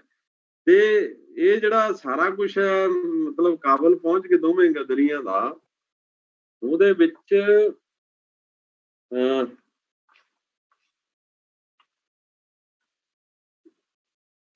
ਇਹ ਜਿਹੜੇ ਕਦੇ ਅਫਗਾਨਿਸਤਾਨ ਰਾਹੀਂ ਕਦੇ ਹੋਰ ਰਾਹੀਂ ਆਉਂਦੇ ਜਾਂਦੇ ਸੀਗੇ। ਅੰਮ੍ਰਿਤਸਰ ਵੀ 1923 ਦੇ ਵਿੱਚ ਵੀ ਆਏ, 23 ਦੇ ਵਿੱਚ ਸੰਪਰਕ 'ਚ ਵੀ ਸੀਗੇ। ਮਾਸਟਰ ਤਾਰਾ ਸਿੰਘ ਨਾਲ ਵੀ ਸੰਪਰਕ ਸੀਗੇ। ਸੁੰਦਰ ਸਿੰਘ ਲੈਲਪੁਰੀ ਬਹੁਤ ਵੱਡੇ ਲੀਡਰ ਹੋਇਆ, ਉਹਨਾਂ ਨਾਲ ਵੀ ਸੀਗੇ।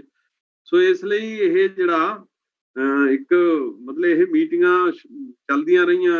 ਉਹਦੇ ਵਿੱਚ ਇਹਨਾਂ ਵਿੱਚ ਹੀ ਜਿਹੜੇ ਵੱਡੇ ਬੰਦੇ ਆ, ਜਿਹੜੇ ਬਾਅਦ ਚ ਵੱਡੇ ਕਮਿਊਨਿਸਟ ਆਗੂ ਬਣੇ, ਜਿਵੇਂ ਬਾਬਾ ਭਾਗ ਸਿੰਘ ਕੈਨੇਡੀਅਨ, ਬਾਬਾ ਕਰਮ ਸਿੰਘ ਚੀਮਾ, ਇੰਦਰ ਸਿੰਘ, ਇਹ ਸਾਰੇ ਬੰਦੇ, ਇਹ ਕਿਰਤੀ ਅਖਬਾਰ ਜਿਹੜਾ ਸੀਗਾ ਉਹ ਮੀਟਿੰਗਾਂ ਕਰਦੇ ਸੀ। ਇਹਨਾਂ ਦਾ ਜਰੀਆ ਸੀਗਾ, ਉਹਦੇ ਨਾਲ ਇਹ ਪੈਸਾ ਜਿਹੜਾ ਭਾਈ ਰਤਨ ਸਿੰਘ ਕਾਬਲ ਸੈਂਟਰ ਤੋਂ ਭੇਜਦਾ ਸੀਗਾ, ਉਹ ਵੀ ਕਾਬਲ ਸੈਂਟਰ 'ਚ ਰਿਹਾ ਕਾਫੀ ਦੇਰ। ਸੋ ਇਸ ਲਈ ਇਹ ਅਖਬਾਰ ਜਿਹੜਾ ਕਾਫੀ ਵੱਡਾ, ਤੇ ਅਖਬਾਰ ਜਿਹੜੀ ਮੈਂ ਪਹਿਲਾਂ ਵੀ ਗੱਲ ਕਰ ਚੁੱਕਿਆ ਕਿ ਅਖਬਾਰ ਦੇਖੋ ਉਸ ਵੇਲੇ ਕਿੰਨੇ ਨਿਕਲਦੇ ਸੀ। ਫੁਲਵਾੜੀ ਨਿਕਲਦਾ ਸੀ, ਦੇਸ਼ ਸੇਵਕ ਨਿਕਲਦਾ ਸੀ ਜਲੰਧਰ ਤੋਂ, ਤੇ ਅਕਾਲੀ ਤੇ ਪਰਦੇਸ਼ੀ ਨਿਕਲਦਾ ਸੀਗਾ, ਰਿਆਸਤ ਨਿਕਲਦਾ ਸੀਗਾ, ਦਲੇਰ ਹਿੰਦ ਨਿਕਲਦਾ ਸੀ ਹਾਂਜੀ, ਤੇ ਕਿਰਪਾਨ ਬਹਾਦਰ ਨਿਕਲਦਾ ਸੀ, ਆਦਲ ਨਿਕਲਦਾ ਸੀ ਹਾਂਜੀ। ਕਾਫੀ ਅਖਬਾਰ ਜਿਹੜੇ ਆ ਉਸ ਵੇਲੇ ਨਿਕਲਦੇ ਸੀ ਜਦੋਂ ਕਿਰਤੀ ਅਖਬਾਰ ਵੀ ਜਿਹੜਾ ਇਹ ਆਇਆ 1926 ਦੇ ਵਿੱਚ। ਸੋ ਇਸ ਸਮੇਂ ਜਿਹੜਾ ਕਿਰਤੀ ਦਾ ਜਨਮ ਹੈ, ਇਹ ਉਹ ਪੋਲੀਟੀਕਲ ਹਾਲਾਤ ਜਿਹੜੇ ਸੀਗੇ ਨਾ, ਅਕਾਲੀ ਲਹਿਰ ਦਾ ਜੈਤੋ ਮੋਰਚਾ, ਗੁਰਦੁਆਰਾ ਸੁਧਾਰ ਲਹਿਰ, ਫਿਰ ਸ਼੍ਰੋਮਣੀ ਕਮੇਟੀ ਗੈਰ ਕਾਨੂੰਨੀ ਕਰਾਰ ਦੇ ਦਿੱਤੀ 1923 ਚ, ਬੱਬਰਾਂ ਦਾ ਜਿਹੜਾ ਅੰਦੋਲਨ ਚੱਲਿਆ, ਇਹ ਸਾਰਾ ਕੁਝ ਜਿਹੜਾ ਉਸ ਵੇਲੇ ਇਹ ਕਿਰਤੀ ਦਾ ਜਨਮ ਹੋਇਆ। ਕਿਰਤੀ ਕਿਸਾਨ ਪਾਰਟੀ ਜਿਹੜੀ ਆ ਉਹ ਬਣੀ, ਤੇ ਉਦੋਂ ਕਮਿਊਨਿਸਟਾਂ ਦਾ ਜਿਹੜਾ ਪਹਿਲਾ ਤੇ ਕਾਂਗਰਸ ਦਾ ਵੀ ਜਿਹੜਾ ਸੈਸ਼ਨ ਹੈ ਕਾਨਪੁਰ 'ਚ, ਦੋਹਾਂ ਦਾ ਇਕੱਠਾ ਹੀ ਹੋਇਆ। ਸੋ ਇਸ ਲਈ ਇੱਕ ਸੰਦਰਭ ਹੈਗਾ ਕਿ ਜਦੋਂ ਅਸੀਂ ਗੱਲ ਕਰਦੇ ਹਾਂ, ਸੋ ਇਹ ਜਿਹੜਾ ਪੈਸਾ ਇਕੱਠਾ ਕਰਨਾ, ਅਖਬਾਰ ਕੱਢਣਾ, ਫਿਰ ਉਹਦੇ ਤੇ ਕਰਨਾ, ਇਹ ਇੱਕ ਬੌਧਿਕ ਜਿਹੜੀ ਸਮਝ ਹੈ, ਜਿਹੜੀ ਅਸੀਂ ਲੈਫਟਿਸਟ ਸਮਝ ਨੂੰ ਕਹਿੰਦੇ ਆ, ਅਗਾਂਹ ਵਧੂ ਸੋਚ, ਤੇ ਉਹਦੇ ਤੋਂ ਫਿਰ ਹੌਲੀ ਹੌਲੀ ਲੈਫਟ ਵੱਲ ਇਹ ਅਖਬਾਰਾਂ ਰਾਹੀਂ ਲੇਖ ਲਿਖ ਕੇ ਅੰਗਰੇਜ਼ਾਂ ਦੇ ਖਿਲਾਫ, ਤੇ ਦੂਜਾ ਜਿਹੜਾ ਵਰਗ ਉਹਨਾਂ ਦੇ ਖਿਲਾਫ, ਜਿਹੜਾ ਕਿਰਤੀ ਕਿਸਾਨ ਦਾ ਸ਼ਬਦ ਹੀ ਹੈ ਕਿ ਕਿਰਤੀਆਂ ਦੇ ਕਿਸਾਨਾਂ ਨੂੰ ਇਕੱਠੇ ਕਰਨਾ, ਫਿਰ ਵਰਗ ਚੇਤਨਾ, ਜਿਹੜੀ ਕਲਾਸ ਕੌਨਸ਼ੀਅਸਨੈਸ ਅਸੀਂ ਕਹਿੰਦੇ ਆ, ਤੇ ਉਹਦੇ ਵਿੱਚ ਉਹਨੂੰ ਲਿਆਉਣਾ। ਤੇ ਕਿਰਤੀਆਂ ਦੀ ਡੈਫੀਨੇਸ਼ਨ ਵੀ ਦਿੱਤੀ ਗਈ ਵੀ ਜਿਹੜੇ ਛੋਟੇ ਛੋਟੇ ਕੰਮ ਕਰਨ ਵਾਲੇ ਆ, ਉਹਦੇ ਵਿੱਚ ਸਾਰੀਆਂ ਛੋਟੀਆਂ ਜਾਤਾਂ ਵੀ ਸ਼ਾਮਲ ਕਰਕੇ ਕਿਰਤੀਆਂ ਨੂੰ ਇੱਕ ਪਲੇਟਫਾਰਮ ਤੇ ਲਿਆਉਣਾ। ਕਿਰਤੀ ਕਿਸਾਨ ਜਿਹੜੀ ਪਾਰਟੀ ਆ ਉਹਦੇ ਵਿੱਚ ਸ਼ੁਰੂ ਹੋਇਆ। ਸੋ ਪੰਜਾਬ ਦੇ ਵਿੱਚ ਕਿਰਤੀ ਕਿਸਾਨ ਪਾਰਟੀ ਜਿਹੜੀ ਆ ਉਹ 60 ਮੈਂਬਰਾਂ ਨਾਲ ਸ਼ੁਰੂ ਹੋਈ ਸੀਗੀ, ਤੇ ਫਿਰ ਬਹੁਤ ਸਾਰੇ ਹੋਰ ਥਾਵਾਂ ਤੇ ਸ਼ੁਰੂ ਹੋਈ, ਤੇ ਅਲਟੀਮੇਟਲੀ 1929 ਵਿੱਚ ਕਿਰਤੀ ਕਿਸਾਨ ਪਾਰਟੀ ਜਿਹੜੀ all India workers and peasants party ਨਾਲ ਜੁੜ ਗਈ। ਸੋ ਇਹ ਜਿਹੜਾ ਕਿਰਤੀ ਵਿਚਾਰਧਾਰਾ ਆਪਣੇ ਆਪ ਦੇ ਵਿੱਚ ਹੀ ਰਾਜਸੀ ਟੀਚੇ 'ਚ ਜਿਹੜੀ ਸੀਗੀ, ਉਹ ਕਾਫੀ ਜਿਹੜੇ ਲੋਕ ਆ ਉਹ ਵੀ ਕਹਿੰਦੇ ਆ ਵੀ ਇਹ ਤਾਂ ਭਾਰਤੀ ਕਮਿਊਨਿਸਟ ਗਰੁੱਪਾਂ ਤੋਂ ਵੀ ਅੱਗੇ ਸੀਗੀ। ਉਹ ਜਿਹੜੀ ਰਾਜਨੀਤਿਕ ਉਦੇਸ਼ ਹੈ, ਜਿਹੜੀ ਪੂਰਨ ਆਜ਼ਾਦੀ ਦੀ ਮੰਗ ਆ, ਉਹ ਉਦੋਂ ਕਰਦੇ ਸੀਗੇ। ਮਜ਼ਦੂਰ ਕਿਸਾਨ ਰਾਜ ਦੀ ਸਥਾਪਨਾ ਦਾ ਨਿਸ਼ਾਨਾ ਰੱਖਿਆ ਕਿ ਮਜ਼ਦੂਰ ਤੇ ਕਿਸਾਨ ਨਹੀਂ ਹੈ ਨਾ। ਤੁਸੀਂ ਸੋਸ਼ਲਿਸਟ ਇਨਕਲਾਬ ਦੇ ਵਿੱਚ ਜਦੋਂ ਤੁਸੀਂ ਗੱਲ ਕਰਦੇ ਹੋ, ਫਿਰ ਇਹ ਦੋ ਕਲਾਸਾਂ ਦਾ ਜੋੜ ਤੁਸੀਂ ਕਹਿੰਦੇ ਹੋ। ਸੋ ਇਸ ਲਈ ਇਹ ਪੂਰੀ ਇੱਕ ਚੱਲੀ, ਤੇ ਕਿਰਤੀ ਫਿਰ ਹੌਲੀ ਹੌਲੀ ਚੱਲਿਆ। 1931 ਵਿੱਚ ਕਿਰਤੀ ਦੀ ਥਾਂ ਤੇ ਫਿਰ ਮਜ਼ਦੂਰ ਕਿਸਾਨ ਨਹੀਂ, ਤੋ ਕਿਰਤੀ ਨੂੰ ਛੱਡ ਕੇ ਉਹਦੇ ਵਿੱਚ ਕਿਸਾਨ ਵੀ ਆ ਗਿਆ, ਮਜ਼ਦੂਰ ਸ਼ਬਦ ਪਾਇਆ ਗਿਆ। ਇਹ ਨਵਾਂ ਰਸਾਲਾ ਜਿਹੜਾ ਉਹ ਨਿਕਲਿਆ, ਜਿਹੜਾ ਧਰਮ ਤੇ ਫਿਰਕੇ ਦੇ ਨਾਂ ਥੱਲੇ ਰਾਜਨੀਤੀ ਦਾ ਵਿਰੋਧ ਕਰਦਾ ਸੀ। ਮਤਲਬ ਹੁਣ ਇਹ ਆ ਗਿਆ, ਪਹਿਲਾਂ ਉਹ ਅਲੱਗ ਹੁੰਦੇ ਸੀਗੇ, ਫਿਰ ਇਹ ਵਿਰੋਧ ਕਰਦੇ ਸੀਗੇ। ਤੇ ਜਿਹੜੇ ਸਰਮਾਏਦਾਰੀ ਦੀ ਵੀ ਖੁੱਲ ਕੇ ਜਿਹੜੀ ਕਾਂਗਰਸ ਤੇ ਸਰਮਾਏਦਾਰੀ ਹੈ, ਉਹਦੀ ਜਿਹੜੀ ਸਾਂਝ ਹੈ, ਉਹਨੂੰ ਵੀ ਵਿਰੋਧ ਕਰਦੇ ਸੀ। ਉਹਦੇ ਬਾਰੇ ਵੀ ਬਹੁਤ ਲੇਖ ਉਹਨਾਂ ਨੇ ਲਿਖੇ। ਸੋ ਇਸ ਲਈ ਜਿਹੜੇ ਧਾਰਮਿਕ ਦੰਗੇ ਹੈ ਜਾਂ ਹੋਰ ਹੈ, ਉਹਦੇ ਖਿਲਾਫ ਵੀ ਇਹ 1931-32 ਚ ਲਿਖਿਆ ਕਿ ਹਿੰਦੁਸਤਾਨ ਨੂੰ ਖਤਮ ਕਰ ਦੇਣਗੇ। ਕਿਰਤੀ ਕਿਸਾਨ ਜਿਹੜੀ ਪਾਰਟੀ, ਉਹਦੀ ਸਮਝ ਸੀਗੀ ਇਹ। ਸੋ ਕਿਰਤੀ ਕਿਸਾਨ ਲਹਿਰ ਜਿਹੜੀ ਕਾਫੀ ਜ਼ਿਆਦਾ ਫੈਲੀ ਜਦੋਂ 1930 ਦਾ ਮਦਵਾੜਾ ਆਇਆ, ਤੇ ਮਦਵਾੜੇ ਤੋਂ ਬਾਅਦ ਮਤਲਬ ਕਾਫੀ ਜਿਹੜੇ ਲੋਕ ਹੈ ਉਹ ਇਹਦੇ ਵਿੱਚ ਸ਼ਾਮਲ ਹੋਏ, ਕਿਸਾਨੀ ਦੀ ਜਿਹੜੀ ਹੈਗੀ ਹੈ। ਸੋ ਇਹ ਜਿਹੜਾ ਹੁਣ 1930 ਤੋਂ ਬਾਅਦ ਪੰਜਾਬ ਦੇ ਕਿਸਾਨਾਂ ਲਈ ਹੇਠ ਲਿਖੀਆਂ ਜਿਹੜੀਆਂ ਮੰਗਾਂ ਨੇ ਨਾ, ਮਤਲਬ ਜਿਹੜੀਆਂ ਮੈਂ ਤੁਹਾਨੂੰ ਦੱਸ ਰਿਹਾ, ਉਹ ਭੂਮੀ ਮਾਮਲਾ ਤੇ ਅਭਿਆਨਾ ਕਿ ਘੱਟ ਕਰੋ, ਕਰਜ਼ੇ ਦੀ ਸਮੱਸਿਆ ਤੇ ਕਰਜ਼ਾ ਖਤਮ ਕਰਨ ਦੀ ਮੰਗ ਜਿਹੜੀ ਹੁਣ ਵੀ ਕਿਸਾਨ ਕਰਦੇ ਆ। ਸੋ ਇਹ ਜਿਹੜੀਆਂ ਮੁੱਖ ਮੰਗਾਂ ਦੇ ਤੌਰ ਤੇ ਸੰਘਰਸ਼ ਜਿਹੜਾ ਕਿਸਾਨਾਂ ਨੇ ਕਿਰਤੀ ਲਹਿਰ ਦੇ ਬਾਜ਼ਾਰ ਫੈਲਣ ਤੋਂ ਬਾਅਦ ਇਹ ਲੜਿਆ ਗਿਆ। ਤੇ ਇਹ ਜਿਹੜਾ 3 ਧਿਰਾਂ ਜਿਹੜੀਆਂ ਸੀਗੀਆਂ ਉਹਦੇ ਵਿੱਚ ਕੁੱਲ ਮਿਲਾ ਕੇ ਇਹਨਾਂ ਮੰਗਾਂ ਨੂੰ, ਜਿਹੜਾ ਮਾਮਲੇ ਤੇ ਪਾਣੀ ਦੇ ਦਰਾਂ ਦੇ ਬਾਰੇ ਸੀਗਾ ਕਿਸਾਨ ਮੰਗਾਂ ਲਈ, ਉਹਦੇ ਵਿੱਚ ਯੂਨੀਅਨਿਸਟ ਵੀ ਸੀਗੇ, ਭਾਰਤੀ ਕਮਿਊਨਿਸਟ ਵੀ ਸੀ, ਕਿਰਤੀ ਕਿਸਾਨ ਲਹਿਰ ਆ। ਇਹਦਾ ਜੋ ਸਭ ਤੋਂ ਵੱਡਾ ਰੋਲ ਜਿਹੜਾ ਕਿਰਤੀ ਕਿਸਾਨਾਂ ਦਾ, ਜਿਹੜੇ ਦਰਮਾਨੇ ਕਿਸਾਨਾਂ ਦੇ ਬਹੁਤ ਸਾਰੇ ਹੋਰ ਵੀ ਸੰਗਠਨ ਸੀਗੇ, ਲੇਕਿਨ ਇਹਨਾਂ ਨੇ ਆਪਣਾ ਬਹੁਤ ਵੱਡਾ ਰੋਲ ਪਾਇਆ। ਇਹਦਾ ਮਤਲਬ ਸੀਗਾ ਕਿ ਜਿਹੜੀ ਅਕਾਲੀ ਲਹਿਰ, ਉਹਦੇ ਚੋਂ ਕਿਸਾਨ ਜਿਹੜੇ ਜਾਗਰੂਕ ਹੋਏ, ਉਹ ਫਿਰ ਵੱਖਰੀਆਂ ਵੱਖਰੀਆਂ ਭਾਵੇਂ ਪਾਰਟੀਆਂ 'ਚ ਬਹਿ, ਲੇਕਿਨ ਕਿਰਤੀ ਕਿਸਾਨ ਉਹਦੇ ਚ ਪੰਜਾਬ ਕਿਸਾਨ ਸਭਾ ਵੀ ਬਣਦੀ ਆ, ਕਿਰਤੀ ਸੰਘ ਵੀ ਬਣਦਾ, ਉਹਨਾਂ ਦੇ ਇੱਕ ਜ਼ਿਮੀਂਦਾਰਾਂ ਨੇ ਵੀ ਇੱਕ ਜਿਹੜੀ ਲੀਗ ਕੱਢੀ। ਸੋ ਇਸ ਲਈ ਇਹ ਚੱਲਿਆ। ਲੇਕਿਨ ਇਹ ਦੇਖਣ ਦੀ ਲੋੜ ਹੈ ਕਿ ਅੰਗਰੇਜ਼ਾਂ ਨੇ 1934 ਚ ਜਿਹੜੀਆਂ ਜਥੇਬੰਦੀਆਂ ਤੇ ਲਾਇਆ ਨਾ ਬੈਨ, ਗੈਰ ਕਾਨੂੰਨੀ ਐਲਾਨੀਆਂ, ਉਹ ਐਂਟੀ ਇੰਪੀਰੀਅਲਿਸਟ ਲੀਗ ਸੀਗੀ, ਜਿਹੜੀਆਂ ਇਹਦੀਆਂ ਕੁਝ ਕਮੇਟੀਆਂ ਸੀਗੀਆਂ। ਪੰਜਾਬ ਪ੍ਰਦੇਸ਼ ਨੌਜਵਾਨ ਭਾਰਤ ਸਭਾ ਸੀਗੀ, ਪੰਜਾਬ ਕਿਰਤੀ ਕਿਸਾਨ ਪਾਰਟੀ ਸੀਗੀ, ਅੰਮ੍ਰਿਤਸਰ ਜ਼ਿਲ੍ਹਾ ਕਿਸਾਨ ਸਭਾ ਸੀਗੀ, ਪੰਜਾਬ ਕਿਸਾਨ ਲੀਗ ਸੀਗੀ। ਉਹਦੇ ਚ ਮਤਲਬ ਇਹਦੇ ਚ ਕਾਂਗਰਸ ਜਾਂ ਦੂਜੀ ਕੋਈ ਹੋਰ ਪਾਰਟੀ ਨਹੀਂ, ਇਹਨਾਂ ਦੇ ਉੱਤੇ ਬੈਨ ਲੱਗਿਆ, ਕਿਉਂਕਿ ਇਹਨਾਂ ਨੇ ਕਿਸਾਨਾਂ ਦੀਆਂ ਮੰਗਾਂ ਲਈ ਆਪਣੇ ਘੋਲ ਜਿਹੜੇ ਆ ਵਧਾਏ ਹੋ ਗਏ। ਇਹਨਾਂ ਚ ਗਦਰੀਆਂ ਤੋਂ ਇਲਾਵਾ ਮਾਸਕੋ ਤੋਂ ਪੜ੍ਹ ਕੇ ਆਏ ਵੇ ਕਮਿਊਨਿਸਟ ਵੀ ਸੀਗੇ, ਸਾਮਰਾਜ ਵਿਰੋਧੀ ਲੀਗ ਦੇ ਮੈਂਬਰ ਵੀ ਸੀਗੇ, ਤੇ ਜਿਹੜੇ ਕਾਂਗਰਸ ਸਮਾਜਵਾਦੀ ਪਾਰਟੀ ਦੇ ਕਾਰਕੁਨ ਵੀ ਸੀਗੇ। ਉਹ ਸਾਰੇ ਜਿਹੜੇ ਕੁੱਲ ਮਿਲਾ ਕੇ ਲਹਿਰ ਸਮਾਜ ਵਿਰੋਧੀ ਸਾਂਝੇ ਫਰੰਟ ਜਿਹੜਾ ਸੀਗਾ ਉਹਨੂੰ ਵਧਾਉਣ ਤੇ ਲੱਗੀ ਵੀ ਸੀਗੀ ਉਸ ਵੇਲੇ। ਇਹਦਾ ਮਤਲਬ ਹੈ ਕਿ ਅੰਗਰੇਜ਼ਾਂ ਦੇ ਖਿਲਾਫ ਆਜ਼ਾਦੀ ਦੇ ਲਈ ਇਹ ਜਿਹੜੀ ਜਾਗਰੂਕਤਾ, ਜਿਹੜੀ ਵਰਗ ਕਲਾਸ ਕੌਨਸ਼ੀਅਸਨੈਸ ਹੈ ਕਿਰਤੀਆਂ ਦੀ ਤੇ ਕਿਸਾਨਾਂ ਦੀ, ਉਹਦੇ ਵਿੱਚ ਗਦਰੀਆਂ ਦਾ ਬਹੁਤ ਵੱਡਾ ਰੋਲ ਹੈ। ਉਹਦੇ ਵਿੱਚ ਜਿਹੜੀ ਇਹ ਕਿਰਤੀ ਕਿਸਾਨ ਪਾਰਟੀ ਹੈ, ਇਹਦਾ ਬਹੁਤ ਵੱਡਾ ਰੋਲ ਹੈ, ਤੇ ਕਿਰਤੀ ਅਖਬਾਰ ਦਾ ਬਹੁਤ ਵੱਡਾ ਰੋਲ ਹੈ ਉਹਦੇ ਚ। 1934 ਜਿਹੜੀ ਕਮਿਊਨਿਸਟ ਪਾਰਟੀਆਂ ਨੂੰ 1935 ਤੋਂ ਜਿਹੜਾ ਸੀ ਨਾ ਉਹ ਪਾਬੰਦੀ ਉਹਦੀ ਲੱਗੀ, ਤੇ ਕਾਂਗਰਸ ਸੋਸ਼ਲਿਸਟ ਪਾਰਟੀ ਰਾਹੀਂ ਫਿਰ ਜਿਹੜੇ ਬੰਦੇ ਸੀਗੇ ਉਹ ਕੰਮ ਕਰਦੇ ਸੀਗੇ ਉਹਦੇ ਚ। ਸੋ ਇਸ ਲਈ ਜਿਹੜੀ ਪਹਿਲੀ ਪੰਜਾਬ ਕਿਸਾਨ ਕਮੇਟੀ ਬਣਦੀ 1937 ਚ, ਉਹਦੇ ਪ੍ਰਧਾਨ ਬਾਬਾ ਜਵਾਲਾ ਸਿੰਘ ਜਿਹੜੇ ਬਣਦੇ ਆ। ਫਿਰ ਉਹਦੇ ਚ ਜਿਹੜੇ ਬਾਕੀ ਦੇ ਅਗਾਂਹ ਵਧੂ ਵਿਚਾਰਾਂ ਵਾਲੇ ਸੰਗਠਨ ਆ ਉਹ ਵੀ ਉਹਦੇ ਨਾਲ ਜੁੜਦੇ ਆ। ਉਹ ਚ ਕਾਂਗਰਸ ਸੋਸ਼ਲਿਸਟ ਹੈ, ਦੇਸ਼ ਭਗਤ ਕੈਦੀ ਪਰਿਵਾਰ ਸਹਾਇਕ ਕਮੇਟੀ ਵੀ ਬਣ ਗਈ ਸੀਗੀ। ਜਿਹੜਾ ਹੁਣ ਦੇਸ਼ ਭਗਤ ਹਾਲ ਹੈ, ਯਾਦਗਾਰੀ ਕਮੇਟੀ ਆ, ਉਹਦਾ ਅੰਮ੍ਰਿਤਸਰ ਬਣਾਉਣ ਦਾ ਟੀਚਾ ਸੀ। ਬਾਅਦ ਚ ਫਿਰ ਇਹ ਜਲੰਧਰ ਬਣਾਇਆ ਗਿਆ, ਉਸ ਵੇਲੇ ਬਣ ਗਈ ਸੀਗੀ 1937 ਦੇ ਵਿੱਚ। ਤੇ ਰਿਆਸਤੀ ਪਰਜਾ ਮੰਡਲ ਹੈ, ਜਿਹੜੇ ਰਿਆਸਤਾਂ ਦੇ ਖਿਲਾਫ ਸੀਗੇ, ਜਿਹੜੇ ਰਾਜੇ ਮਹਾਰਾਜੇ, ਉਹ ਅੰਗਰੇਜ਼ਾਂ ਦੇ ਨਾਲ ਹੀ, ਜਿਵੇਂ ਮੈਂ ਪਹਿਲਾਂ ਦੱਸਿਆ, ਰਾਜਨੀਤਿਕ ਜਿਹੜਾ ਸੀਗਾ ਉਹਨਾਂ ਦਾ ਆਪਣਾ ਕਲਾਸ ਐਂਗਲ ਸੀ, ਉਹਦੇ ਨਾਲ ਜੁੜ ਗਏ ਸੀਗੇ। ਇਹਦੇ ਨਾਲ ਕਈ ਰੈਡੀਕਲ ਲੀਗ ਦੇ ਗਰੁੱਪ ਵੀ ਜਿਹੜੇ ਆ ਉਹ ਵੀ ਸ਼ਾਮਲ ਹੋਏ। ਸੋ ਇਸ ਤਰ੍ਹਾਂ ਇਹ ਬਹੁਤ ਸਾਰੀਆਂ ਜ਼ਿਲ੍ਹਾ ਕਮੇਟੀਆਂ, ਕਿਸਾਨ ਕਾਨਫਰੰਸ ਜਿਹੜੀ ਹੈ, ਦੇਖੋ ਇਹ ਸਮਝਣ ਦੀ ਲੋੜ ਹੈ ਕਿ ਸਰਗਰਮੀਆਂ 38 ਚ ਬਹੁਤ ਹੋਈਆਂ ਕਿਰਤੀ ਲਹਿਰ ਦੇ ਨਾਂ ਤੇ।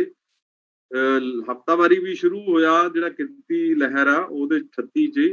ਫਿਰ ਇਹ ਮੇਰਠ ਤੋਂ ਛਪਦਾ ਸੀਗਾ। ਬਾਬਾ ਬੁੱਝਾ ਸਿੰਘ ਜਿਹੜੇ ਬਾਅਦ ਚ ਮਤਲਬ ਨਹਿਰੂ ਤੱਕ ਨੂੰ ਵੀ ਕਹਿ ਦਿੰਦੇ ਸੀ ਵੀ ਭਾਈ ਸਾਹਿਬ ਤੂੰ ਕੀ ਕਰਦਾ, ਬਹੁਤ ਵੱਡਾ ਉਹਨਾਂ ਦਾ ਨਾਂ ਹੈ। ਬਾਬਾ ਕਰਮ ਸਿੰਘ ਚੀਮਾ ਵੀ ਸੀ। 38 ਚ ਜਿਹੜੀ ਕਿਸਾਨ ਕਾਨਫਰੰਸ ਹੁੰਦੀ ਆ ਲਾਹੌਰ ਦੇ ਪਿੰਡ ਕਿਰਤੋਵਾਲ ਚ, ਉਹ ਚ 15,000 ਦਾ ਇਕੱਠ ਸੀਗਾ, ਜਿਹਦੀ ਬਾਬਾ ਸੋਹਣ ਸਿੰਘ ਨੇ ਪ੍ਰਧਾਨਗੀ ਕੀਤੀ। ਤੇ ਜ਼ਿਲ੍ਹਾ ਕਮੇਟੀ ਉਹ ਵੀ ਬਣੀ, ਤੇ ਕਿਰਤੀ ਕਿਸਾਨ ਲਹਿਰ ਸਾਹਮਣੇ ਜਿਹੜਾ ਮਤਲਬ ਫਿਰ ਇਹ ਹੋਇਆ, ਜਿਹੜੀ ਅਕਾਲੀ ਸੀਗੇ ਨਾ ਉਹਨਾਂ ਦੇ ਵਿੱਚ ਜਿਹੜਾ ਜੋ ਕੁਛ ਆਇਆ, ਉਹ ਫਿਰ ਇੱਕ ਰਾਜੇ ਮਹਾਰਾਜਿਆਂ ਨਾਲ ਵੀ ਉਹਨਾਂ ਨੇ ਸਮਝੌਤਾ ਕੀਤਾ, ਅੰਗਰੇਜ਼ਾਂ ਨਾਲ ਵੀ ਕੀਤਾ। ਉਹਦੇ ਕਰਕੇ ਜਿਹੜਾ ਕਿਸਾਨ ਲਹਿਰ ਆ ਉਹਨੇ ਅਕਾਲੀਆਂ ਤੋਂ ਵੱਖ ਕੀਤਾ, ਤੇ ਜਿਹੜੇ ਮਤਲਬ ਮਹਾਰਾਜਾ ਪਟਿਆਲੇ ਨਾਲ ਰਲ ਗਏ ਸੀਗੇ ਅਕਾਲੀਆਂ ਦੇ ਕਈ ਲੀਡਰ, ਉਹਨਾਂ ਕਰਕੇ 1938 ਚ ਬੱਬਰਾਂ ਨੇ ਵੀ ਕਿਹਾ ਵੀ ਸਾਨੂੰ ਨਾ ਬੱਬਰ ਅਕਾਲੀ ਨਾ ਕਹੋ, ਸਾਨੂੰ ਬੱਬਰ ਜਿਹੜੇ ਆ ਨਾ ਬਹਾਦਰ ਕਹੋ, ਇੱਥੋਂ ਤੱਕ ਦਾ ਤੋੜ ਵਿਛੋੜਾ ਜਿਹੜਾ ਹੋਇਆ। ਸੋ ਇਸ ਲਈ ਜਿਹੜੀ ਇਹ ਇੱਕ ਪੂਰੀ ਲਹਿਰ ਹੈ, ਇਹਦਾ ਇੱਕ ਜਿਹੜਾ ਪੂਰਾ ਯੋਗਦਾਨ ਹੈ, ਉਹਦੇ ਸੰਬੰਧ ਚ ਜੇ ਤੁਸੀਂ ਦੇਖੋ ਤਾਂ ਬਹੁਤ ਜਿਹੜੇ ਵਾਧੇ ਹੋਏ, ਮਾਲੀਆ ਹੋਇਆ, ਹੋਰ ਹੋਇਆ, ਉਹਦੀ ਮੂਵਮੈਂਟ ਜਿਹੜੀ ਹੈ ਪੂਰੀ ਇੱਕ ਆਜ਼ਾਦੀ ਲਹਿਰ ਦੀ ਮਿਲੀਟੈਂਟ ਰੂਪ ਜਿਹੜਾ ਉਹ ਕਿਰਤੀ ਕਿਸਾਨ ਲਹਿਰ ਤੋਂ ਬਣਦਾ ਮਿਲਦਾ ਪੰਜਾਬ ਦੇ ਵਿੱਚ।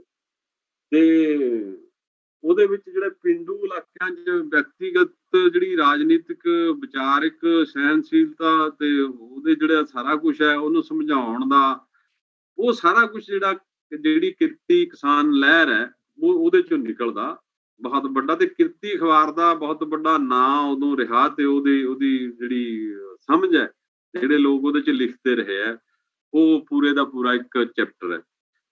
ਹੁਣ ਇਹਦੇ ਤੋਂ ਬਾਅਦ ਇੱਕ ਜਿਹੜੀ ਰਿਆਸਤੀ ਪਰਜਾ ਮੰਡਲ ਲਹਿਰ ਹੈ, ਇਹ ਇੱਕ ਪੂਰਾ ਤੁਸੀਂ ਦੇਖ ਸਕਦੇ ਹੋ ਹੌਲੀ ਹੌਲੀ ਜਿਹੜੀ ਅੰਗਰੇਜ਼ਾਂ ਦੇ ਖਿਲਾਫ ਆਜ਼ਾਦੀ ਦੀ ਹੈ, ਉਹਦੇ ਤੋਂ ਫਿਰ ਇੱਕ ਨਿਕਲਦਾ ਕਿ ਹਾਂ ਆਜ਼ਾਦੀ ਤੋਂ ਬਾਅਦ ਕਿਸ ਤਰ੍ਹਾਂ ਦਾ ਸਮਾਜ ਹੋਊਗਾ, ਕਿਸ ਤਰ੍ਹਾਂ ਦਾ ਉਹਨੂੰ ਡਿਬੇਟ ਜਿਹੜੀ ਕੀਤੀ ਗਈ, ਸਾਰਾ ਕੁਝ ਹੋਇਆ, ਉਹਦੇ ਹਿਸਾਬ ਫਿਰ ਇਹ ਆਉਂਦਾ।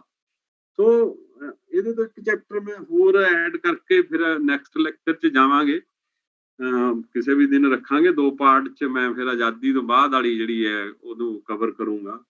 ਉਹ ਹੈਗਾ ਰਿਆਸਤੀ ਜਿਹੜੀ ਪਰਜਾ ਦੀਆਂ ਲਹਿਰਾਂ ਨੇ, ਹਨਾ, ਪਰਜਾ ਮੰਡਲ ਜਿਹਨੂੰ ਅਸੀਂ ਕਹਿੰਦੇ ਹਾਂ, ਜਿਹਦੇ 'ਚ ਬਹੁਤ ਸਾਰੇ ਲੀਡਰ ਜਿਹੜੇ ਆ ਉਹ ਵੀ ਪੈਦਾ ਹੋਏ ਆ ਤੇ ਉਹਨਾਂ 'ਚ ਬਹੁਤ ਸਾਰੇ ਕਮਿਊਨਿਸਟ ਲੀਡਰ ਵੀ ਪੈਦਾ ਹੋਏ। ਤੇ ਉਸ ਵੇਲੇ ਦੀਆਂ ਜਿੰਨੀਆਂ ਰਿਆਸਤਾਂ ਸੀਗੀਆਂ, ਉਹਨਾਂ ਨੇ ਕੀ ਕਰਿਆ ਕਿ 1922 ਦੇ ਵਿੱਚ ਜ਼ਿਆਦਾਤਰ ਰਿਆਸਤਾਂ ਨੇ ਅਕਾਲੀ ਲਹਿਰ ਨੂੰ ਦਬਾਉਣ ਦਾ ਕੰਮ ਕੀਤਾ। ਸਰਕਾਰ ਨੇ ਉਹਨਾਂ ਨੂੰ ਆਰਡਰ ਕੀਤੇ ਵੀ ਤੁਸੀਂ ਇਹਨਾਂ ਨੂੰ ਨਾ ਪਣਪਣ ਦਿਓ, ਤੇ ਉਹਨਾਂ ਨੇ ਇਸੇ ਚੱਕਰ 'ਚ ਨਾਭੇ ਦੇ ਮਹਾਰਾਜੇ ਨੂੰ ਵੀ ਲਾ ਕੇ ਆਪ ਚਾਰਜ ਲੈ ਲਿਆ ਸੀ। ਇਹ ਫਰੀਦਕੋਟ ਹੋ ਗਿਆ, ਕਪੂਰਥਲਾ ਦੀ ਰਿਆਸਤ ਹੋ ਗਈ, ਉਦੋਂ ਜੀਂਦ ਦੀ ਰਿਆਸਤ ਹੋ ਗਈ, ਤੇ ਮਹਾਰਾਜਾ ਪਟਿਆਲਾ ਵੀ ਹੋ ਗਿਆ। ਇਹ ਸਾਰੇ ਜਿਹੜੇ ਸੀਗੇ ਉਹ ਲੋਕਾਂ ਦੀਆਂ ਜਿਹੜੀਆਂ ਲਹਿਰਾਂ ਸੀਗੀਆਂ ਉਹਨਾਂ ਦੇ ਖਿਲਾਫ ਜਿਹੜਾ ਉਵੇਂ ਜਿਹੜੇ ਸੀਗੇ ਚੱਲੇ। ਸੋ ਉਹਦੇ 'ਚ ਜਦੋਂ ਅਸੀਂ ਗੱਲ ਕਰਦੇ ਹਾਂ ਤਾਂ ਦਰਬਾਰਾ ਸਿੰਘ ਜਿਹੜਾ ਗਦਰ ਦੇ ਦਿਨਾਂ ਸਰਗਰਮ ਸੀਗਾ, ਫੇਰ ਆ ਜਾਂਦੇ ਆ ਗਦਰੀਆਂ ਦੀ ਬਹੁਤ ਵੱਡੀ ਦੇਣ ਆਜ਼ਾਦੀ ਤੋਂ ਬਾਅਦ ਵੀ, ਤੇ ਉਹਦੀ ਬੌਧਿਕ ਤੇ ਇਹਦੀ ਵਿਚਾਰਧਾਰਕ ਜਿਹੜੀ ਆ ਉਹਦੀ ਤਰੱਕੀ ਵਿਕਾਸ ਲਈ ਵੀ ਬਹੁਤ ਵੱਡੀ ਦੇਣ ਹੈ ਕਿ ਉਹ ਜਿੱਥੋਂ ਚੱਲੇ 1912 ਤੋਂ ਲੈ ਕੇ ਸੋਸ਼ਲਿਸਟ ਤੇ ਹੋਰ ਕਮਿਊਨਿਸਟਾਂ ਦੇ ਤੇ ਕਿਸਾਨ ਸਭਾ ਦੇ ਵਿੱਚ। ਉਹਦੇ ਬਾਰੇ ਜੋਸ਼ੋ ਨਹੀਂ ਲਿਖਦੇ ਆ ਕਿ ਜਿਹੜਾ ਦਰਬਾਰਾ ਸਿੰਘ ਹੈ ਇਹ ਗੁੰਮਨਾਮ ਯੋਧਾ ਸੀ, ਜਿਸਨੇ ਆਪਣੀ ਸਾਰੀ ਉਮਰ ਦੇਸ਼ ਦੀ ਆਜ਼ਾਦੀ ਨੂੰ ਅਰਪਣ ਕੀਤੀ। ਰਾਏ ਸਿੰਘ ਦਾ ਸਾਥੀ ਸੀ, ਉਸ ਨਾਲ ਕਾਮਾਗਾਟਾ ਮਾਰੂ ਜਹਾਜ਼ 'ਚ ਕੈਨੇਡਾ ਗਿਆ, ਬਜ ਘਾਟ ਤੇ ਲੜਾਈ ਗੁੱਟ ਟੁੱਟ ਗਿਆ, ਵੱਧੀਆਂ ਗੋਲੀਆਂ 'ਚ ਬਾਬਾ ਗੁਰਦੇਵ ਸਿੰਘ ਨੂੰ ਚੁੱਕ ਕੇ ਭੱਜ ਗਿਆ। ਅਗਲੇ ਦਿਨ ਆਪ ਫੜਿਆ ਗਿਆ, ਬਾਬਾ ਜੀ ਲੋਪ ਹੋ ਗਏ। 3 ਸਾਲ ਨਜ਼ਰਬੰਦ, ਰਿਹਾਈ ਪਿੱਛੋਂ ਪਿੰਡ ਵਿੱਚ ਜਲਸਾ, ਪੁਲਿਸ ਨੇ ਪਿੰਡ 'ਚ ਤਸ਼ੱਦਦ ਕੀਤਾ, ਦਰਬਾਰਾ ਸਿੰਘ ਨੇ ਥਾਣੇਦਾਰ ਨੂੰ ਫੜ ਕੇ ਕੁੱਟ ਦਿੱਤਾ, ਫਿਰ ਕੈਦ, ਰਿਹਾਈ ਪਿੱਛੋਂ ਫਿਰ ਕੈਦ। ਮਤਲਬ ਇਹ ਗਦਰੀਆਂ ਦਾ ਪਾਸਟ ਹੈ। ਫਿਰ ਉਹ ਜਾ ਕੇ ਜਿਹੜੇ ਆ ਜੈਤੋਂ ਉਹਦੇ ਤੋਂ ਮੋਰਚੇ ਤੋਂ ਲੰਘਣ ਤੋਂ ਬਾਅਦ ਫਿਰ ਆਪਣਾ ਐਕਟਿਵ ਹੋ ਜਾਂਦੇ ਆ। ਸੋ ਇਹ ਜਿਹੜਾ ਰਿਆਸਤਾਂ ਦੇ ਵਿੱਚ ਜਿਹੜਾ ਇੱਕ ਪੂਰਾ ਚੱਲਿਆ ਰਿਆਸਤੀ ਜਿਹੜੀ ਪਰਜਾ ਉਹਨੂੰ ਇਕੱਠਾ ਕਰਕੇ ਉਹਨਾਂ ਦੇ ਖਿਲਾਫ ਉਹ ਜਿਹੜੀ ਇਹਨਾਂ ਦਾ ਮੁਜ਼ਾਹਰਾ ਲਹਿਰ, ਕਿਸਾਨ ਸਭਾ ਲਹਿਰ, ਅਕਾਲੀ ਲਹਿਰ, ਵਿਸਵੇਦਾਰੀ ਵਿਰੁੱਧ ਲਹਿਰ, ਇਹ ਪਰਜਾ ਮੰਡਲ ਦੀਆਂ ਵੱਡੀਆਂ ਜਿਹੜੀਆਂ ਨੇ ਲਹਿਰਾਂ ਨੇ ਉਸ ਵੇਲੇ ਦੀਆਂ ਜਿਹੜੀ ਚੱਲੀ। ਉਹਦੇ 'ਚ ਫਿਰ ਪਟਿਆਲੇ ਦੇ ਜਿਹੜੇ ਇੱਕ ਰਿਆਸਤ ਦੇ ਖਿਲਾਫ ਵੱਡਾ ਜਿਹੜਾ ਲੀਡਰ ਸੀਗਾ ਸੇਵਾ ਸਿੰਘ ਠੀਕਰੀ ਵਾਲਾ, ਜਿਹਨੂੰ ਰਾਜਾ ਜਿਹੜਾ ਉਹ ਇਹ ਲਿਖਦਾ, ਸੇਵਾ ਸਿੰਘ ਮੇਰੀ ਰਿਆਸਤ 'ਚ ਵਿਦਰੋਹ ਅਤੇ ਕ੍ਰਾਂਤੀਕਾਰੀ ਪ੍ਰਾਪੇਗੰਡਾ ਕਰਦਾ ਹੈ। ਮਹਾਰਾਜਾ ਪਟਿਆਲਾ ਕਹਿ ਰਿਹਾ ਹੈ ਹਾਂਜੀ ਭੁਪਿੰਦਰ ਸਿੰਘ, ਜਿਸ ਕਰਕੇ ਉਸਨੂੰ ਕੈਦ ਕੀਤਾ ਗਿਆ ਹੈ। ਉਹਨਾਂ ਦਾ ਇਹ ਰਵੱਈਆ ਖੜਗ ਸਿੰਘ ਤੇ ਉਹਨਾਂ ਦੇ ਸਾਥੀਆਂ ਦੀਆਂ ਤਕਰੀਰਾਂ ਤੋਂ ਵੀ ਦਿਖਾਈ ਦਿੰਦਾ ਹੈ।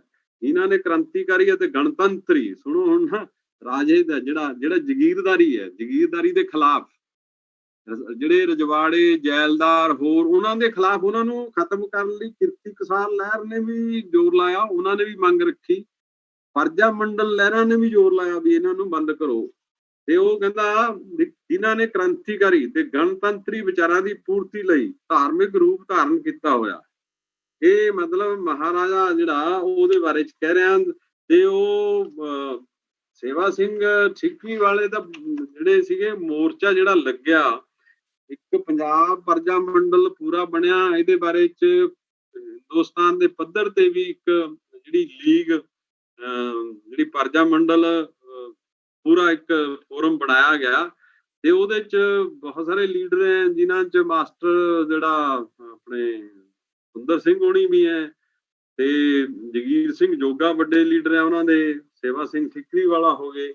ਇਹ ਲੀਡਰ ਹੈ ਜਿਹੜੇ ਰਾਜੇ ਰਜਵਾੜਿਆਂ ਦੇ ਖਿਲਾਫ ਲੜੇ, ਜਿਨ੍ਹਾਂ ਨੇ ਉਹਨਾਂ ਦੇ ਖਿਲਾਫ ਲੜ ਕੇ ਲੋਕਾਂ ਨੂੰ ਜਾਗਰੂਕ ਕੀਤਾ, ਉਹਨਾਂ ਨੂੰ ਸਮੂਲਿਤ ਕੀਤਾ। ਤੇ ਫਰੀਦਕੋਟ ਦੇ ਵਿੱਚ ਐਵੇਂ ਜਿਵੇਂ ਗਿਆਨੀ ਜੈਲ ਸਿੰਘ ਸੀਗਾ, ਉਹ ਕਾਂਗਰਸੀ ਸੀਗੇ, ਇਹਦੇ ਚ ਕਈ ਕਾਂਗਰਸੀ ਵੀ ਸੀਗੇ ਜਿਹੜੇ ਸ਼ਾਮਲ ਹੋਏ। ਤੇ ਉਹ ਜਿਹੜੀ ਬਾਬਾ ਖੜਕ ਸਿੰਘ ਬਹੁਤ ਵੱਡੇ ਲੀਡਰ ਸੀਗੇ ਇਹਦੇ। ਤੇ ਇਸ ਲਈ ਜਿਹੜਾ ਇੱਕ ਨਾਗਪੁਰ ਸੈਸ਼ਨ ਹੋਇਆ, ਜਿਹਦੇ ਚ 1927 ਚ ਸਟੇਟਸ ਪੀਪਲ ਕਾਨਫਰੰਸ ਜਿਹੜੀ ਹੈ ਨਾ ਬੰਬਈ ਕਰਕੇ ਰਿਆਸਤਾਂ ਵਿੱਚ ਪਰਜਾ ਮੰਡਲ ਲਹਿਰ ਦਾ ਮੁੱਢ ਬੰਨਣ ਦਾ ਰਸਤਾ ਹੈ। ਪਰ ਪਰਜਾ ਮੰਡਲ ਲਹਿਰਾਂ ਹਿੰਦੁਸਤਾਨ ਦੇ ਵਿੱਚੋਂ ਸਿਰਫ ਪੰਜਾਬ 'ਚ ਹੀ ਕਾਮਯਾਬ ਹੋਈਆਂ। ਇਹ ਜਿਹੜੀਆਂ ਪਰਜਾ ਮੰਡਲ ਬਣੇ ਇੱਥੇ, ਉਹ ਪਟਿਆਲਾ, ਨਾਭਾ, ਜੀਂਦ, ਮਲੇਰਕੋਟਲਾ, ਕਪੂਰਥਲਾ, ਫਰੀਦਕੋਟ, ਕਲਸੀਆਂ, ਨਾਲਾਗੜ੍ਹ, ਪਟੌਦੀ, ਸ਼ਿਮਲੇ, ਇਹ ਸਾਰਿਆਂ ਵਿੱਚ ਹੀ ਸਫਲਤਾਪੂਰਵਕ ਚੱਲਿਆ ਇਹ ਸਾਰਾ ਕੁਛ। ਪਰਜਾ ਮੰਡਲ ਦੀ ਕੇਂਦਰੀ ਜਿਹੜੀ ਜਥੇਬੰਦੀ ਚ ਉਹ ਤਾਂ 28 ਚ ਬਣੀ ਸੀਗੀ। ਤੇ ਇਹਨਾਂ ਦੇ ਜਿਹੜੇ ਮੁੱਖ ਉਦੇਸ਼ ਹੈ, ਜਿਹੜਾ ਪੰਜਾਬ ਦਾ ਪਰਜਾ ਮੰਡਲ ਹੈ, ਉਹ ਕੀ ਕਹਿੰਦਾ, ਉਹਦੇ ਚ ਇੱਕ ਲੀਡਰ ਸੀਗੇ ਉਜਾਗਰ ਸਿੰਘ ਭੌਰਾ, ਉਹਨਾਂ ਨੇ ਇਹਨਾਂ ਨੂੰ ਬਿਆਨ ਕੀਤਾ ਕਿ ਨਜੂਲ ਕਾਨੂੰਨ ਹਟਾਇਆ ਜਾਵੇ, ਸ਼ਿਕਾਰ ਦੀ ਬੰਦਸ਼ ਹਟਾਈ ਜਾਵੇ, ਹਰ ਕਿਸਮ ਦੀ ਬੇਗਾਰ ਖਤਮ ਕੀਤੀ ਜਾਵੇ, ਖੁਸ਼ ਸਹਿਤੀਅਤ ਟੈਕਸ ਤੇ ਨਹਿਰੀ ਮਾਮਲਾ ਅੰਗਰੇਜ਼ੀ ਇਲਾਕਿਆਂ ਦੇ ਬਰਾਬਰ ਹੋਵੇ, ਕਰਜ਼ਾ ਜੰਗ ਵਾਪਸ ਹੋਵੇ, ਮਾਲਵਾ ਇਨਕਮ ਟੈਕਸ ਮਾਲੀਆ ਇਨਕਮ ਟੈਕਸ ਤੇ ਚੰਦਾ ਠੰਡੀ ਬੰਦੀ ਹਟਾਏ ਜਾਣ, ਹੋਰ ਸਕੂਲ ਖੋਲੇ ਜਾਣ, ਸੜਕਾਂ ਬਣਾਈਆਂ ਜਾਣ ਤੇ ਮਜ਼ਾਰਿਆਂ ਨਾਲ ਇਨਸਾਫ ਲਈ ਬਟਾਈ ਬਿਨਾਂ ਮੁਆਵਜ਼ੇ ਖਤਮ ਕੀਤਾ, ਜੈਲਦਾਰੀਆਂ, ਨੰਬਰਦਾਰੀਆਂ, ਜਗੀਰਾਂ, ਪੈਨਸ਼ਨਾਂ ਤੇ ਹੋਰ ਸਮਾਨ ਜੋ ਕਿ ਗੁਰਦੁਆਰੇ ਤੇ ਹੋਰ ਲਹਿਰਾਂ ਵਿੱਚ ਸ਼ਾਮਲ ਹੋਣ ਕਰਕੇ ਜ਼ਬਤ ਕੀਤਾ ਗਿਆ ਹੈ, ਉਹ ਵਾਪਸ ਕੀਤੇ ਜਾਣ। ਪੁਲਿਸ ਤੇ ਹੋਰ ਪ੍ਰਬੰਧ ਦੀਆਂ ਵਧੀਕੀਆਂ ਰੋਕ ਕੇ ਪਿੰਡਾਂ 'ਚ ਤਜੀਰੀ ਚੌਂਕੀਆਂ, ਠੀਕਰੀ ਪਹਿਰਾ ਖਤਮ ਕੀਤਾ ਜਾਵੇ। ਅਗਲੀ ਹੈ ਕਿ ਪਾਰਲੀਮੈਂਟਰੀ ਤਰਜ਼ ਤੇ ਹਕੂਮਤ ਲਈ ਯਤਨ ਕੀਤੇ ਜਾਣ। ਮਤਲਬ ਰਾਜੇ ਨਹੀਂ ਚਾਹੀਦੇ, ਜਵਾੜੇ ਨਹੀਂ ਚਾਹੀਦੇ, ਰਾਜੇ ਆਪਣੀ ਜਾਤੀ ਖਰਚਾ ਨਿਯਤ ਕਰਨ, ਅਖਬਾਰਾਂ ਤੇ ਰਸਾਲਿਆਂ ਤੇ ਪਾਬੰਦੀਆਂ ਹਟਣ, ਪੋਲੀਟੀਕਲ ਤੇ ਧਾਰਮਿਕ ਕੈਦੀਆਂ ਦੀਆਂ ਸਪੈਸ਼ਲ ਕਲਾਸਾਂ ਬਣਾਈਆਂ ਜਾਣ, ਮੰਡੀਆਂ, ਸੜਕਾਂ, ਨਹਿਰਾਂ ਲਈ ਵਰਤੀ ਜ਼ਮੀਨ ਦਾ ਸਰਕਾਰ ਮੁਆਵਜ਼ਾ ਦੇਵੇ। ਇਹ ਪੰਜਾਬ ਰਿਆਸਤੀ ਪਰਜਾ ਮੰਡਲ ਜਿਹਦੀ ਕਾਨਫਰੰਸ 1930 ਚ ਲਾਹੌਰ ਚ ਹੁੰਦੀ ਆ, ਉਹਦਾ ਏਜੰਡਾ ਉਹ ਮਤਲਬ ਇਹ ਇਹਨਾਂ ਦੇ ਉਹ ਹੈ। ਤੇ ਜਿਹੜੀ ਇਹਦੀ ਕਮੇਟੀ ਦੇ ਜਿਹੜੇ ਪ੍ਰਧਾਨ ਸੀਗੇ ਲਾਹੌਰ ਵਾਲੀ ਦੇ, ਉਹ ਸੇਵਾ ਸਿੰਘ ਸੀਗੇ। ਤੇ ਸੇਵਾ ਸਿੰਘ ਨੂੰ ਹੀ ਮਹਾਰਾਜਾ ਭੁਪਿੰਦਰ ਸਿੰਘ ਦੇ ਰਾਜ ਨੂੰ ਸ਼ੈਤਾਨ ਰਾਜ ਕਹਿੰਦਾ ਸੀ, ਜਿਹੜਾ ਇਹ ਰਾਜ ਹੈ ਸ਼ੈਤਾਨ ਰਾਜ ਹੈ। ਤੇ ਇਸ ਲਈ ਉਹ ਮਤਲਬ ਜੇਲ੍ਹ ਚ ਰਹੇ, ਜੇਲ੍ਹ ਤੋਂ ਬਾਅਦ ਲੰਮਾ ਸਮਾਂ ਤੋਂ ਬਾਅਦ ਉਹਨਾਂ ਦੀ ਡੈਥ ਵੀ ਜੇਲ੍ਹ ਚ ਹੀ ਹੋਈ। ਫਿਰ ਉਹਦੇ ਬਾਅਦ ਹੀਰਾ ਸਿੰਘ ਭੱਠਲ, ਹਰਦਿਤ ਸਿੰਘ ਭੱਠਲ, ਹਰਨਾਮ ਸਿੰਘ ਜਿਹੜਾ ਚਮਕ, ਇਹ ਜਿਹੜੇ ਮਜਾਰਾ ਲਹਿਰ ਹੈ ਉਹਨਾਂ ਦੇ ਵੱਡੇ ਲੀਡਰ ਹੈ। ਤੇ ਜਿਹੜੀ ਲੀਡਰ ਹੈ ਪਰਜਾ ਮੰਡਲ ਲਹਿਰ ਹੈ, ਉਹਨਾਂ ਨੇ ਇੱਕ ਜਿਹੜੇ ਮਜਾਰੇ ਸੀਗੇ ਉਹਨਾਂ 'ਚ ਇੱਕ ਜਾਗਰੂਕਤਾ ਪੈਦਾ ਕੀਤੀ। ਮਜਾਰਾ ਲਹਿਰਾਂ ਕਰਕੇ ਕਾਫੀ ਵੱਡੀ ਇਹਨਾਂ ਨੂੰ ਸਫਲਤਾ ਵੀ ਮਿਲੀ।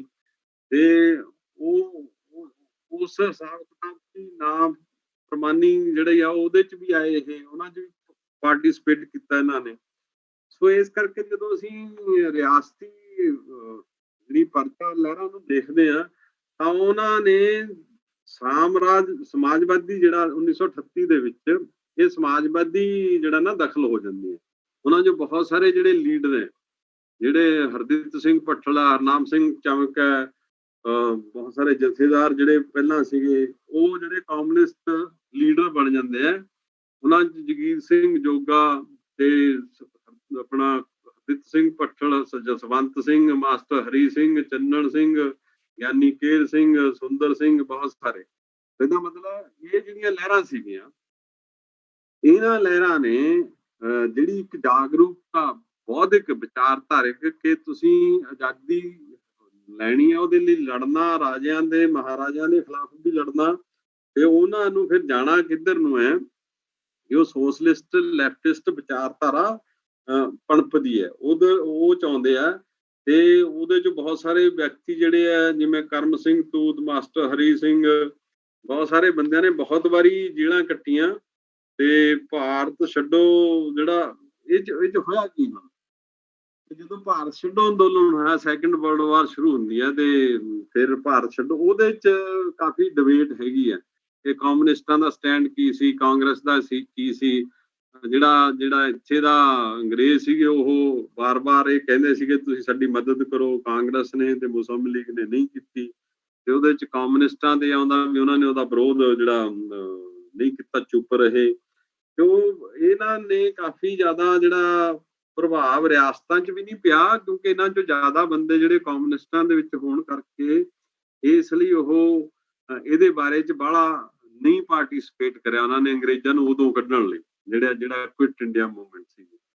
ਸੋ ਇਸ ਲਈ ਬਾਅਦ 'ਚ ਕੀ ਹੋਇਆ ਕਿ ਜਿਹੜੀ ਇਹ ਪਰਜਾ ਮੰਡਲ ਲਹਿਰ ਹੈ, ਇਹ ਵੀ ਫਿਰ 3 ਹਿੱਸਿਆਂ 'ਚ ਵੰਡੀ ਗਈ। ਜਦੋਂ ਮਾਸਟਰ ਤਾਰਾ ਸਿੰਘ ਦਾ ਪ੍ਰਭਾਵ ਵੀ ਵਧਣਾ, ਸ਼ਹਿਰੀ ਹਿੰਦੂ ਪ੍ਰਭਾਵ ਵਾਲਾ ਧੜਾ ਬਣ ਗਿਆ, ਅਕਾਲੀ ਮਹਾਰਾਜੇ ਪਟਿਆਲੇ ਵਾਲਾ ਬਣ ਗਿਆ, ਤੀਜਾ ਜਿਹੜਾ ਸੀ ਪਰਜਾ ਮੰਡਲ ਤੇ ਕਮਿਊਨਿਸਟ ਧੜਾ ਬਣ ਗਿਆ।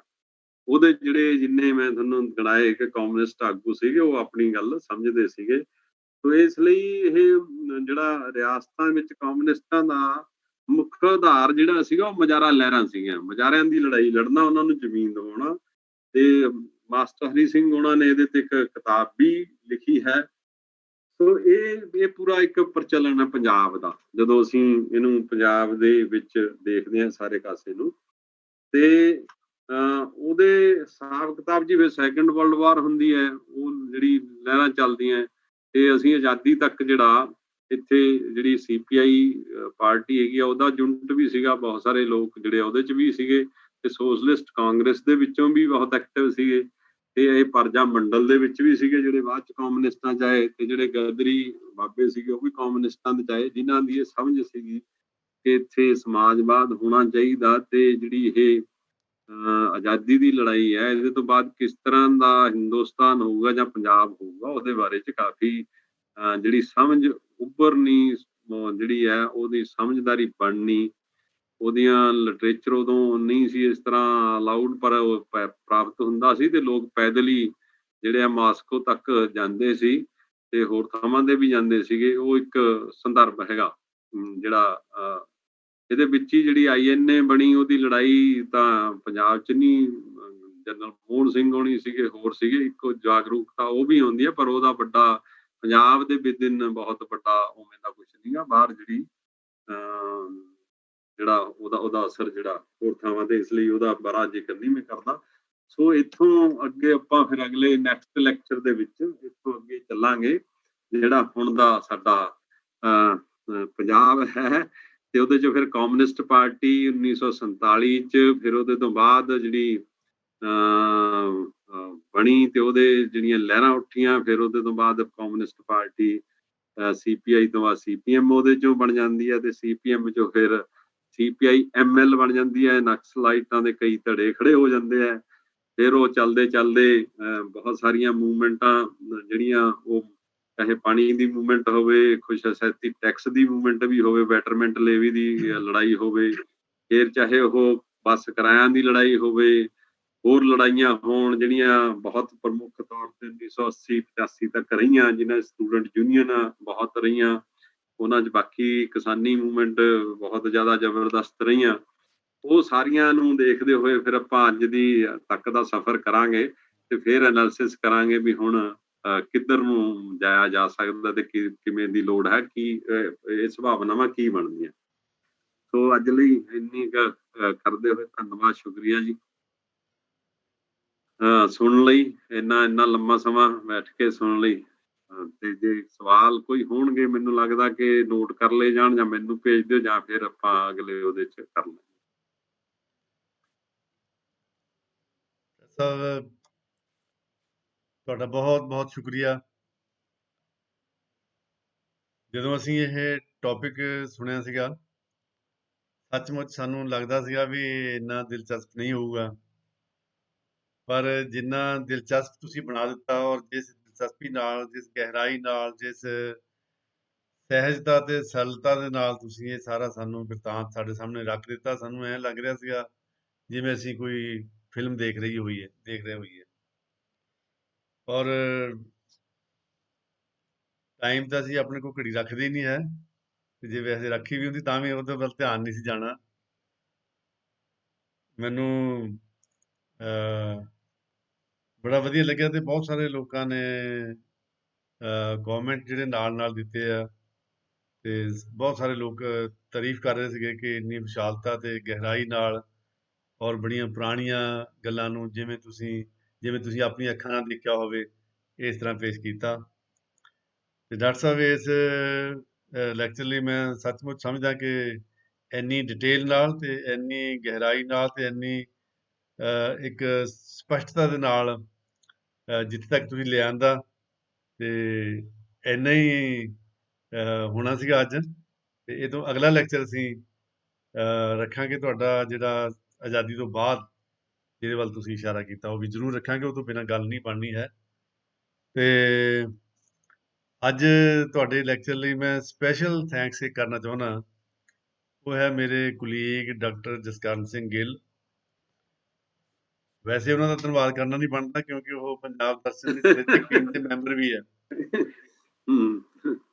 ਤੇ ਇੱਕ ਹੋਰ ਮੈਂ ਧੰਨਵਾਦ ਕਰਨਾ, ਉਹ ਹੈਗੇ ਆ ਆਪਣੇ ਸਾਡੇ ਪੰਜਾਬ ਦਰਸ਼ਨ ਸਿਰਜਕ ਟੀਮ ਦੇ, ਉਹ ਫਾਰਮਲੀ ਨਹੀਂ, ਪਰ ਅਸੀਂ ਉਹਨਾਂ ਨੂੰ ਮੰਨਦੇ ਹਾਂ ਵੀ ਸਾਡੇ ਉਹ ਸਰਪ੍ਰਸਤ ਵੀ ਆ, ਸਾਡੀ ਉਹ ਹੈਲਪ ਵੀ ਕਰਦੇ ਆ, ਸਾਡੇ ਸਿਰ ਤੇ ਹੱਥ ਵੀ ਰੱਖਦੇ ਆ।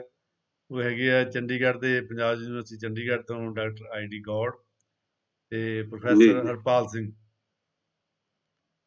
ਤਾਂ ਧੰਨਵਾਦ ਕਰਨ ਤੋਂ ਪਹਿਲਾਂ ਮੈਂ ਇੱਕ ਗੱਲ ਜ਼ਰੂਰ ਸ਼ੇਅਰ ਕਰਨੀ ਚਾਹੁੰਦਾ, ਮੈਂ ਵੀ ਦਰਸ਼ਕਾਂ ਨਾਲ, ਕਿ ਲੈਫਟ, ਮੈਂ ਕਿਉਂਕਿ ਲੈਂਗੁਏਜ ਦਾ, ਲਿਟਰੇਚਰ ਦਾ ਸਟੂਡੈਂਟ ਹਾਂ, ਤੇ ਮੈਂ ਹਰ ਚੀਜ਼ ਨੂੰ ਲੈਂਗੁਏਜ ਵਿੱਚੋਂ ਵੀ ਦੇਖਦਾ, ਤੇ ਉਹਦੀ ਖਾਸ ਤੌਰ ਤੇ ਜਿਹੜੇ ਸ਼ਬਦ ਹੁੰਦੇ ਉਹਦੀ ਐਟੀਮੋਲੋਜੀ ਵਿੱਚੋਂ ਦੇਖਦਾ।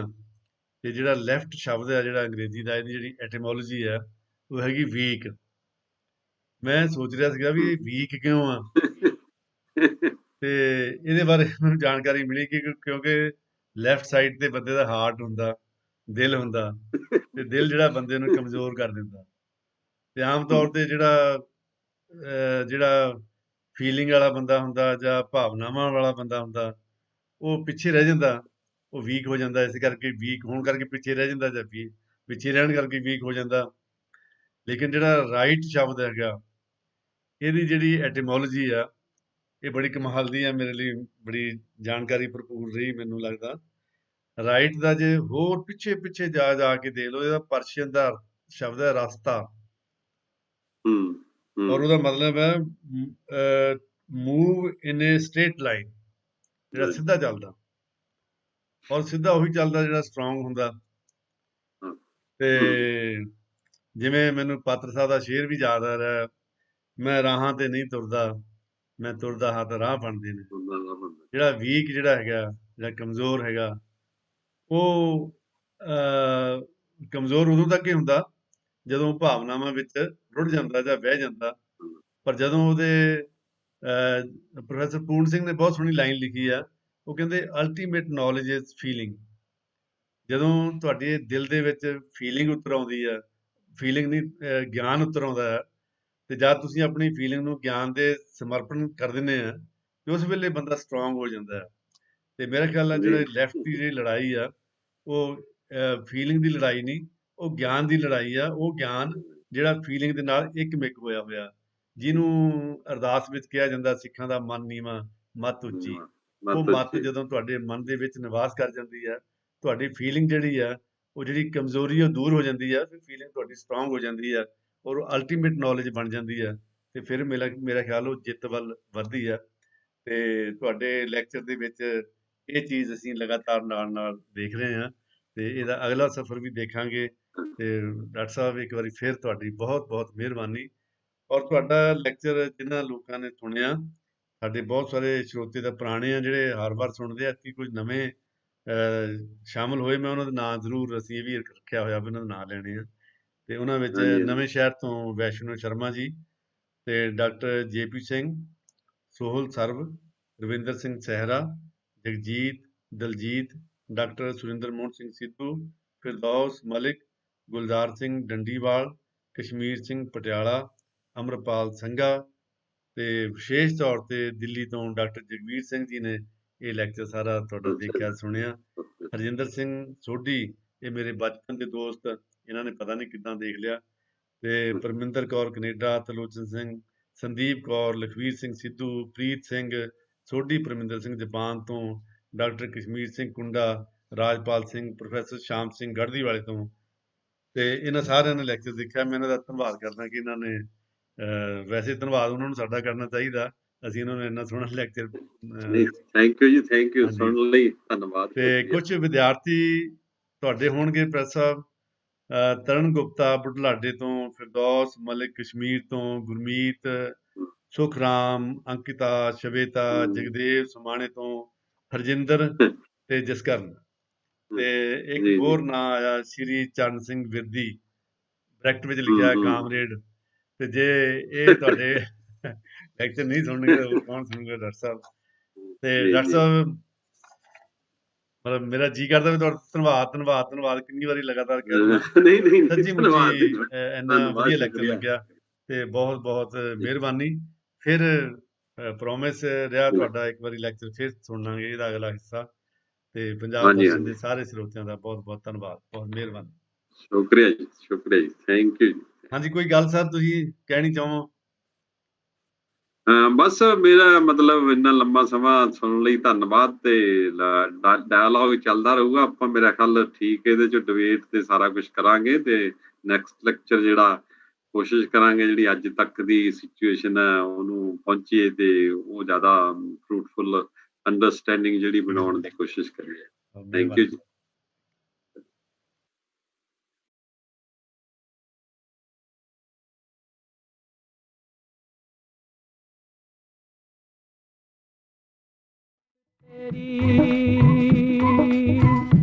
है पंजाब करां की सिफ्त तेरी,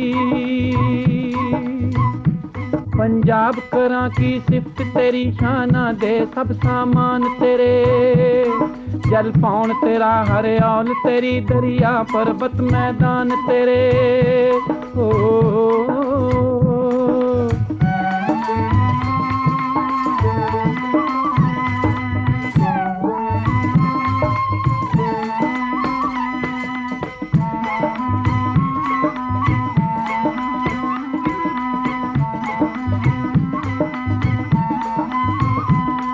बाबा नानक बाबा फरीद अपनी छाती ते पाले तू, दुनिया नू चानण दे।